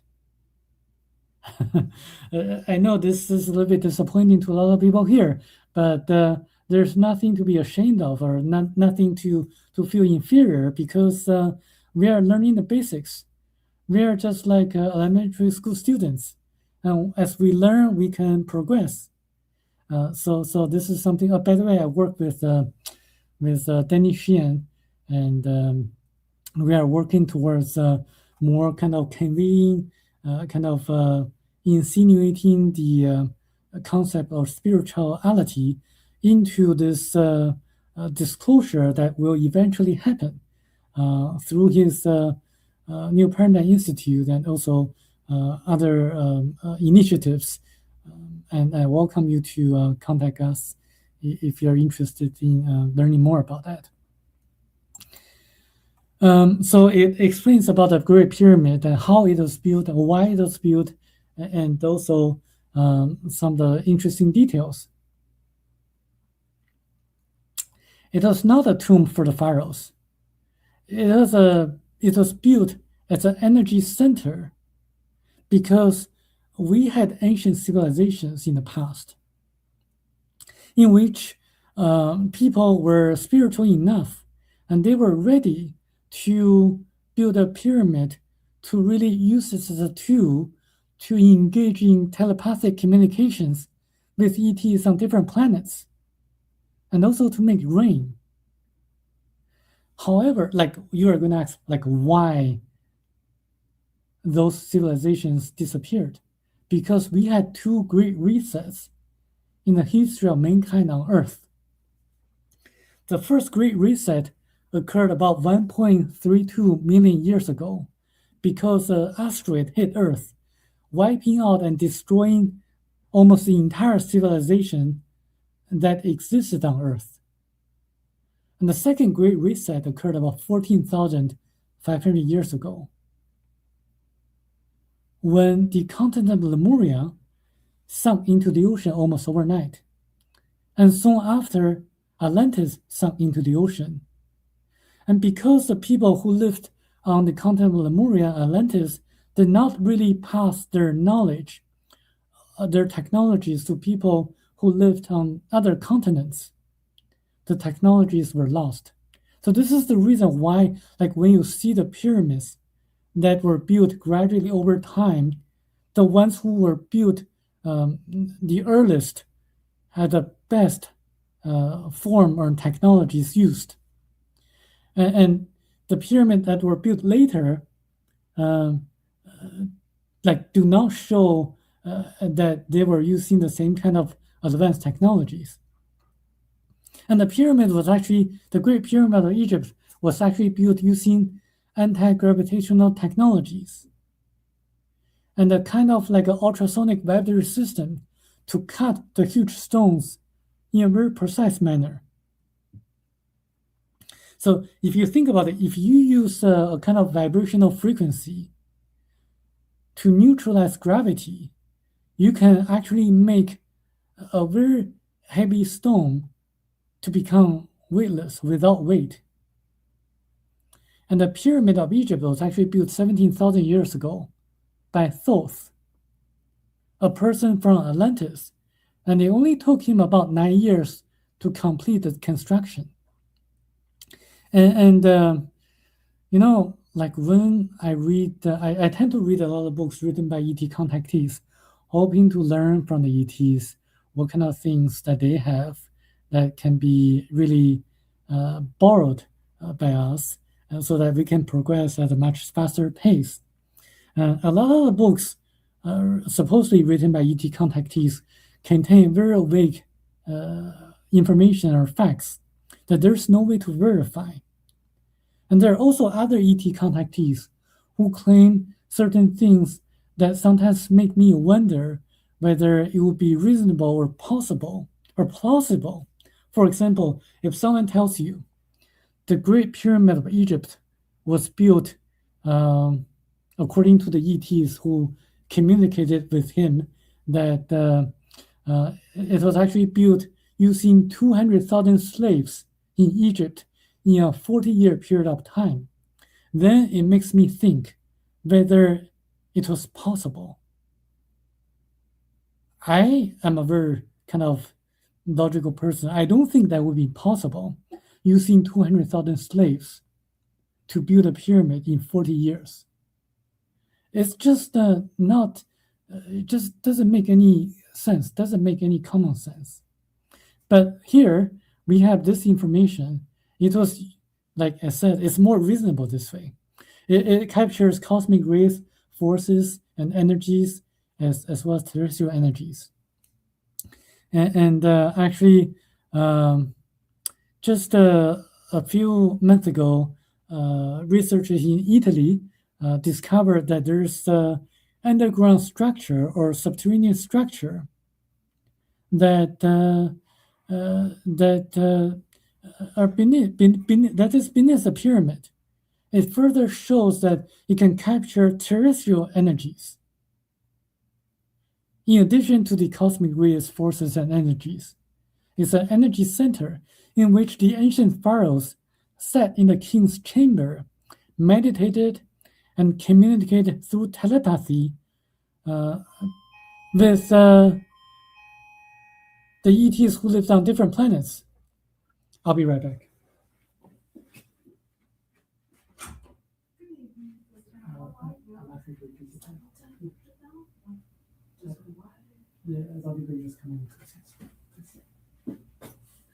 So that's one unique thing about the book.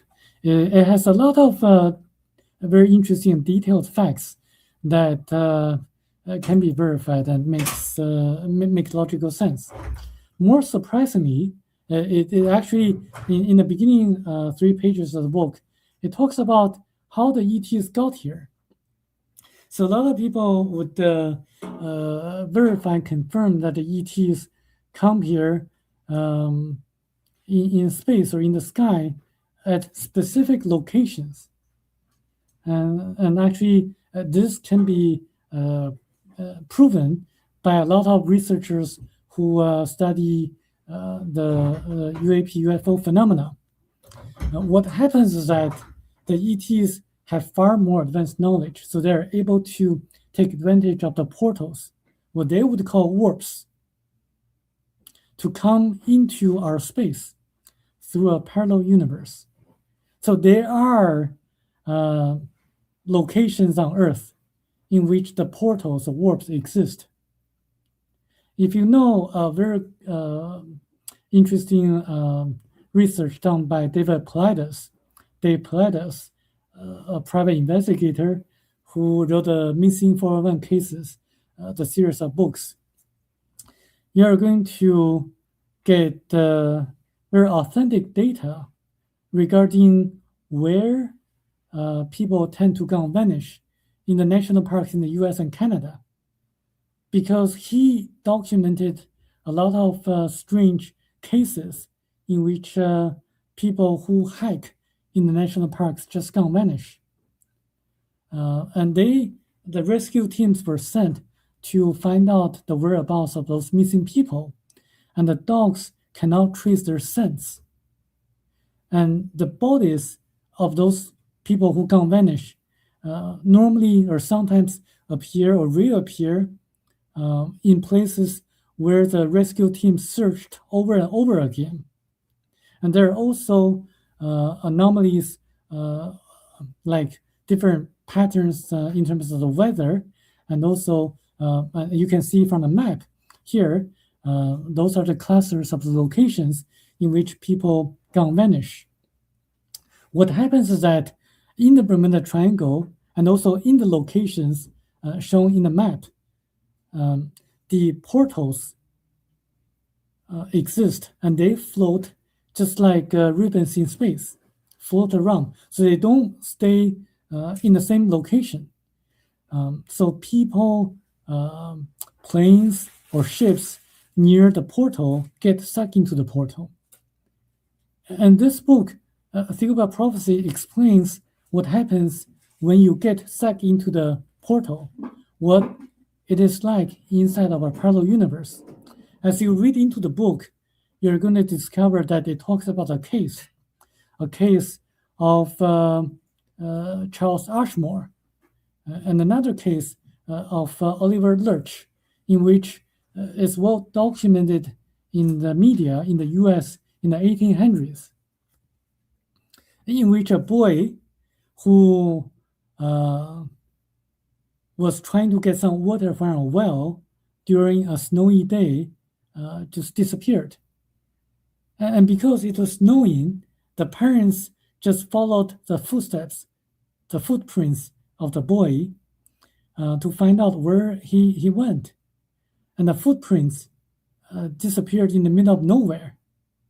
And then specifically in that news report of Charles Ashmore, you can look it up. The parents heard the boy yelling and also shouting in space, in the sky. And then the voice became fainter and fainter, just like a pendulum swing and swing until the voice disappeared. So it actually shows exactly what happens when a person gets sucked into a parallel universe. So the ETs and the UFOs take advantage of the warps to come in and get out of Earth, because they really don't want the mass, the general public, to become paranoid. And I can elaborate a little bit more on how they travel to Earth, what kind of technologies they use to really kind of teleport themselves. If you're interested, just send a message here. I'll elaborate. If you're interested, I can. Oh yeah, I'm really interested. So go great. for it. Okay, so what happens is that at least the ETs from Thiuba, they first have to travel at a speed faster than the speed of light into deep space first. And then they are able to vibrate themselves to the speed of light so that they and their spacecraft disappear. And then they use a specific force to teleport the vibrated form of their spacecraft and their people into another location in deep space. And then once they arrive at that location, they restore the original vibrational frequency so that their spacecraft and themselves would appear again. And then they travel again at a speed faster than speed of light to Earth. They have to teleport themselves in deep space, because according to them, if they did that in our space, their spacecraft would have been exploded. So this is why they have to do that in deep space, the teleportation in deep space. So this is how they got here. And actually, this is one of the fascinating facts disclosed by the author, Michel Desmarquet. Okay, auras. I know a lot of people know that there are aura readers, and I actually happen to know a lot of the aura readers who can actually see the colors of the energy fields of different people. Now, this book, Thiuba Prophecy, talks extensively about the colors of auras and how the colors affect our human body and how they can become like a very natural way of healing all the a lot of different symptoms and diseases that we have. And because of this book, I studied auras and the human energy field and discovered that actually traditional Chinese medicine is actually well connected to the human energy fields or auras of the people. So as you know, acupuncture puts needles into certain acupressure points.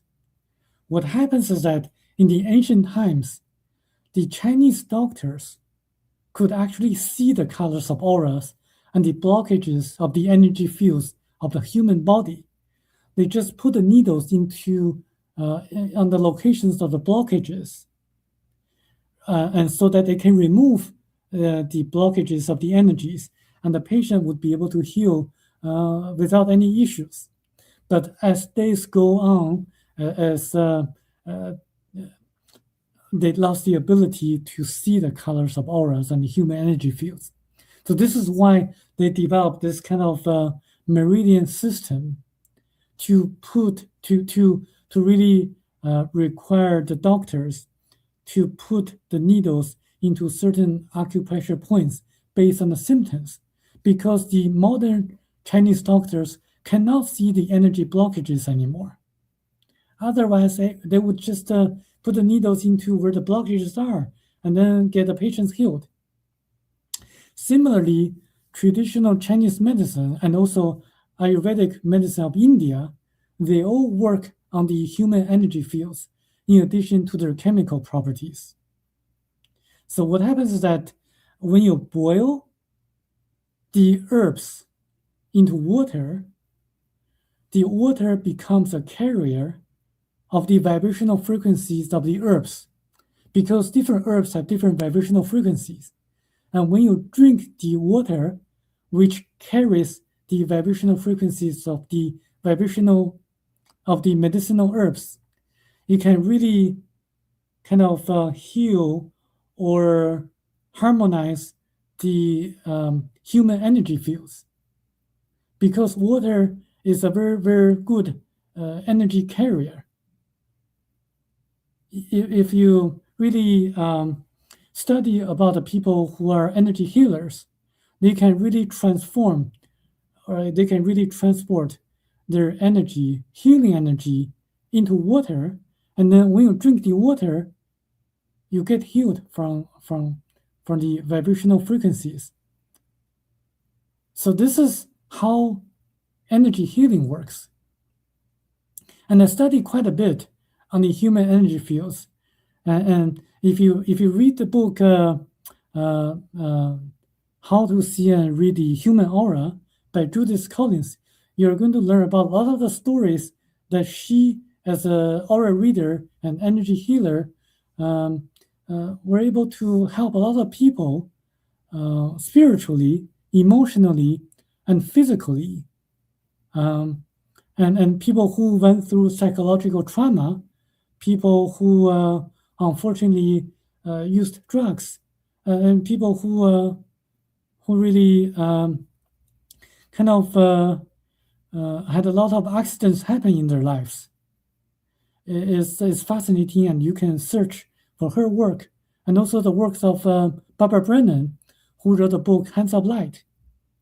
And Barbara Brennan, as a former NASA scientist, just like Judith Collins, was able to see not only auras, but also chakras. So as you really question a lot of the things that people question for, you may ask, like, who comes first, chicken or egg? So this is a question a lot of people ask, like, really, what came first? What comes first? So if you read the book Theory of Prophecy, you're gonna know the answer. It's not chicken, it's not egg, it's the cosmic rays, the cosmic energy that created everything. So what happens was that in the very, very beginning, there's what we would call the great ether, the spirit or God that created everything. The stars, the planets, animals, plants, and human beings. And it actually projected cosmic eggs or energy. So in terms of human beings, so the cosmic egg split into 3 parts. And then the 3 parts split into 7 or 9 parts, which become the chakras. And the chakras expanded and become auras. And through the auras, the physical body of a person appears. So if you really want to heal yourself, you should focus on your mindset, your mind. Why?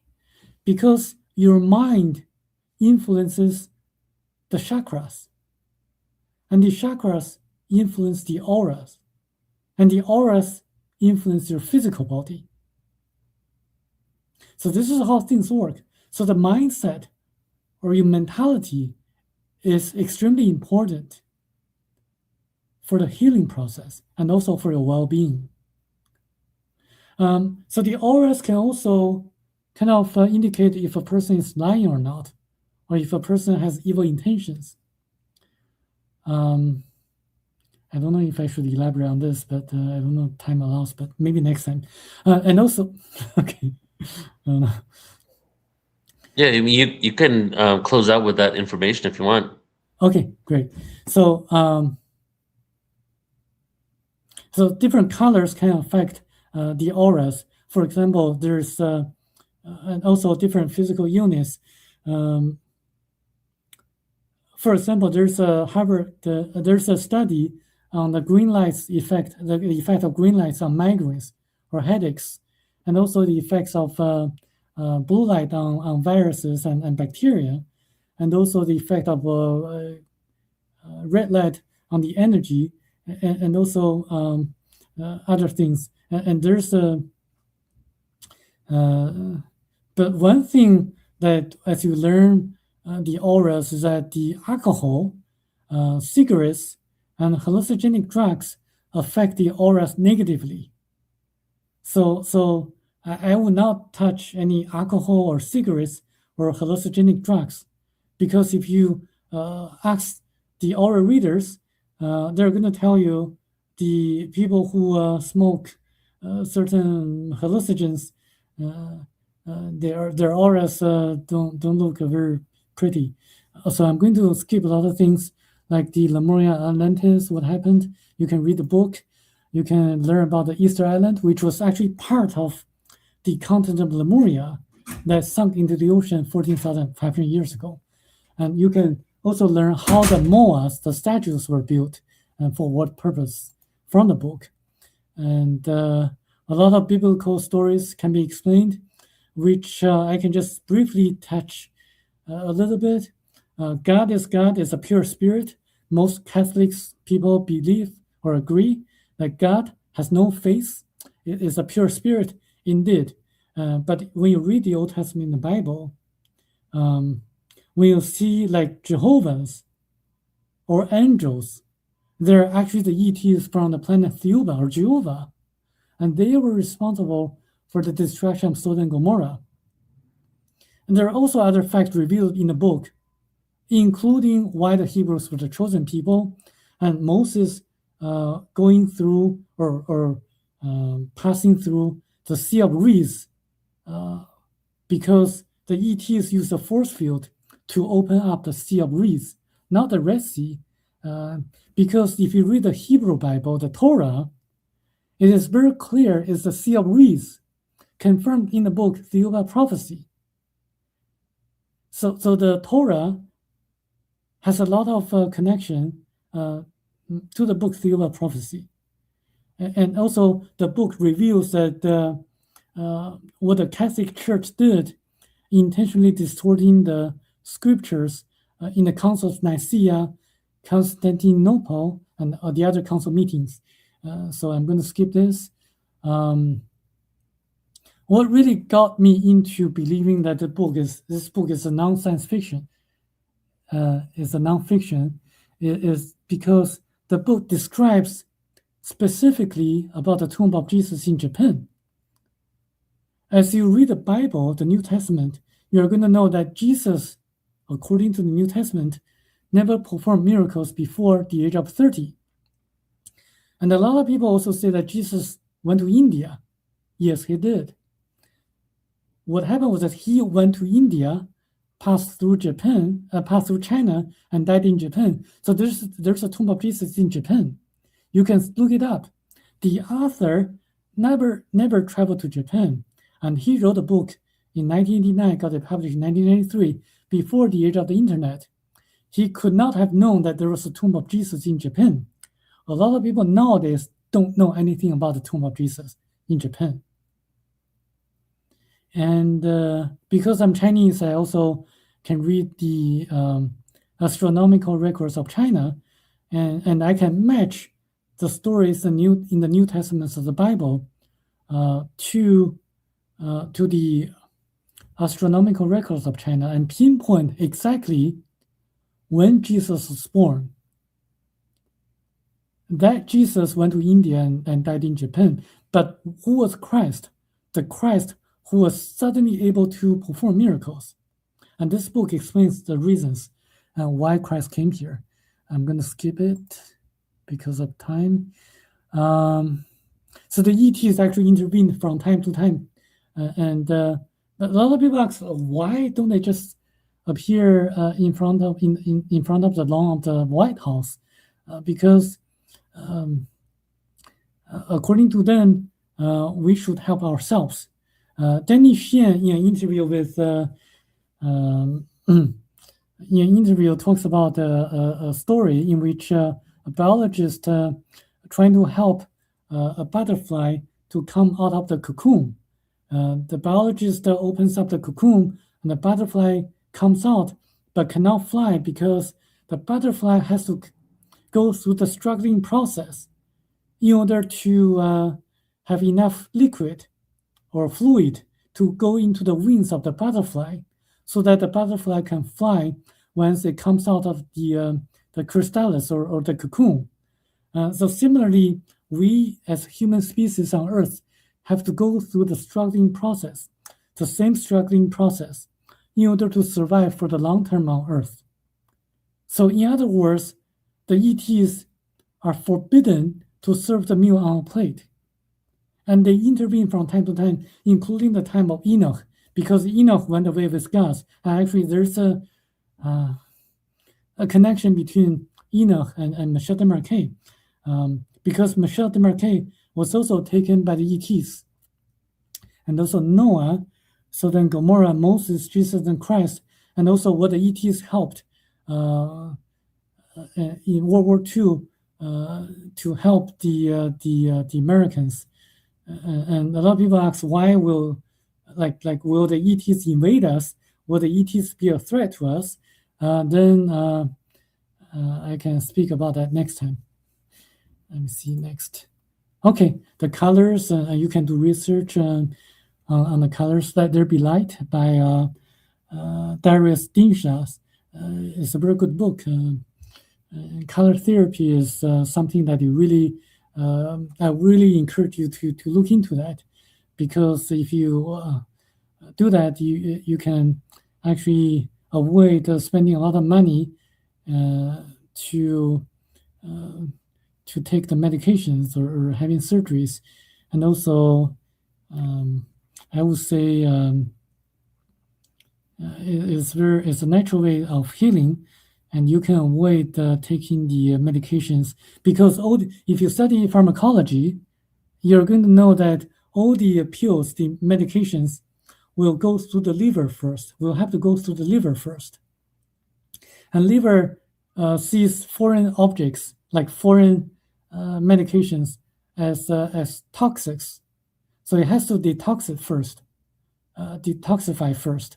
And then so all the Western medications will cause some damage to the liver. So just be careful if those are synthetic chemicals. I will say I'll skip this. First, actually the book, I'll just briefly talk about. Just give you a time check to wrap up in about 2 minutes. Okay, Samuel? Great, okay. It all explains why there are ET bases on Farsighted of the Moon, why there were life on Mars. There were life on Mars in the past, but not anymore. And why night planets rotate around like a star, and what are ghosts and things like that. And the real dangers on Earth: money, politicians, journalists, and drugs, and religions. And noise is actually very dangerous. And the solution lies in love and the cultivation of minds. And what we need to do is to follow the footsteps of Dr. Martin Luther King and Gandhi, using nonviolent resistance to rise up against the tyrannies in the world. But it requires knowledge and collective actions. When you have challenges in life, follow your heart, for the kingdom of God is within you. Because when God, or the great ether, created everything, or human beings, it inserted a tiny portion of itself to each one of us. So we are part of the Creator, and the Creator is part of us. We should look inside for answers, because our astral body, through our higher self, is directly connected to the Creator. So we should not follow a specific religion or the media or the politicians, and we should look inside for challenges and difficulties in life. This is my presentation. Thank you. Beautiful presentation, Samuel. That was amazing. I loved how full circle it was, how you went from UFOs to consciousness, time travel, the aura, the chakras. So I'd love to have you back on too. I think that you have a lot more to share, right? So I'd love to have you back on. But I definitely love the part where you shared about the time travel element of 7 times the speed of light, and then also the science of teleportation, vibrating yourself to the resonance of light, and then choosing a position in space time, going there, and then and dematerializing on that level, something along those lines, right? Yeah. So that was amazing. Where did this information come from? Was this all from a specific experiencer that gave you this insight, or how did it come about for you? It all comes from the book Theory of Prophecy, because that's a book actually I invited you to to review and Yeah. endorse. And actually, the book will be republished by Inner Traditions and distributed by Simon Schuster in June of this year. So it all Okay. comes from the book. It's a revealing, an insightful book on spirituality. And you said there's an audio version too, right? Yes, you can search on Audible to find the audio version. It's narrated by a British narrator. Uh-huh. Well, I loved it, and also loved what you shared about the apple from the tree, because I've always felt that that story, obviously it wasn't a demonic story about the devil, but it was more about humans getting presented with some shadow aspect and making the choice to have free will, and then we were cast out of the Garden of Eden where there was no free will, and we stepped into a world of duality. Would you agree with that? Yeah. Yeah, So it I was agree. beautiful share. So, before you close out, would you like to share where people can find out more about you, what you have coming up? I know this is kind of your side thing, right? Like you don't do this full time. You have your regular job, but are you going to be at other events, and where can people find out more about you? Yes, I'm a lawyer by practice, and also I will be in the Ozark UFO conference Oh, in nice. Arkansas in April, and also a conference in Canada in October. But people can find me on Facebook, but also I would encourage strongly to read the book Theory of Prophecy, because this is going to be the best investment you ever made in your entire life. Yeah. I I practice general law, general practice. I shared with you that like I've so many books to read, I can't get around to it. But after seeing this presentation, I really feel compelled to listen to the audiobook. So maybe when I'm on the plane or something, I can tune into it. But all that information and awareness is super on point, including everything about the pyramids. So let's have you on sometime again in the future, and we'll continue going. Great. Thank you, Neil. Thank you, Samuel. Take care, brother. Take care. Hey, well, Neil, that is a long, amazing day. Thank you. Thank you as well. And so we are 7 hours and 38 minutes deep. We have tomorrow, we're going to go again. Tomorrow's not going to be as long. It's going to be about an hour and a half less than today. But I just want to say thank you to you, Alan, for being here, being a part of this. And I know it's like, it's one of your biggest passions is this topic. It is. Right? It is. Talk about everything. And same here. That's why anytime we do this type of event, it's always got to be you and me together, Okay. Let's do it. We have another event coming up just tonight. So yeah, let's exactly. get ready. We got an event in 20 minutes, guys. In 20 minutes. I'm going to share you the link with you again if you want to join in. And let's just go over the schedule really quick for tomorrow. Okay. I'll say the names, and you want to maybe just talk about them a little bit? Yeah. We have Craig Campobosa. Yeah, he wrote the Extraterrestrial Almanac, listing about 72 species. 82 ET species, yeah. Yeah, right. And we have Vincent Jenna, who you introduced me to at the Sedona Center retreat. Vincent is a great psychic medium, but he also connects with ETs on a psychic level and can relay information from them. Yes. And I'll speak about Michael Schratt. He is an aerospace historian. He's worked extensively with Stephen Greer. He's created artistic depictions of reverse engineered craft. Michael Schratt is the authority on crash retrievals. He has traced every single one, and he has pictures, reproduction pictures that he had artists do of each crash retrieval the government has been involved with, and the ones that are actual extraterrestrial and the ones that are government technology. So he's an amazing researcher. He's such a good. He was at the last Real Disclosure Conference, and he's really needs to be a part of every one of these, because it's just new information, new craft that we're discovering as well. So he gives us the component of really the grounded, practical aspect of what's happening with the reverse engineering. Who else? And then we got Rebecca Hardcastle.